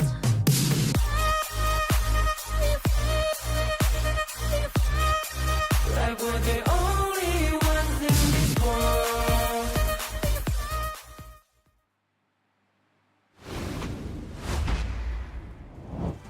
Welcome back. It is time for potentially the last game in this series. It's your favorite kind of tofu, Kindofu, and with me once again, Sagi. This one is series point. If they win this, RRQ go to KIC. That is exactly what every Indonesian fan, every IKL fan wants to happen here. But if you're a Filipino fan, if you're a Philippines PKL fan, you don't want that to happen. You want WETRND to get back on towards their footsteps and put on a good show, force it to an ultimate battle, and then fight for that slot to the KIC, because it is home grounds advantage if they make it to Manila's KIC. Definitely. I feel like the fatigue has definitely taken its toll on the WETRND players. So right now, it's time to dig deep, get all of the heroes out, and play your game, because RRQ has been very dominant. You can see in game number 3, game number 4. Now as we head into game number 5, we'll take a look at what is left in the pool of heroes for both teams.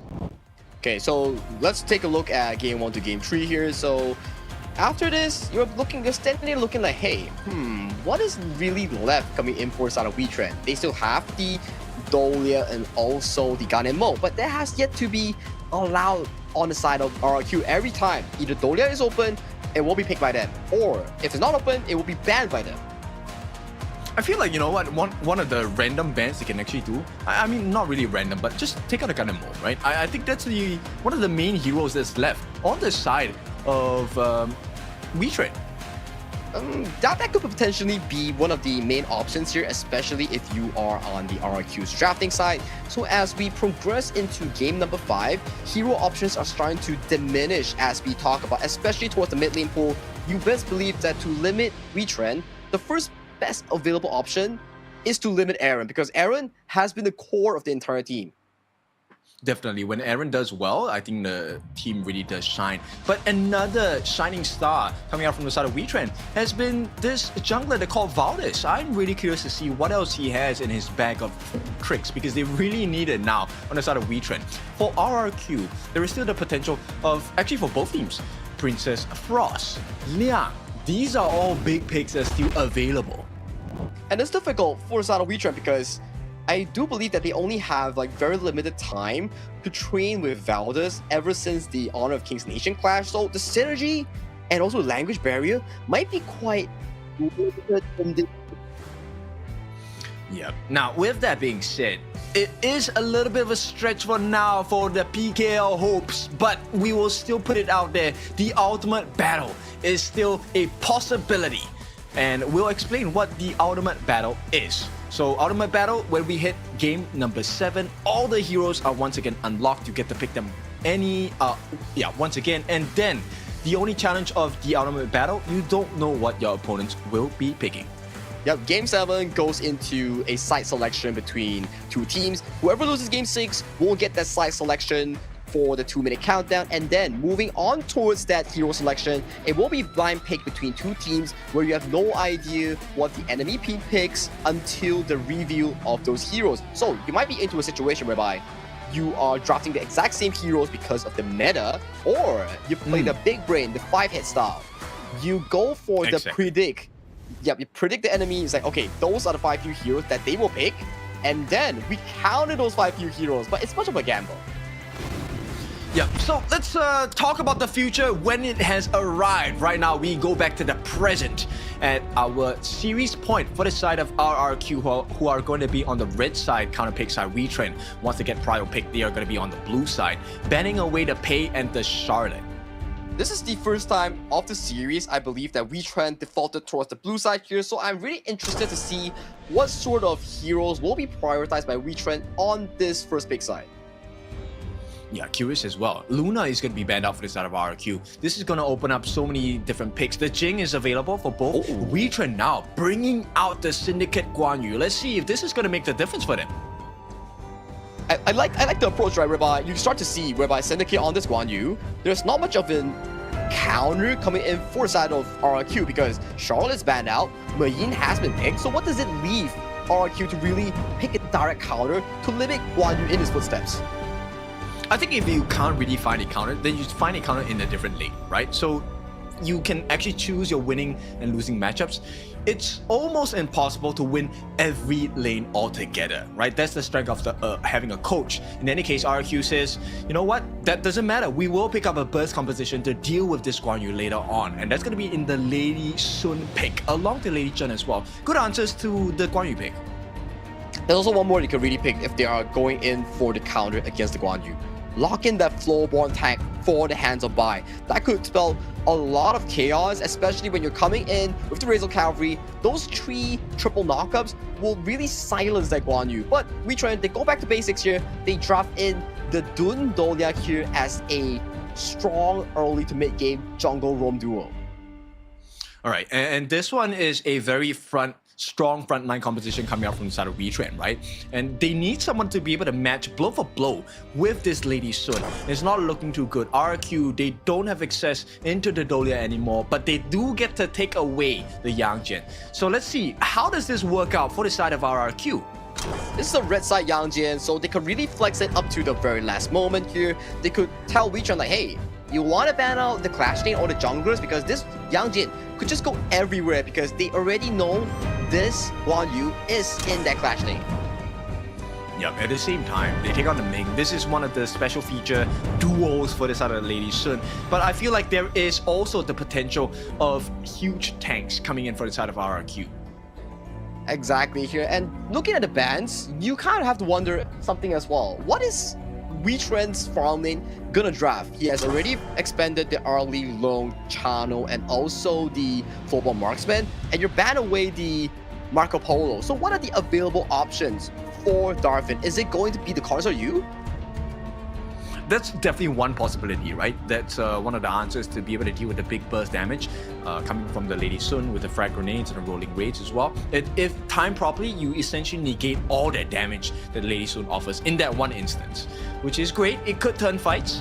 The other consideration is you go late game for late game, right? And you pick up a Shoye. Oh, Shoye, yeah, that's definitely something we didn't really cover on. Shoye, if he does get to those 4 or 5 item power spike, he really hits super insane. You could 3-shot a squishy with those auto attacks. Oh, for sure. And here we go. We talk about the healing compositions coming out, and they saved this one for the last RRQ. Picking up the Sakir. This one is truly going to be a problem. They don't have a lot of burst damage on the side of WETRND. Oh, very aggressive laning here coming from RQ. So whatever WETRND picks on this 4th pick, they really need something on the farm lane to sustain this laning phase against the Lady Sun, against the Sakura, because these two are super duper aggressive. The burst damage is just so darn high in that laning phase. Yeah, actually this one's quite hard to deal with. WETRND, they need this last 2 picks needs to be of maximum damage capacity. And we talked about it, RQ straight away, they banned out the Garden as well. This would have been a great save. But I like this answer, you're gonna pick up the Angela for Aaron in the mid. D-Range here, I like this, you have that legal immunity to get out of jail free once. But are you gonna sustain against the damage that RRQ has?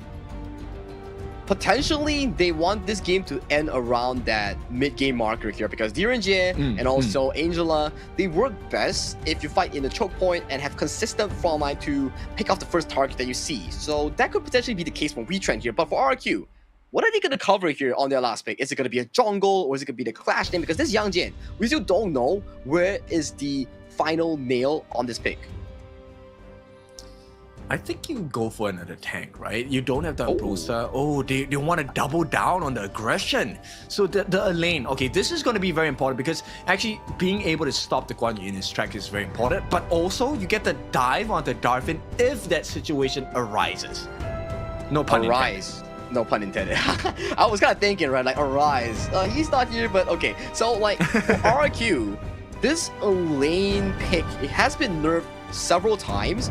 We rarely see an Elaine come out without the presence of a Dolia, but due to the global ban pick, RQ has already expanded the Dolia in game number 4, so this is a plain Elaine going towards the Clash, and I'm very eager to see how RQ Singling actually brings out this pick. It'll be interesting, but it's not impossible, right? That's the beautiful thing about HOK, where you can have kind of the so-called lesser picks, but it's a team game. If the team synergizes well, you would see that this Elaine can become a true monster because they can't help but to deal with the Yang Jin. I fully believe this game is going to be on the hands of Bai. If Bai can hold their attention, and with the help of the Lady Jun pick as well mid for Lex, then they will have their hands full. Nobody's going to be able to keep their eyes on Xingling.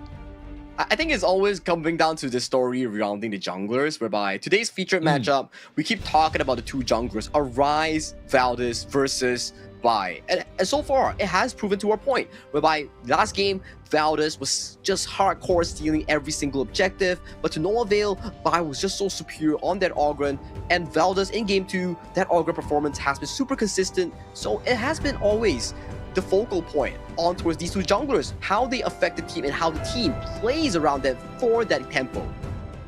Yes, and also because if you take a look at the pick for Valdez, right, he has a Dun Dolia combination, a double Ds, of which we absolutely love. But there's a lot of control, and that might cause a bit of problems to the RRQ lineup.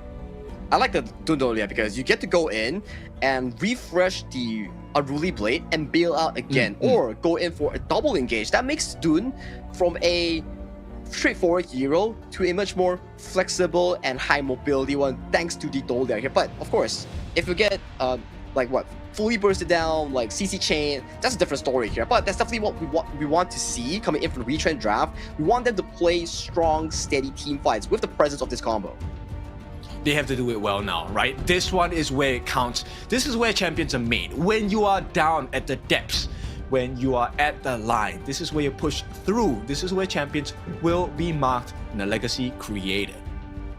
And this is the final shot, the Phoenix Reborn qualifier. If you want to make a name for yourself in the HOK global esports scene, you need to make the first step, make the first ladder approach. Make sure you qualify to the KIC main event for a shot to make that legacy, because if you don't qualify, there is no legacy to be talking about in the first place. Exactly. So we'll see how this is going to be like.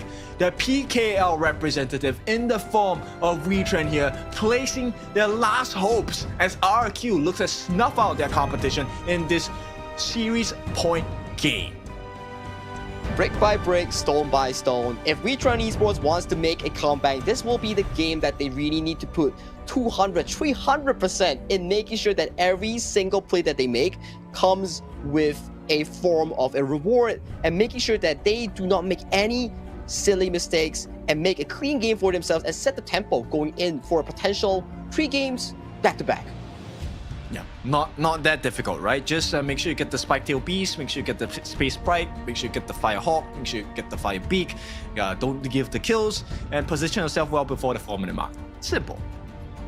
Simple on paper, but execution is another thing, because we're not playing against bot. They're playing against another 5 stack of pro players here, so definitely not the simplest task, especially when you are at such a mental pressure point. Every single mistake you do will contribute to either you going to KIC or you staying at home watching KIC.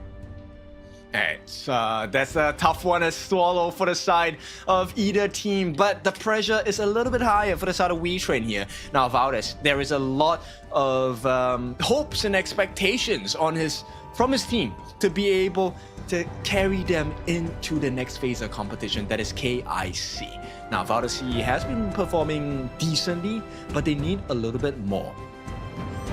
Well, that's the thing, right? Whereby, if you look at it, Valdez has had so much experience coming into the 2025 year prior to joining WETRND Esports, whereby he joined the team known as Alter Ego back in IKL, and then going into PKL, he joined with Barcode Esports, and he generated that knowledge coming into the both seasons before coming into WETRND Esports. So definitely something to take note about for this jungle prodigy here.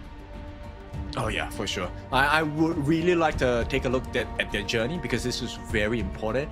Now, with that being said, of course, we are experiencing a little bit of an internet issue for now, so we get to play some time to kind of work through this entire segment of things. But you know, expectations are definitely high. I feel like WETRND have the potential to do it, but you know, actually doing it is a completely different story.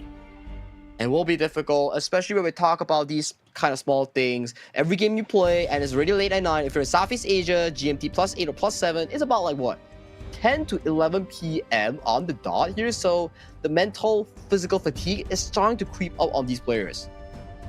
Oh yeah, for sure. And you know, you're using your brain to a maximum capacity, because you have to take care of so many different things. You have to care about the micro, you have to care about the last hits, you have to care about the macro, the map control as well. Now, this is going to be a difficult situation for both of them, but the pressure is different for slightly different reasons. RQ very close to completing their dream of making it to KIC. On the other hand, for side of WETRND Esports, it's really about making it even. Can they bring up the score 3-3?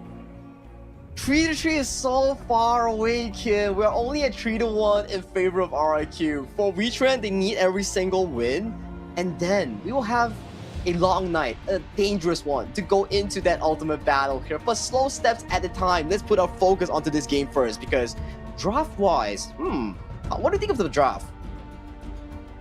I think it's okay, right? Okay, let's take it from RRQ's perspective at this point. They have the Yang Jian coming in. I like that pick.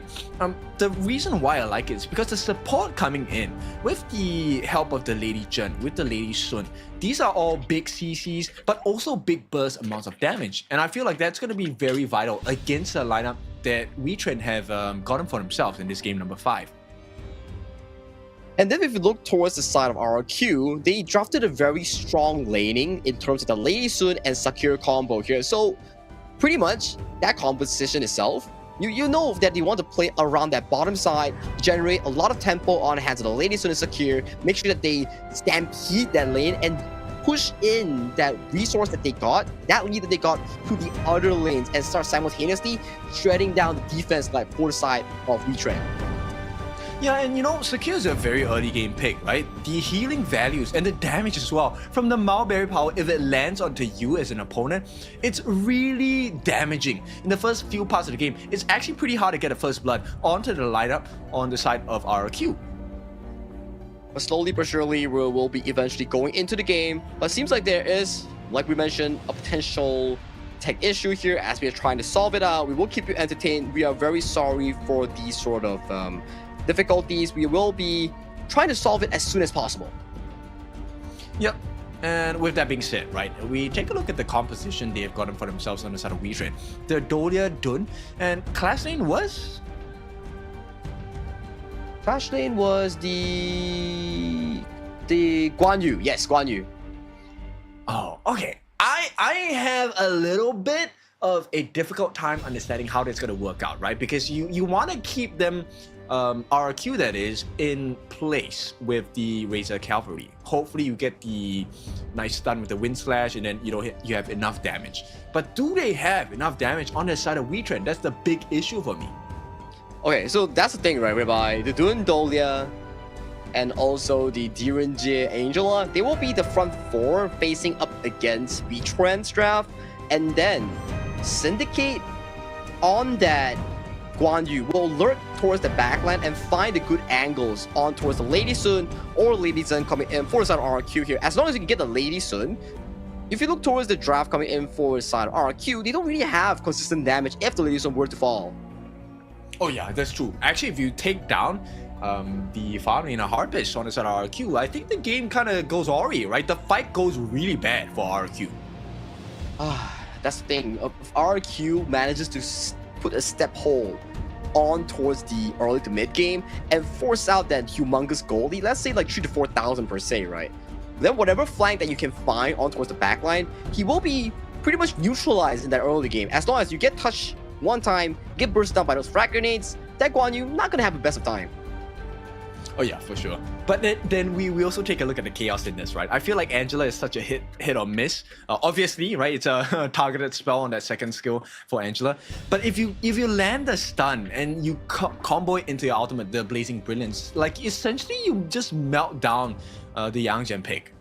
Oh yeah, you make a very good point, because coming into the draft for the side of RRQ, they don't have a strong front line. They only have a single front line if, and only if, Bai goes for that full tank build. If he goes for that bruiser build, there is zero front line to be even discussing about for the side of RRQ. He has to go for tank, right? There's no way Bai goes for the aggressive build, like with the Rapacious Bite and stuff like that. It has to be the Giant's Grip. It has to be. Yeah, Giant's Grip into the potential full tank build, or like Giant's Grip into the Axe of Torment, then Pure Sky, and then the other tank items. Those are the few jungle item approach for Yang Jian if he wants to go the full tank or semi-tank build to be that beefy boy in up towards the front line here. But this means that the Heaven and Earth form, the stack of the resistance, will be quite important going to these fights, because if you get caught by a Cinder coming in from the Angela and you don't get CC immune, you're just gonna pop immediately. Pop. For sure, guaranteed, right? You want to make sure you go God mode and become that super big version of yourself, you know, and be anti-CC for that one moment, right? But of course, for those of you that are new to Yang Jian, once you hit that form once, you are gonna be vulnerable to CC after that. Yep, you charge up the bar, you will be CC immune, and then you just get tickled once or touched once by anything, that form instantly pops and you don't get CC immunity anymore. But you do get increased size, increased damage, increased health, so that's the perks of it. Well, let's see if that's going to be the case for the side of RRQ. Will that be a blessing, a boon, or a bane for the side of RRQ? Only time will tell as we progressively, slowly look into the game here. We will go into the game in a bit of a time here. As long as we get the things sorted out, we promise we will go into game number 5. But so far, let's give it a bit of a time. Players need to fix their issues and keep the game in a 50-50 fair and square.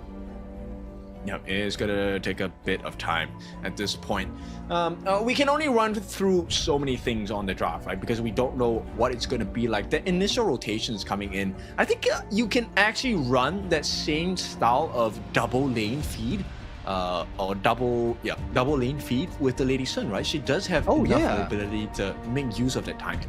Oh yeah, you make a very good point because rolling raid can pierce through the entire wave. So the secure, the Lady Sun just have to drop their spells and rolling with one time, and then you can just like immediately rotate to the next lane for more farm here. But whether or not they do that, it's a different story because they still need to collect more of these farms into the pockets of Harpist. So that's a potential route they could visit.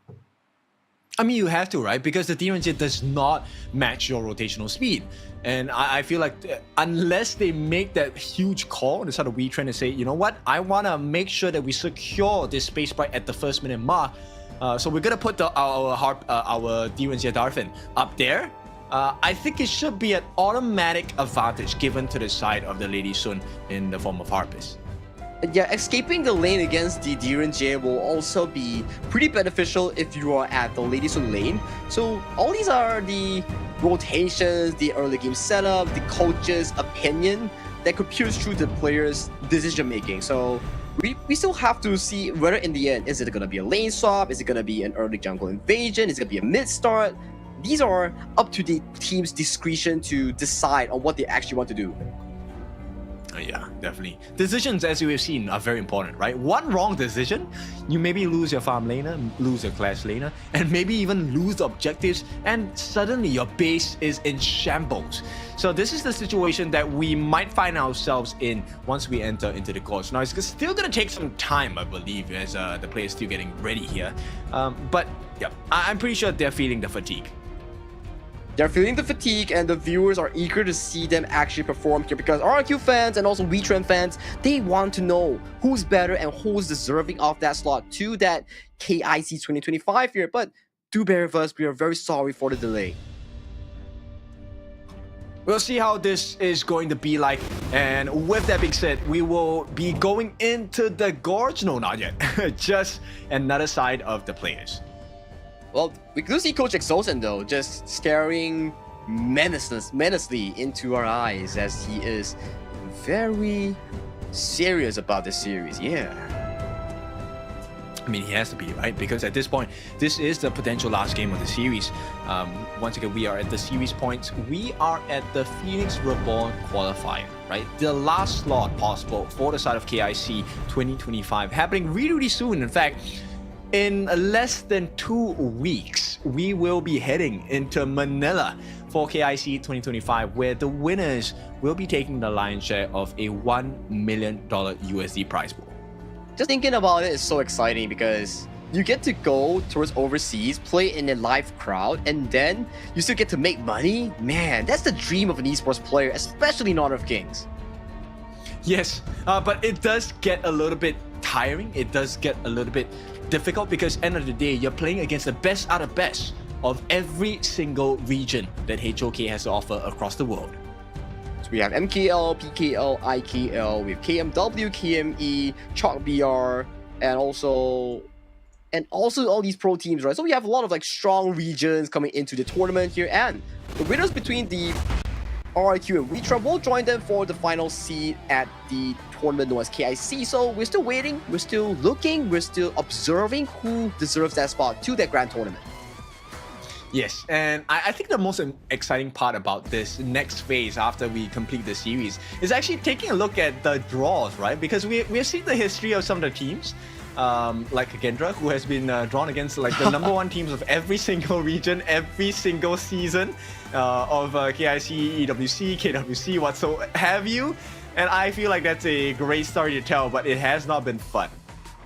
Oh yeah, that's not been fun, especially if you're a Kagendra IKL fan, because every time you go into a tournament, you automatically meet either HBSC or Nova Esports. And that's, I mean, not the funnest of the experiences. Yes, you have to win everybody if you want to claim the trophy and the $300,000 US, but meeting the tournament favorites as early in the group stage, that's just gotta sting.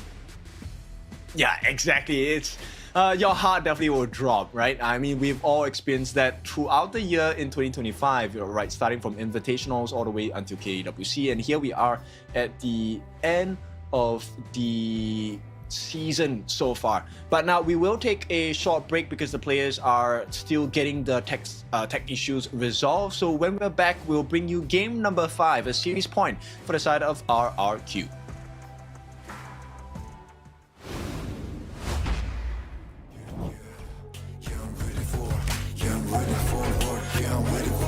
Putting in the top grind, all my squad is pop talent. No one's a needed for trust, we got the confidence. Let us step it up, be ready all the time. Get it now, take a breath. You know that it's colder than us, you gon' pay the price.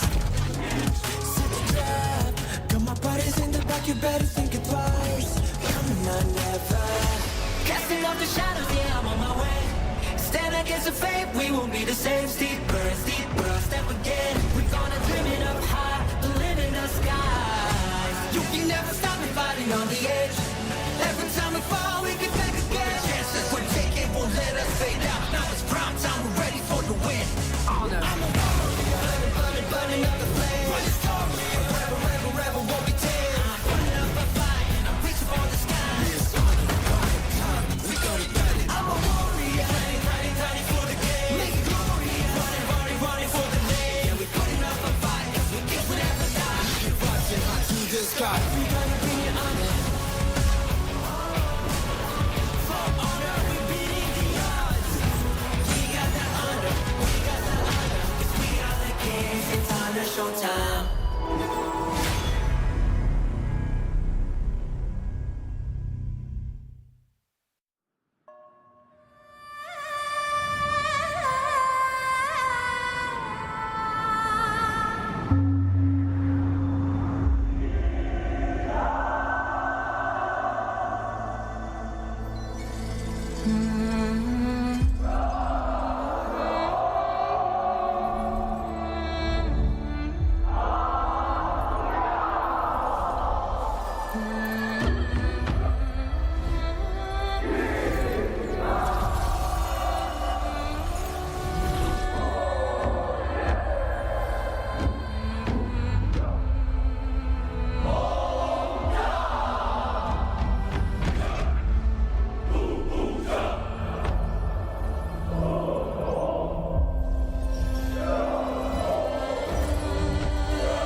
This world shrouded in darkest night will soon welcome Lord Qeon's return.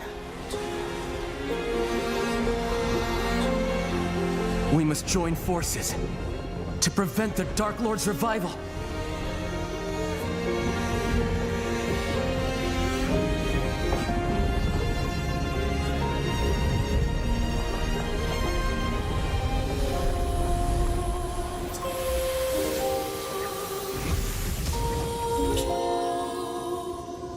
Answer the call of the token and follow me into battle.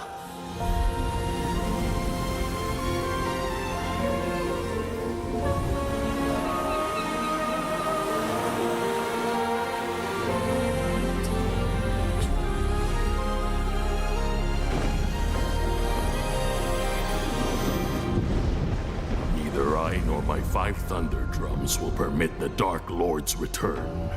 A mere mortal. Seeking to overcome the divine? How misguided.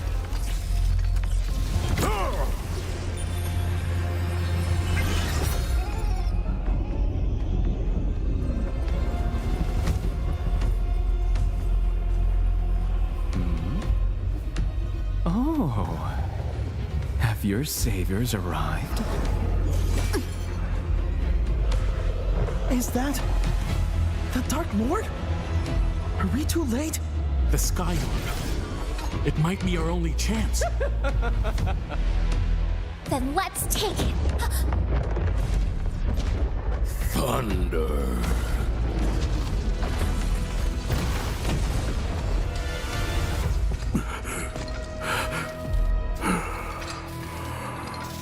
Master Sekong? His power can wound the Dark Lord. You truly consider yourself a threat to Lord Qeon? Only defeat awaits those who blaspheme my lord!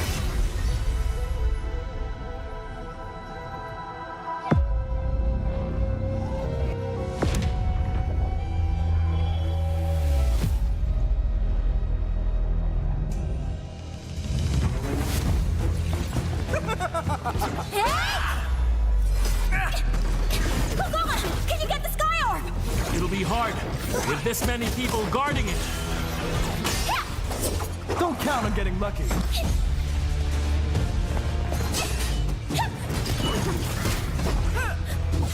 Out of the way!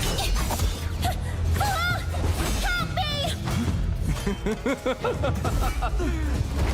Don't you have any new tricks? This is getting old! Make some room! You're all too slow! Guess it's my lucky day. I get to have a little chat with Levi.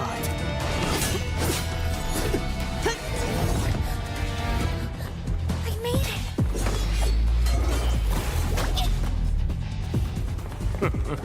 Where do you think you're going?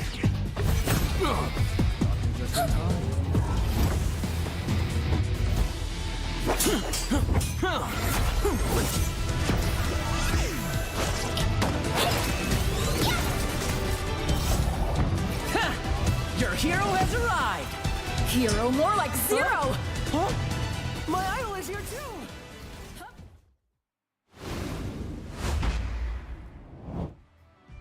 Alright, welcome back. Thankfully, this one didn't take too long, so we will be going back into the game really soon. Once again, it's your favorite kind of tofu, Kindofu, and with me today, it's Sagi. We'll take a look at the heroes right here, right now.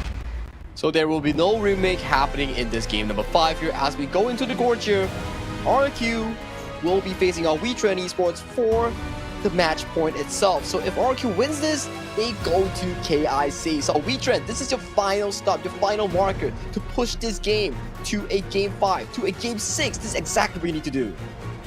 Yeah, but of course, as you can clearly see, it is going to be WETRND who has a slight advantage here with the smite onto Valdez because, unfortunately, it's not going to be the same case for our RQ.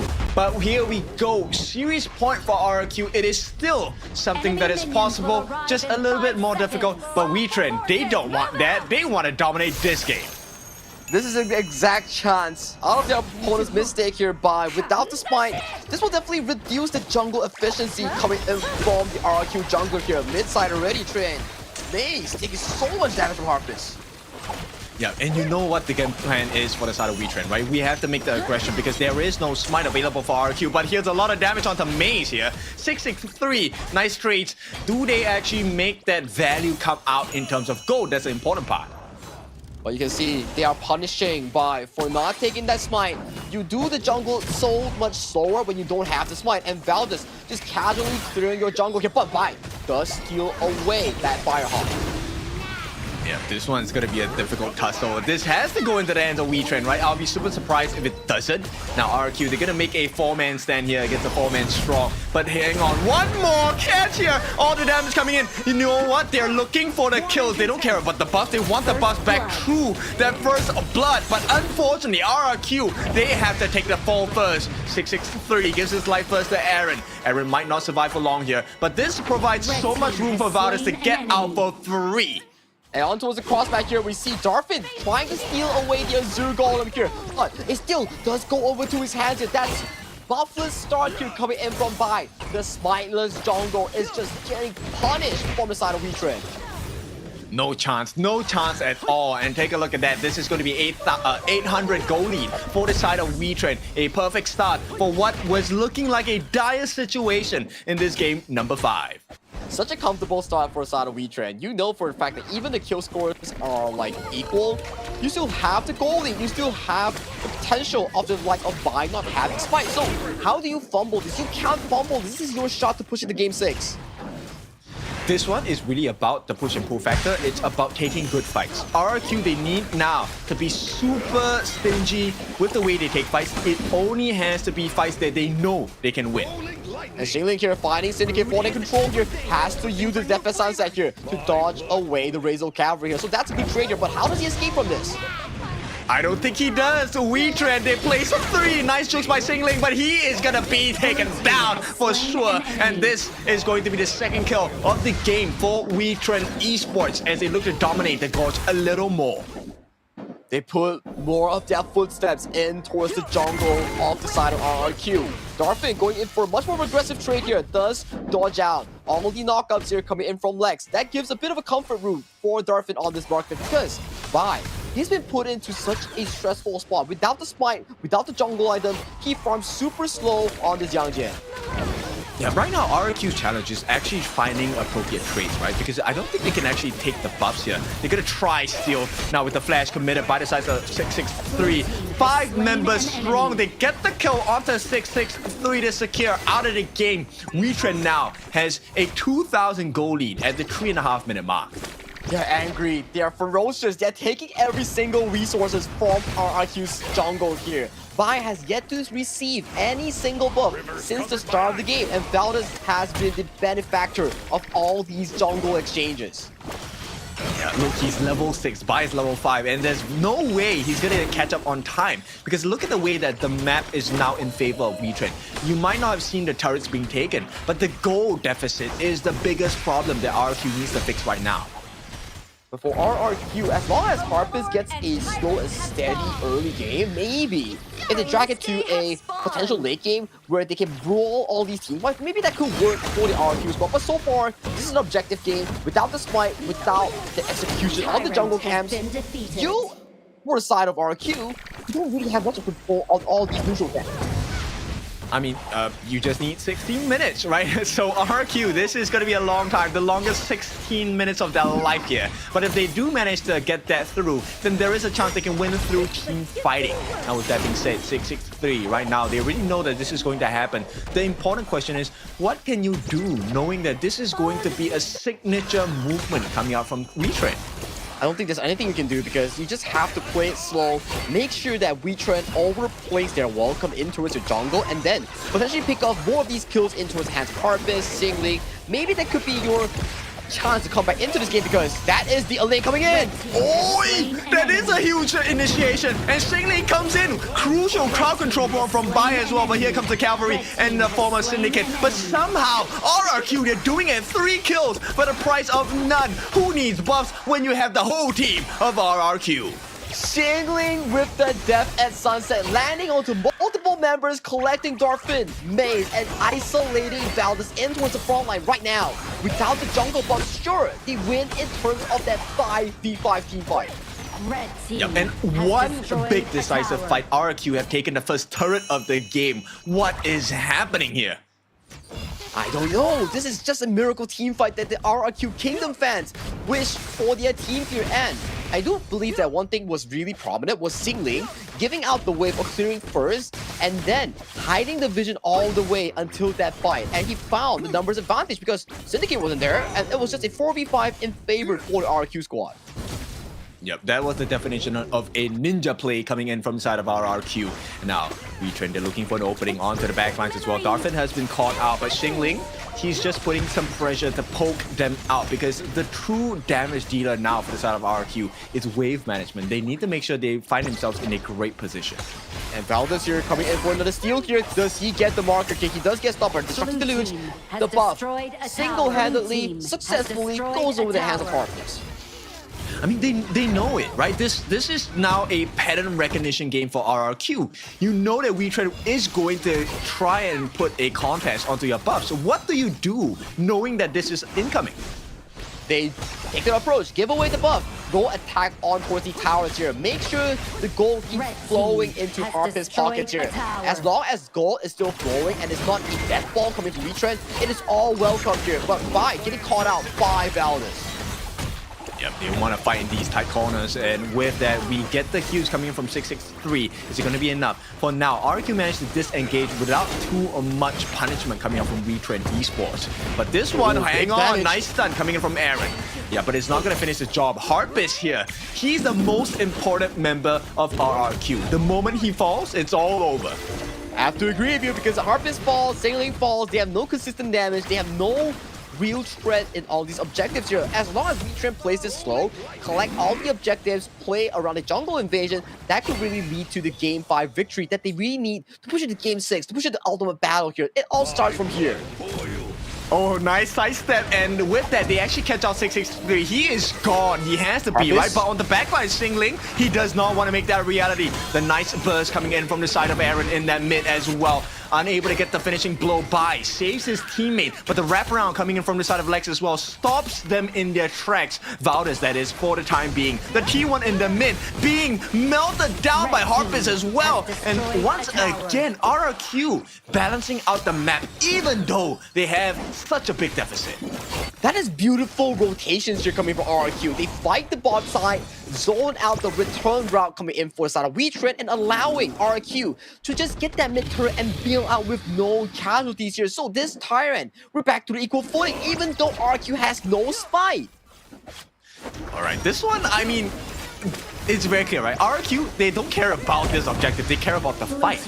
The price of taking... Oh, hang on, wait, Xingling... He is taken down, caught in the middle of 4 here as WETRND. Oh, this one is a guarantee. There's no way. RRQ with no numbers, you lose this fight instantly. They can't be affording to make all these mistakes here. Valdez goes in for a bit of a poke here on towards Bai here. Bai might be pushed out by Syndicate here, but he does not find the marker here. Yeah, unable to find the finishing blow, but it does not matter because they have the Shadow Vanguards. Or the Vanguards flying in. This is a guaranteed T2 on the bottom, perhaps, for the side of WETRND. Darfin unable to finish the job here because Bai is here with the defense. In the meantime, they're waiting for that next 60 seconds. RRQ, they win a team fight here. This could be massive. They're looking for an opening.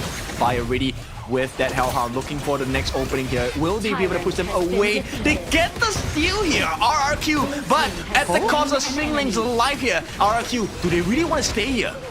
Wait, Xingling went too ham on that engage. RRQ already collected that buff, so they have no reason to really fight for that team fight, but over-eagerness coming from Xingling does allow RRQ to safely secure that Tyrant into their pockets here, but the real problem is now, 10 minutes onto the clock, how do you fight this shadow objectives? Because these are amped up and super strong going to that mid game. I think you have to make a trade, right? There's no way you fight for that singular buff or that singular neutral objective. RRQ now has a difficult decision to choose because they have to make sure that, you know, if you want to go for the Tyrant, you need to win the team fight. If you can't get the Tyrant, then make the trade. But looks like the decision is to push them away. What are they doing? They're actually trying to go for the steal, aren't able to fight it. They want to look for the fight on the backlines. They have found an opening by now in the middle of 3. Too much damage. A lot of CC available on the side of WETRND as well. Syndicate looking for the catch, unable to find his target, which is 663. And in the jungle, the defense does come through. Everyone on RQ still alive, but they're gonna lose their jungle at this point.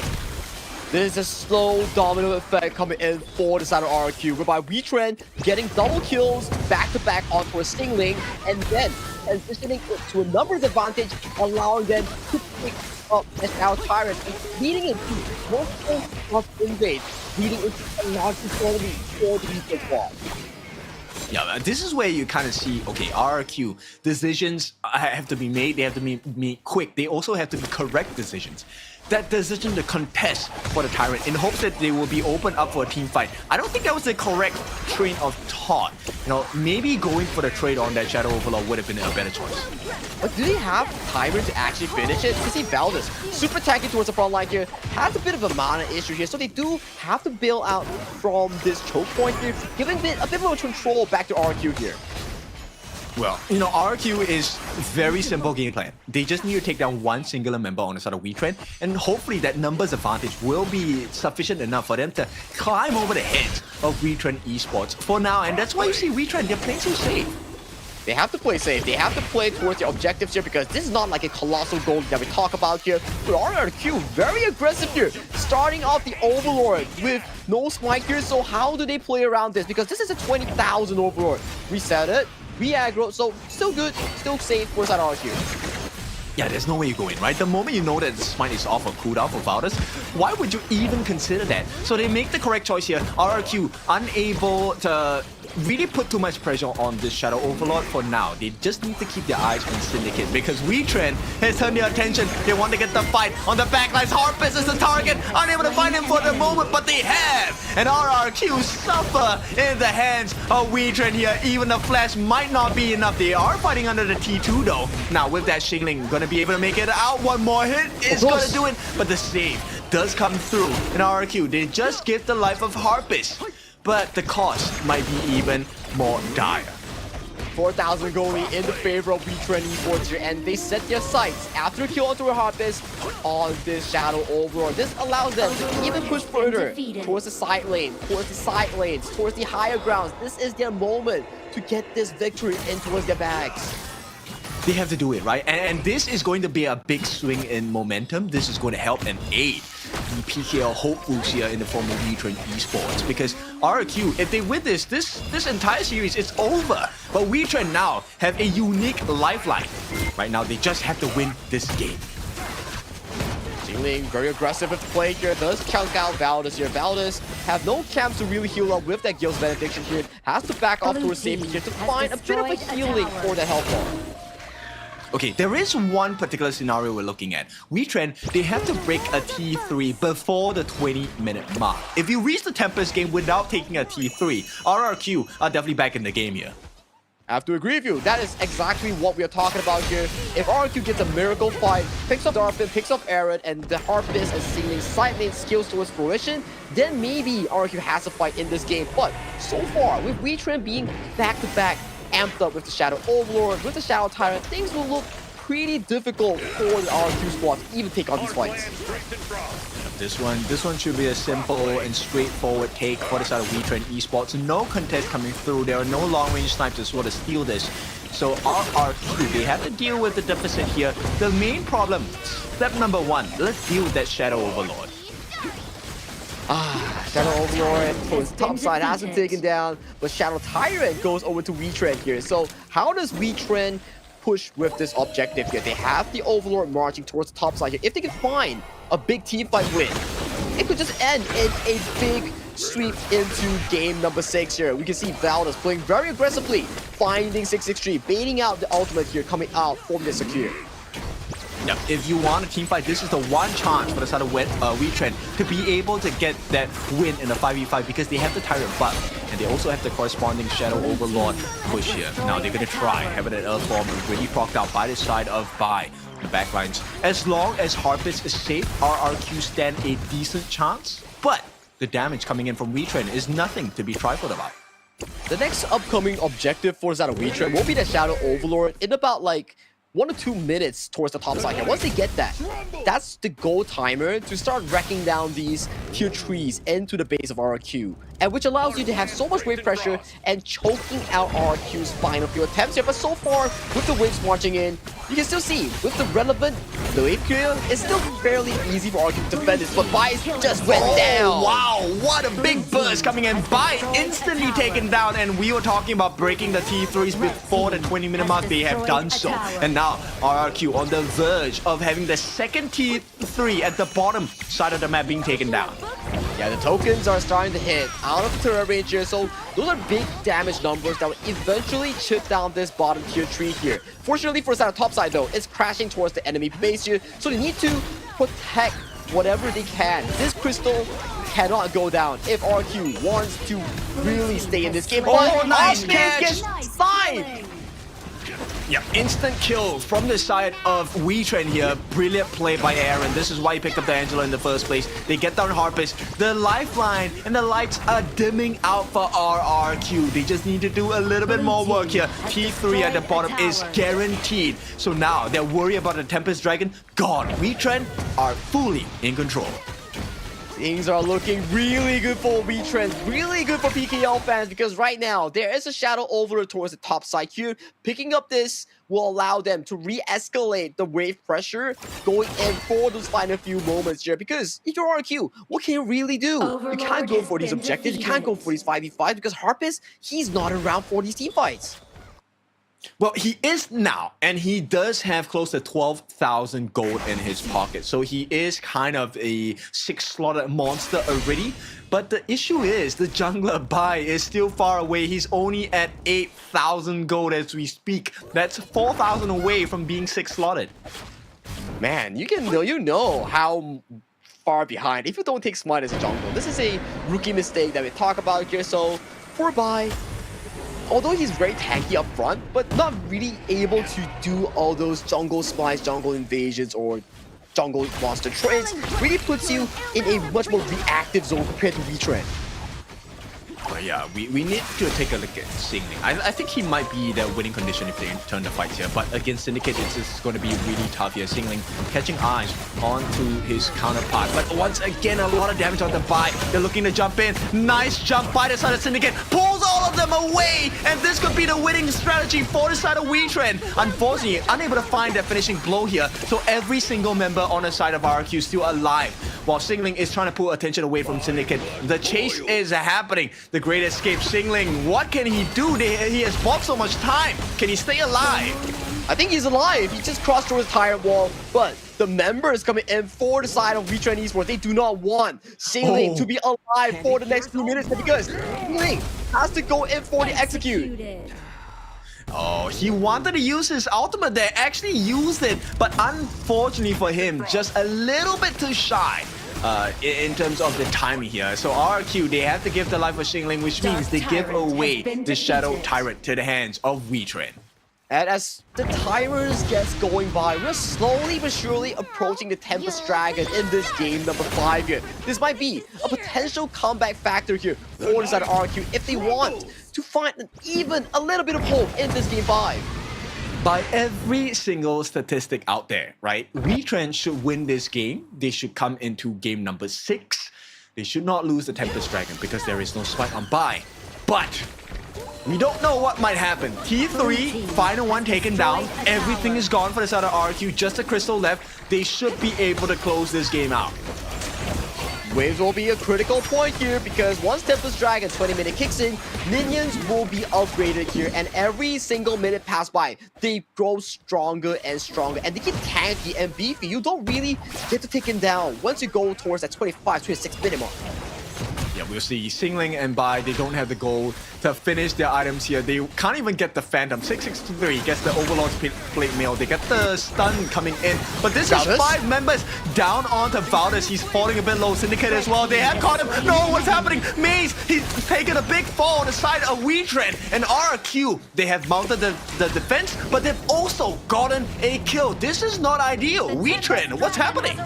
4v5 in favor of RRQ. If they can force this Tempest Dragon fight, things could just turn into their favors here. First things first, settle those side lanes, because those side lane minions are nothing to be joked about. We see Singling 1v1ing Valdez in towards the river here, zoning this jungle, giving the vision here. Syndicate is nowhere near this objective pit.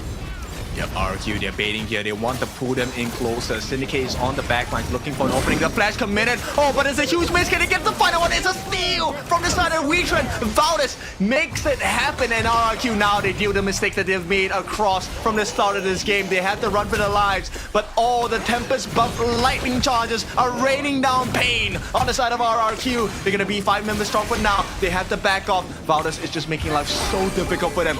Harpist gets saved out momentarily by the side of Lex, but it's not going to be enough. First life gone for any of these members. No, they actually survived. And hang on, something wrong is happening to the side of WETRND. Darfin, first life gone, taken down, shut down. And right now, RRQ, this could be something interesting for the side of the IKL team. Singling jumps on the backlines. Where's the backup? Where is Bai? Can he get the damage in as well? Oh, the slash is coming in. First life on the side of Syndicate, still alive for the time being. The heal zoo comes through for the side of 663. Bai taking it all. They're looking for the killing spree, and it will be in the hands of Aaron instead. The crucial healing changes the fight. Harpist, though, he's still alive. He does have his secondary life in the form of the Sage's Sanctuary, but it's going to be gone. Right now, Harpist comes back, gets a push back, and it's going to be the end of the game here if WETRND has it their way.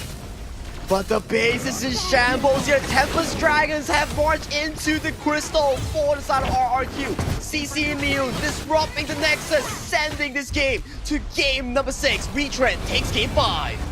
Game number 5, we know it, 3-2. This is exactly what they needed to happen. WETRND now. Have they found that swing in momentum? Have they found that energy back in their step?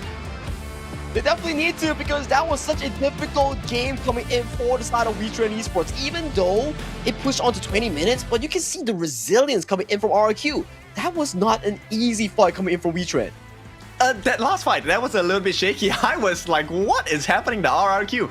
That was not supposed to happen, right? Getting the kills quite successfully on the side of Harpist as well. That was something that was a little bit of a glimmer of hope for the IKL team here. But of course, with every odd stacked against them, WETRND still have managed to find a way out. Now, just one more game. They will push it to the ultimate battle here. But let's check out the highlights of what exactly went down that led this game to a 20-minute, another Valdez Tempest steal. Yeah, I mean, why? Why would you do that? Like, just go for the team fight, right? And you don't have a smite to contest it. I'm pretty sure they wanted to try and bait the members of WETRND in for a fight. This huge moment by Xingling changed the whole game for a couple of minutes in favor of RRQ. Yep, RRQ definitely, with Xingling's rotation, definitely played pretty well. But this is the moment that we talk about, right? When Xingling went in, 1v5, and he just get taken down before the objective spawns. Definitely not the timer you want to be looking at if you are RRQ at such a deficit. Yeah, definitely not. And I mean, they were expecting that the Lex pick on that Lady Chun was going to be very useful in terms of fighting tight corners. It did come to fruition a couple of times, but you need a little bit more damage, which was very rarely given by the side of RQ, because it's so hard to play against with a team called WETRND with no smite. Exactly right. No smite does leave you in a situation where you can't really contest these objectives. But talking about objective, we need to reward that one MVP player coming in for the side of WETRND. It will be Aaron. Those senders, those blazing brilliances, man, so clean, so clutch. Yep, the melt coming down, right? There was a moment where Aaron actually caught out Harpist with a one-hit combination. It's the kill with 97% damage. That was insane. And Aaron, I think, has always been the cornerstone on the side of WETRND Esports, at least from what we can see. And perhaps WETRND, they might have just shifted and turned the tides in their favor. All they need to do is to win the next game. Now win the next game, push it to an ultimate battle. That's the exact game plan here, WETRND. You have the Philippines fans behind you. You need to do this for the PKL region here. But let's check out the itemization, the item builds that really went down in that game between WETRND and RRQ here. Because I gotta say, even though it was looking really difficult for the side of RRQ, Harpist and also Lex had a pretty clean game. Yeah, 2, 3, 4. I mean, with the deficit that were dealt with, look, 16,000 in the pocket. That is not bad in terms of farm. In fact, he's even higher than everyone on the side of WETRND Esports. So that's an achievement, a feat in itself. But of course, with that being said, with the non-contest of neutral objectives, there was very little room to wiggle for the side of RRQ. Because every time WETRND were to take an objective, if RRQ failed to fight, the game will be completely over here. So what only RRQ could do is just to play the high ground defense, make it sure that WETRND makes a mistake and RRQ pounces onto them. That's why the game really went into those final few moments, because WETRND, they are pacing it slow and steady.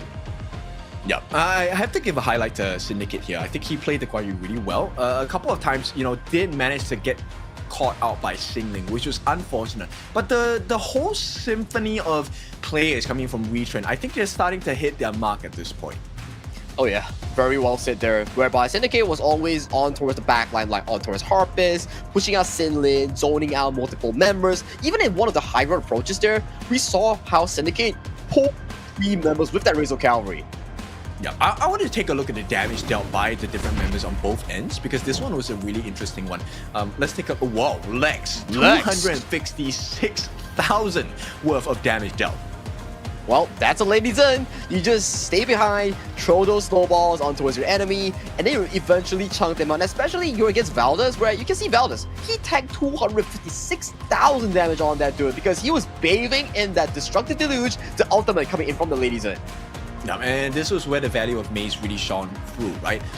We don't really get to see it, but all those wave breakers with the the heals and the knockbacks, this one really helped to help WETRND tank through all the damage that was offered by the side of RRQ. It was a long game for both of these two teams, and especially the night is, not to say very young, we are almost nearing midnight in Southeast Asia, GMT +8, so I do think that for a Tempest game to drag this long, the pressure and the fatigue is starting to creep up for both of these squads. But that's where great stories begin, when every odd, every difficulty is placed upon you. And bear in mind, this is the Phoenix Reborn qualifier. One chance only, a best of 7 to decide who goes into the last slot as the 16th team to go into KIC 2025, happening in Philippines, Manila, starting from the 14th of November. Is it gonna be WETRND Esports, the 5th team to go into PKL region to the KIC, or is it gonna be RRQ, the Kingdom, going into that final slot into the KIC for the side of IKL? Wow, the storyline here is just crazy coming in for the two respective fan base. Yeah, so both teams now expended the Yangjin pick, I believe. Garuda also used up. And Artie as well, right? Both teams have already expended this. So we're going to be left with the lesser pick, I guess, in this particular one, which is going to be the Ho E. We're going to see Solia as a possibility. RQ still has Chano, if I'm not mistaken. I haven't seen him use Chano before, or has Harpist used it before? I don't think he has used it before, but for WETRND, they have expended Long, Chano, Flowball Marksman, Arlie, and also the DRJ. So for RQ, there's still the DRJ and also the Chano to be used in that game 6 before we go into Ultimate Battle. Yeah, I want to take a look at the roam here because I feel like that's going to influence the game. Both roams, they have already used the Yuhuan. There's no Lianpo. Zhang Fei is definitely another option because if one of them picks up the Zhang Fei, the next one, next pick I would definitely go for, it has to be the Garo. So look, RQ has not picked up the Zhang Fei. You can be assured that there is a high potential for Zhang Fei in this game. If I'm WETRND, I give the Zhang Fei, but I take a Garo pick in my family. And I'm mistaken as well because Chano has been removed from the pool for RQ here. So Garo, Ho Yi, the Ho Yi Gun MO combo is still up and available for either of these two teams here. And RQ lost game 5. So they do get side selection here. Do they go for the blue side, pick up the remaining farm laners, pick up the God and Mo to really go in for those gameplays here, or they go towards the red side, save it more for those counter picks? I mean, if you're gonna consider taking up the let's say for example, right, Hoi and Gun and Mo combination, then I at that point the only person that I would not want to ban out, or I would want to ban out, is probably Soyue. That's about it. Or the WETRND. If you're retrain, you gotta ban out WETRND, right? Because WETRND is such a strong farm lane from early to mid game. You don't want your hands to be down by RRQ when they have a WETRND to keep on pushing your turrets, right?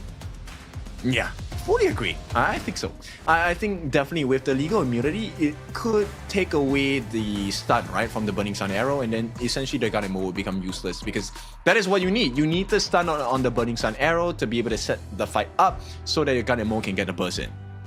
Agreed. Very well agreed. You get one Burning Sun arrow from the side lane as the engage tool, and then the freshly forged, all those daggers just start stabbing into the hearts of your opponents here. So that's definitely one of the combos that could be visited. Or the WETRND plus the strong roller combo, the RJ with the pick of the Zhang Fei for RRQ is still up and available for that strong side lane push with the smite available. But let's go into the pick and bans, ban and pick for game number 6 before we go into the end level ultimate battle. Right, WETRND, they take away the pay. Good answer. I was expecting the buy pay at this point. RQ also take away the Liu Bang. So Guan Yu, Liu Bang, Mai, as well as the pay all taken out. This is opening up doors for the Luna. This is opening up doors for the Jing. And now WETRND, they start off with that prio pick onto Charlotte. Oh, I think they can just pick up Luna and also the Liang for this game if you're RQ. That pick makes a lot of sense if you want to play a jungle-centric lineup here, because there's no Zhang Fei for WETRND, there's no Guan Yu for WETRND. Who's gonna stop this Liang? Exactly. Like, maybe the Mozi, I guess. Like, that's so your only hard. option I left. Okay, maybe they go for the Diadea. I don't think Maze has picked Diadea out of the 5 games we saw just now, so that could be a point-and-click CC to really tank up against the Luna, to CC her down. But who's gonna take the Liang ultimate towards the face? It's not gonna be Charlotte. There we go. There we go. Who cares about being caught? We're gonna just burst you down. Now this game, if Aaron misses the mark, this game is over. It's so done over if he misses the mark here. But fortunately for the side of WETRND, I like the pickup on towards the Agudo. So if you can get those sneaky level 1 steals on towards the camps here, that could make a lot of sense for side of WETRND. Just disrupt buys jungle pathing on towards Luna. Okay, so now if you're on the side of RQ in terms of farm lane, what will you go for? Does the Garo still come in play? Do you look for the Hoi? You pick up whatever you can pick up after the pick and ban phase here, kid, because you're not allowed to choose. If you're WETRND and you're RQ, you will be battling out on that 4th pick and 5th pick here, because Marksman will be a limited pool of choice coming in for both of these squads. Actually, I would ban out the Hoi, right? I don't think you want to allow WETRND getting the Hoi. They've also banned out the Flowborn, the Marksman for the side of RQ. I fully agree with you. And RQ, they also double down on towards the counters coming in for the Luna. The Mozi has been banned out. The Donghuang has been banned out. So all the CC lock for the side of WETRND roller pool is not available here. So it goes to the same question. Do they default to the Diadea? That's a good question, right? And at the same time, look, they banned out the Fuzu. That would have been a great answer for the side of RQ, because then you have to deal with the Xingling, farm lane Fuzu maybe with with a combination that is as destructive as a Princess Frost and Liang combination and Luna to back that up. Yeah, that one is a bit difficult, but we'll see. If you're RQ, do you bring out the Mulan? Because you know when you go into game 6, there is potential of the Mulan, then you can really pick it up. And it also serves as one of those pseudo side lane carries that do pretty darn decent against WETRND, who has like a multi-squishy lineup. Yeah, and you can chase down the Gun and Mo, right? Like, get rid of the anti-CC movement. You can actually just chase her down. Oh, but that is not going to be the case here. The Zhuangzi coming in for the side of WETRND, as well as the Soyue, looking to play that super late game. They have the mid-game power spike from the Gun and Mo, late-game power spike from the Soyue, early game aggression from the Agudo jungle rotations, and hopefully the Charlotte as well. RQ though, what is this final pick?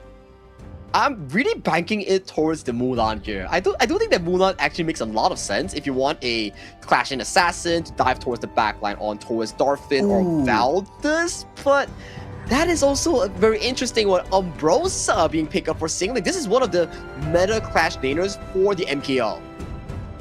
Okay, we know it's a prior Clash laner pick in one of the best regions across Southeast Asia, right? And of course, the winners of KNC, Malaysia. So let's see if this strategy coming in is going to be the winning formula for RRQ, or is WETRND Esports gonna break every single metric of data and bring us into the ultimate battle?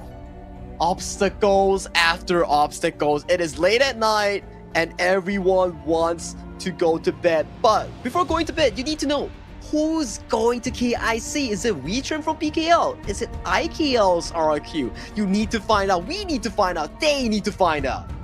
Yep, your votes can only do so much. Your votes have placed them in this position. Right now, it is up to each individual team to place their hands and get the ticket to KIC.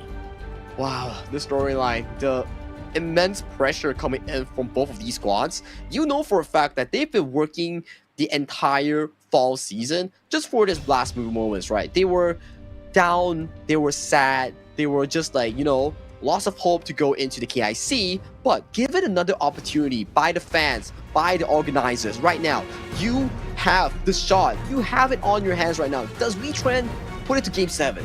Or does RQ end their run right here? This is what we want to find out. Yep, look, challenge accepted. Now can you complete it? That's the only thing. WETRND now on the cusp of making one of the biggest histories available in HOK for not just themselves, but for their region as well in PKL. Besting the different teams from the side of IKL and making it as the 5th team in KIC 2025. The 5th PKL representatives are up for grabs for the side of WETRND Esports here. We are shaking, we are excited, but RRQ, they are from the kingdom, they are the kingdom. The kings are coming in for their throne, for their flight tickets to the KIC. Everything is working on to the final few moments, because at the start of the night, we were looking at Game 1, Game 2, yeah, that's fine. But right now, we're at Game 6, Kin. But without further ado, Kin, let's hop onto the gorge for Game 6 action between WETRND Esports on towards the blue side and RRQ on towards the red side. We'll see. Both challenges, I'm looking at the jungle. This is going to determine that first pace of the game here. Bai on that Luna, as well as Valdez on this Agudo. Who gets stopped in the jungling tracks? Who gets that first blood? I think this initial rotation will be the difference maker. As you can see, Mei's already taking quite a lot of damage from the side of 663 as well as Lex. Oh, those Holmes coming over to 6-3, they do true damage if you stay in them for too long. So this priority goes over to the side of RRQ. RRQ gets first mover towards the river on whichever side they want to be pathing towards to. Oh, we'll see. So far, no interruptions on the jungling side for the side of WETRND, but they might have to give away these spike TVs to the top side, and that is going to be claimed by Xingling in the bottom side for the farm lane. This is where things will get a little bit more interesting, because Harpus, I heard it. Does he really win this 1v1? He does. Harpus is, if he doesn't get hit by all the wild rounds, he pretty much wins this, but check out Aaron's position here. He's scared to gank, but Harpus, fancy feet, dodges out the freshly forged. Yeah, fancy feet, happy feet, and potential first blood as well. They're putting a lot of pressure on the bottom side of the map, but thankfully Aaron will make it out safe. Darfin though, he's really low as another skirmish has broken out. Nice knock-up, 2-man stun, but here comes Xingling. Not 4 yet, he needs to be really careful, but with the backup of Bai, maybe this is going to be once again a stalemate. It is a stalemate here because towards the bottom side, you see both teams mid and farm burn their flash, and towards the top side, Bai is going in. Yeah, potential first blood, but they're looking to not over-aggress, especially that the tournament life is on the line for the side of RRQ. They don't want to lose this because it's going to be very detrimental to their mental state. Now, with that being said, Aaron, the gun in mode that saved the lives of WETRND very recently, can he save the lives of WETRND again? He has to. And towards this bottom side here though, we do see Lex stealing away the wild boar camps from the hands of Valdez here. Every camp you steal away from your opponent adds more gold to your pockets here. So that's a good steal so far from the side of RRQ. But Bai is being targeted quite hard in this mid approach. Yeah, he definitely is, right? And the biggest issue here, he cannot give away the Zero Golem. WETRND already making plans to go over and make that aggression happen. For now, they know about the rotations coming in, and they will give it a try. But he needs to be so careful here. Oh!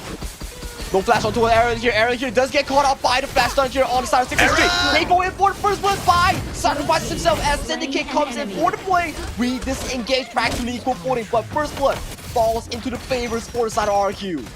Yeah, favor for a moment because right now they're gonna make a loss in terms of the jungle buff here. Crimson Golem under attack by the side of Aldous as well. They should be able to get this unless there is a sufficient backup, which is not the case. WETRND, do they get this for free? And they do. Syndicate, the one that's responsible for taking it. Unfortunately, not in the hands of Aldous, but damage has been done. RRQ, they need to find some form of recovery because Bai does not have that Azure buff anymore.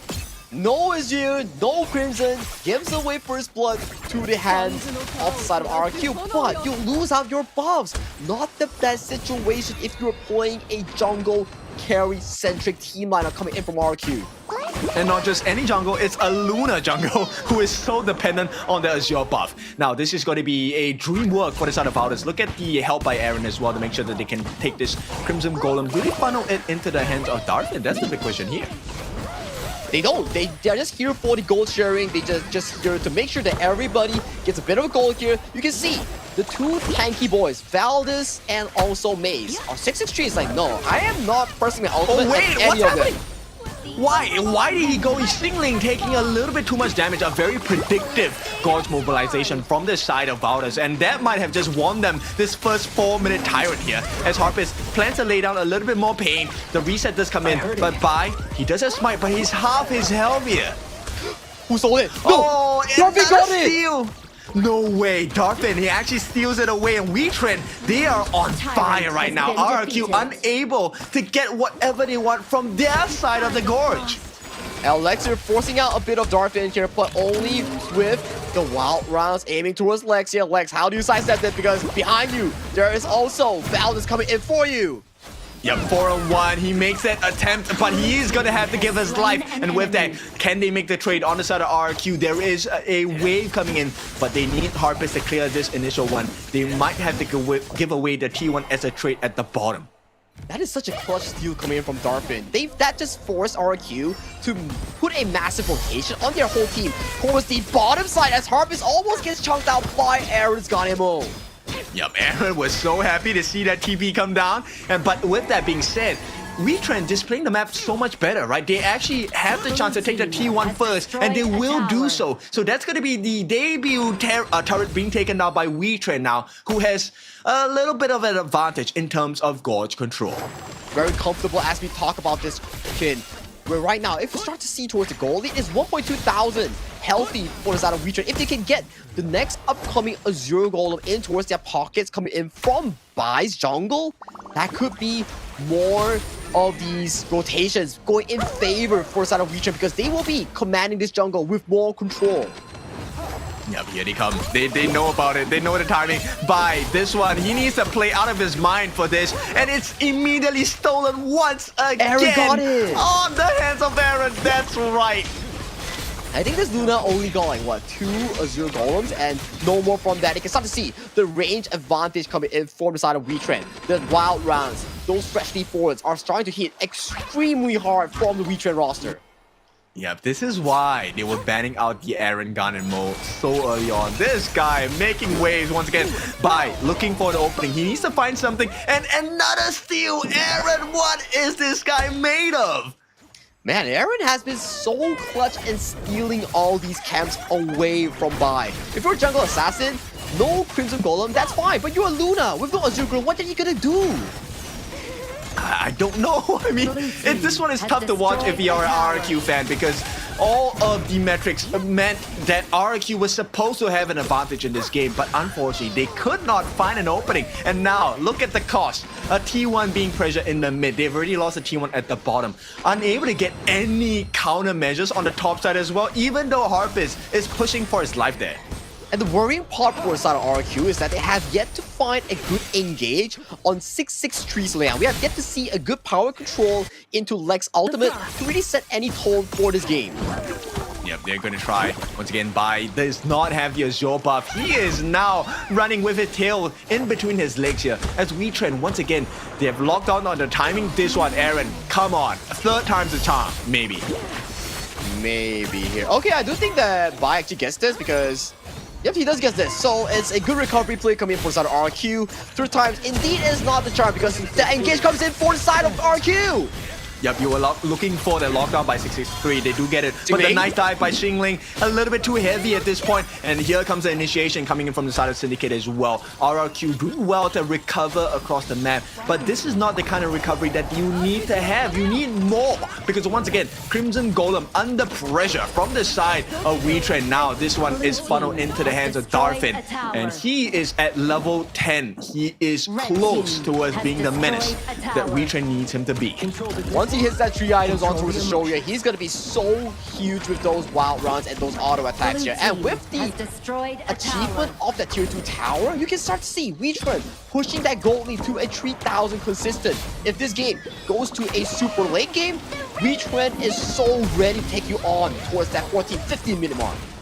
Yeah, this is the belief that all PKL fans have, right? WETRND, they deserve this win. They should be here. And for now, they're proving their fans correct. They have voted for the correct team to step into KIC 2025. Now, RRQ, this is not the situation that they would like to be in, but this is the situation they find themselves in.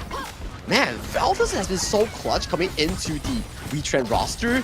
The switch up between Arise and also Valdez has been pretty phenomenal coming in for the WETRND roster and has made sure that the chemistry between the new jungle and the team has shown a lot of success so far in this Game 6. Yeah, very efficient, right? Which is kind of crazy because Valdez is not even there in person. Like, the fact that they're able to play this well, even with distance between them, I think this is what is very impressive on the side of WETRND. And bear in mind, this guy, Valdez, came in as a substitute for Arise. I don't know if they have played together that many times yet. Exactly, their schedule was like KNC into the Phoenix Reborn Qualifier, so that's like what, not even like 2 weeks? Yeah, but once again, look at the result. Bai unable to find any value. Harvest does get that crimson buff, but here we go. Nice initiation onto Maze. That's a great start for the side of RQ, but they need a little bit more. Harvest caught in trouble. One more snipe will do the job. Unable to finish it at this point, but WETRND doesn't mind. In about a second or so, this is going to be the Shadow Overlord, and they make a beeline, a quick rush for it. And RQ, there is no countermeasure here. They're too low to make a countermeasure here, so the only thing that they can look off is whether they are able to find this Shadow Tyrant towards the bot side to make it a 50-50 exchange here. Does WETRND allow them to do so? No, bye. I feel like this is a mistake. This is going to be a phenomenal steal coming in from the side of Aaron. One, Freshly Forged with the steal as well. One more is going to do the job. They do secure it. Nice lockdown. Maybe this is the turnaround that RQ are looking for. Nice freeze. They get the first kill onto Syndicate. Secondary onto Valdez. Very low as well. They're chasing it by. He has found his target. And they have taken 3 lives. A double kill for the side of Bai on this Luna. RRQ, they are completely turning this game around if they can get a T2. Maybe even a T3 coming in. Clean team fight coming in from the side of RRQ. The immediate 6-6-3 engage towards Syndicate, allowing the double marksman to have no shelter, no defense coming in from the WETRND lineup here. And then with the Shadow Tyrant, this game is back to an equal footing and ulking. So comfortable for RRQ. Yep, and for the first time in a very long time, RRQ, they have the gold advantage now. It's not the biggest, it's about 1,000, but here we go. The stealing is going to start on the side of RRQ. Did not manage to get it this time. Aaron secures that Azure buff for his team. And this is where they need to see. RRQ, we want to see a better team play. Can they make it work? It seems like they are making it work right now with a 1,000 gold lead, flipping the script that we have set for this game number 6. They're looking so much in control, but this is still back to equal footing here. If you look towards the scaling department, it is much in favor of WETRND here, but Xingling has been that man for RRQ. All the backline assassinations, all the flanks has made this game super difficult for Aaron, for Darfin. Yeah, and Aaron so far has been one of the main reasons why they're winning the team fights, because they're getting the steals before the actual fights itself, right? So Bai is always at a very bad position where he does not have the Azure buff, no mana regeneration, no cooldown reduction as well. But for the first time in a long time, RQ, Bai is in a good position now.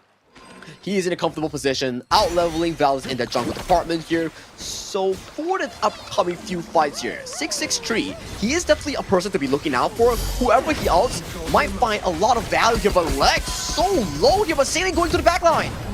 Yep, they're gonna try and dive in, push them back, get the T2. That is a real target. And RRQ playing the map right now as they make it out scot-free. No punishment from WETRND. WETRND is starting to lose control of this game, number 6. They need to find a way. Maybe Aaron looking for a beautiful snipe on towards Lex, on towards 663. That could potentially bring them much more control that they need in this game. But Bai is going in. Bai gets the Zergo and Bai bails out to safety. I heard it. Oh my god. No. This is time for RRQ. They were giving WETRND a taste of their own medicine, right? That aggression that came in the early parts of this game now being felt by WETRND themselves as Valdez is unable to hold his own against the stealing aggression from Bai. It's difficult because in the end, you are a pseudo-tank jungle against a pure jungle carry assassin such as Bai. So that puts you into a difficult situation where you're looking at like, hey, how does Valdez land that force mobilization? Because Bai, he's just gonna be dashing multiple times with that ultimate. Yeah, and if you take a look at the draft itself, I feel like RRQ are not in a good position at all. Even if 663 gets a perfect initiation, everyone on the side of WETRND has a deterrence against him. Well, unless the target that we're talking about is on Aaron, or it's on the marksman Darfin. So those are the still few characters that RRQ can look for with their ultimate here as Bai goes in. He's looking for the backline as well. It's just a quick poke and fraud for now, but this one is a very painful poke. And for now, RRQ, they have Prio over this Shadow Overlord. This is looking like it's going to be guaranteed unless a steal comes in. Not going to be in time from Darwin. And now Bai with that Shadow Overlord take. This is putting RRQ in a prominent position to take and finish this game off. Give him an inch, he will take a mile from you. The moment Bai is unrestricted, he goes in for a multi-man chunk, allowing RRQ to win in health while win in numbers, get that overlord. And right now, those Vanguards are marching fiercely to eat up WETRND's hope, to eat up PKL's hope for their 5th representative to the KIC. They want to keep it even here, and with that RRQ, they have summoned the Shadow Overlord on the bottom side of the map, looking onto some damage down here as they dive in. Bai, he's making it work for the team, but falling a little bit low. He makes his trade, he gives his life for the life of Syndicate, and right now, they just need a little bit more. Valdez is down, Aaron is very low as well, Harp is still alive, one more snipe will do the job on him, but Darfin unable to find his mark, and RRQ, they have done the damage structurally. Look at the T3 at the bottom, it is barely alive, and right now, there is a potential for them to take a Tyrant here. Yeah, but it's not going to be the case.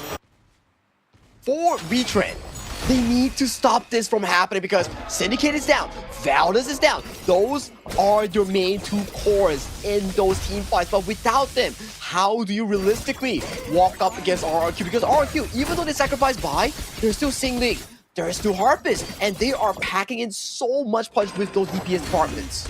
Yeah, this one has to be a bait, right? They're just baiting Aaron out. If you get rid of Aaron, what kind of defense do you have? What kind of steal do you have? Maybe Darfin makes it for you, but Darfin is also extremely squishy. Yeah, Bai is not going to let you have any of those moments because the moment he sees you on your screen, he's dashing in and he's chunking you out. Look at Bai. He's going in so aggressively on this Luna. Yeah, Aaron prepping for the steal. They're waiting for that potential catcher. But Bai jumps on the backline. They secure this Shadow Tyrant into the hands of RRQ. RRQ, they need to make a move now, and that is to get out. And they do manage to get out scot-free. Once again, no punishment coming from WETRND. WETRND need to manage the waves. So clean coming in from Bai. The damage calculation to zone out Aaron to throw the spells on towards him and then immediately escaping towards safety here. Because if you look towards the WETRND's draft, they have no solid crowd control in locking down Bai at all.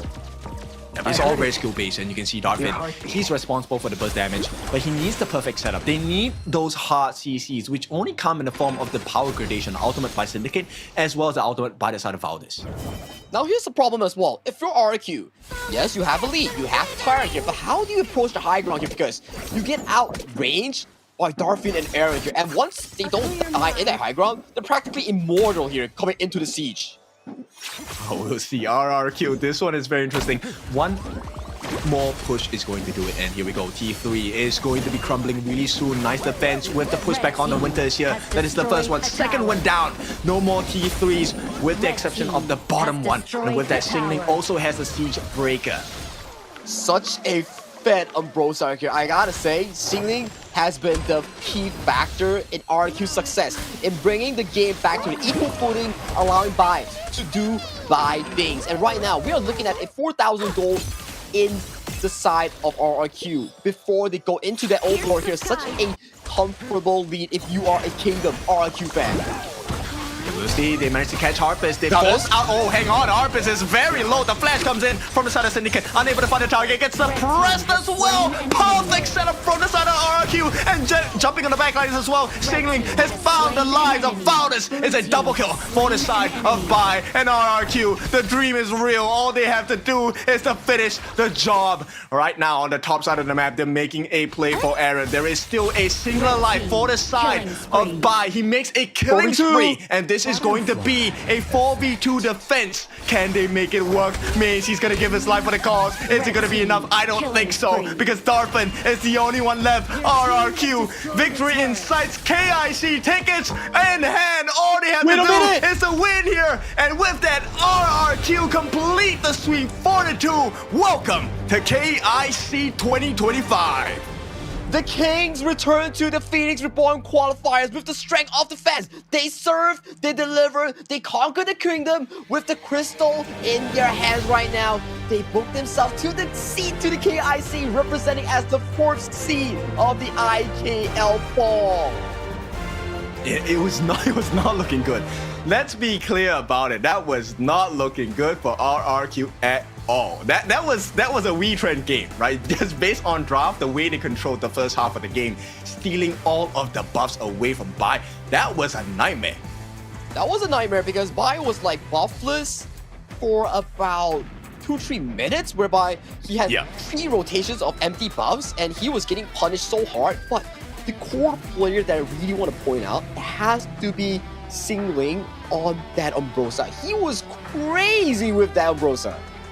Yeah, diving into the backlines, 1v4, very huge commitments into the fights itself, open up so much space, make sure that Harpus was alive. At the same time, because of this secondary distraction, Bai had the freedom of choice to go in with his Luna moves and just use the whole kit to maximum efficiency. But man, congratulations to IKL, RRQ fans, and RRQ themselves, because they really played a phenomenal series of Honor of Kings despite us having some technical difficulties. But the wait is worth it if you're an IKL fan. They really proved themselves to deserve that seat towards the KIC 2025 happening in Manila from 14 November to 30 November. Yes, a very deserving win, because the way that this game went in this series as a closer, it had everything, right? The early game aggression for WETRND, having total and complete jungle dominance against Bai. That was looking like, hey, RRQ was not going to win this game at all. We were heading into game number 7 for the ultimate battle, but here's a replay of the highlights of the game. And this was the first few ones that we talk about, Bai going in for the assassination, but you die when you have the Crimson Golem. That allows Valdez to go into your jungle freely and surely. And these are the Valdez era moments towards the early game, continuously finding those kills, finding those markers. But when 10th minute arrived here, Xingling was just casually breaking angles and collecting every single kill across the gorge. Yeah, and this was the point where we were asking, right? We're talking about 663 as the Liang, like, you need to hit those ultimates. Your power word control, where is it? And that one moment was the most critical moment he had it. And the nice lockdown to be able to get that initiation open for the side of RRQ. And RRQ, through all the blood, sweat, and tears, they do indeed make the final few moments. And these are the few moments that we talk about here. This was the final fight. Check out Bai assassinating Syndicate, and then Xingling coming in towards the back, scrapping Valdez, chunking Darpin, forcing Aaron to be his position, and that is everything that you need from the side of RRQ to end this game number 6. Yeah, clutch. And of course, when we talk about clutch, none other than the guy you were talking about, RRQ Xingling, the import coming in 306. Now, not the biggest amount of damage dealt, but his positioning was clean. He came in with the finishing blows, allowing his jungler Bai to get the gold in his pocket, get the kills on the board, and for RRQ to march on to KIC. Everything fell in line for the IKL's hopes and dreams here. For Kingdom fans, for RRQ fans, this will be the PRQ, the Phoenix Reborn Qualifier champions here, as RRQ will march towards Manila with us to the KIC 2025. This is all we've been waiting for this whole night here, because we needed to know who out of these two teams, the most fan-voted teams, will take that spot. And in the end, it was RRQ. Yeah, I like this storyline coming in, right? Because IKL, now they are going to have 4 teams representing them in KIC. Philippines as well will have 4 PH teams representing. So once again, it's another race to the finish. Who is going to get to the top pole position? But let's take a look at the gold here. I just want to focus on Aaron for a little bit. Look, this guy was absolutely insane today. I really like the way he plays God and Mo. Unfortunately, WETRND was not allowed to play their game. They weren't allowed to play the game at all, because we keep seeing moments whereby Syndicate wanted to go in, and immediately 62 was like, okay, you come in, I'm not going to play aggressive Liang to go for those constructive ultimates, but when you come in, I will be locking you down every single time. And Syndicate had no moments in that game 6. Look, there's one person that I think we need to really highlight as well, Harpist. That last play, he actually forced out Syndicate's flash in a very awkward position, which allowed 663 to get the suppression down as well. So I want to give props for that particular play. Now, we take a look at the damage across the board. This one, very even sharing and distribution of damage dealt by the side of RRQ. It was very well done, all in all out for the RRQ IQ representatives. Everyone made a bit of a share in that damage department. You can see it's 77,000, 83, 84, 79, all very near numbers between the 4 main carries coming in for the side of RRQ. Yep, and you can see the gold here, right? 100% teamfight rate for Aaron and Valdez. It was looking good for a bit because they were able to suppress the jungle growth, but the moment it goes towards the later parts of the game, you know what? RRQ was like, you want to fight? We will keep fighting, which means you don't have time to farm, and the gold difference was very clear here. It was very difficult, especially when you lose out the buff tempo coming in from Bai, and Bai is unlocked due to the good play coming from Singling. You start to wonder, who really locks down this 2 duo? Because we have no crowd control coming in from the side of WETRND's draft. Yeah, I mean, the risk was there, right? They were actually dependent on the fact that they were able to get those big snipes coming in, not just from Darfin, but from Aaron as well. But they could not do their job. And so that was the difficulty, the risk that they took, and that risk did not pay off. So once again, congratulations to RRQ. They are your champions of this Phoenix Reborn Qualifier. This is the team you have voted in, but they claimed their way and the plane tickets to KIC. It was all they really looked for in this entire tournament here. That is exactly what we are waiting for. And RRQ, congrats to them, and props to WETRND Esports. They put up a decent showing in towards this tournament, and they do deserve our respect as well. Yes, WETRND Esports definitely can hold their head high. Now, bear in mind, I keep saying on this broadcast and every time I have a chance that they are a new team, they're a growing team. But to achieve this kind of results, it's a little bit scary, right? Look, fall season of PKL, not bad for a 56th placing.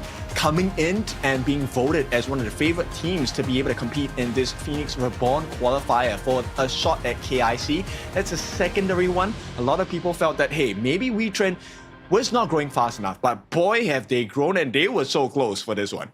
I think definitely if you are a WETRND Esports fan, don't be really sad about it, because they actually had a half a season in towards the 2025 whereby they played fall, they came in as WETRND, and then you start to think like, hey, they made it to KNC, got a few games out of APG, and did pretty well against HBSC. So this is like a fresh run for the WETRND roster here, so they could only go up starting from here.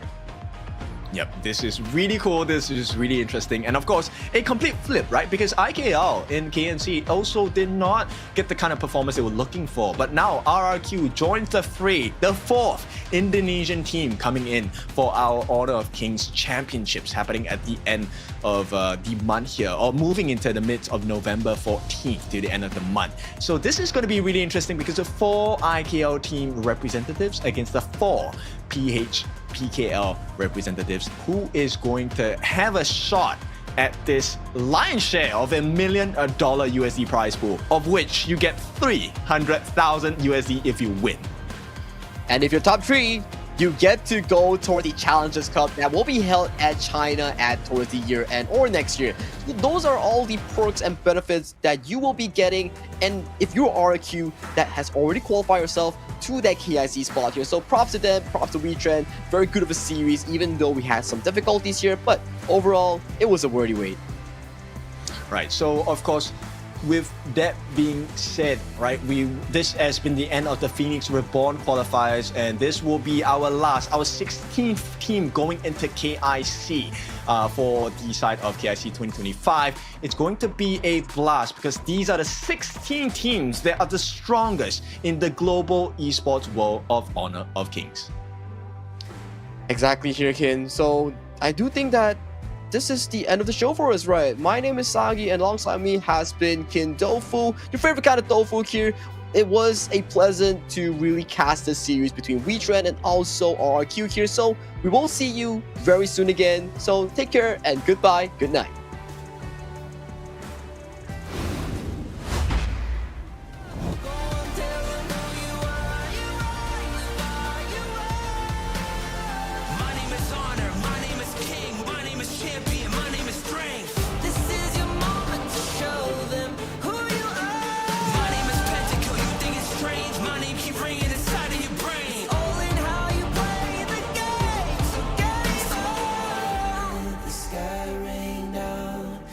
To the madness that's all around. So tell them who you are, you are, you are. Go and tell them who you are, you are, you are. Game on. Here's to the moment the sky rained down. Here's to the madness that's all around.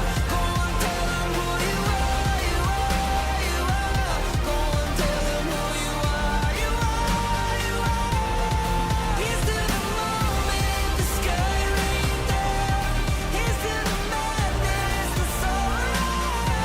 Go and tell them who you are, you are, you are.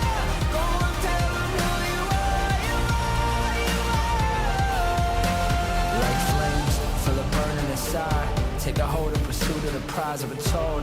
Ain't no way to survive, keeping all of this fire, it's locked to the side. When this is the time, enter the ring, all those mental chemicals doing their thing. I got flashes of battles inside of my dreams. I was made for this moment. At least now it seems like it's time to come face to face with your fear. Been battling demons for all of the years, and I learned how to fight them with style and grace no one's ever encountered. You say it's amazing, I'ma come out swinging when they open the cage. Go ahead, call passion, I'm calling it rage. I'm taking what's mine like I already own it. Watch but don't blink, going here to the moment.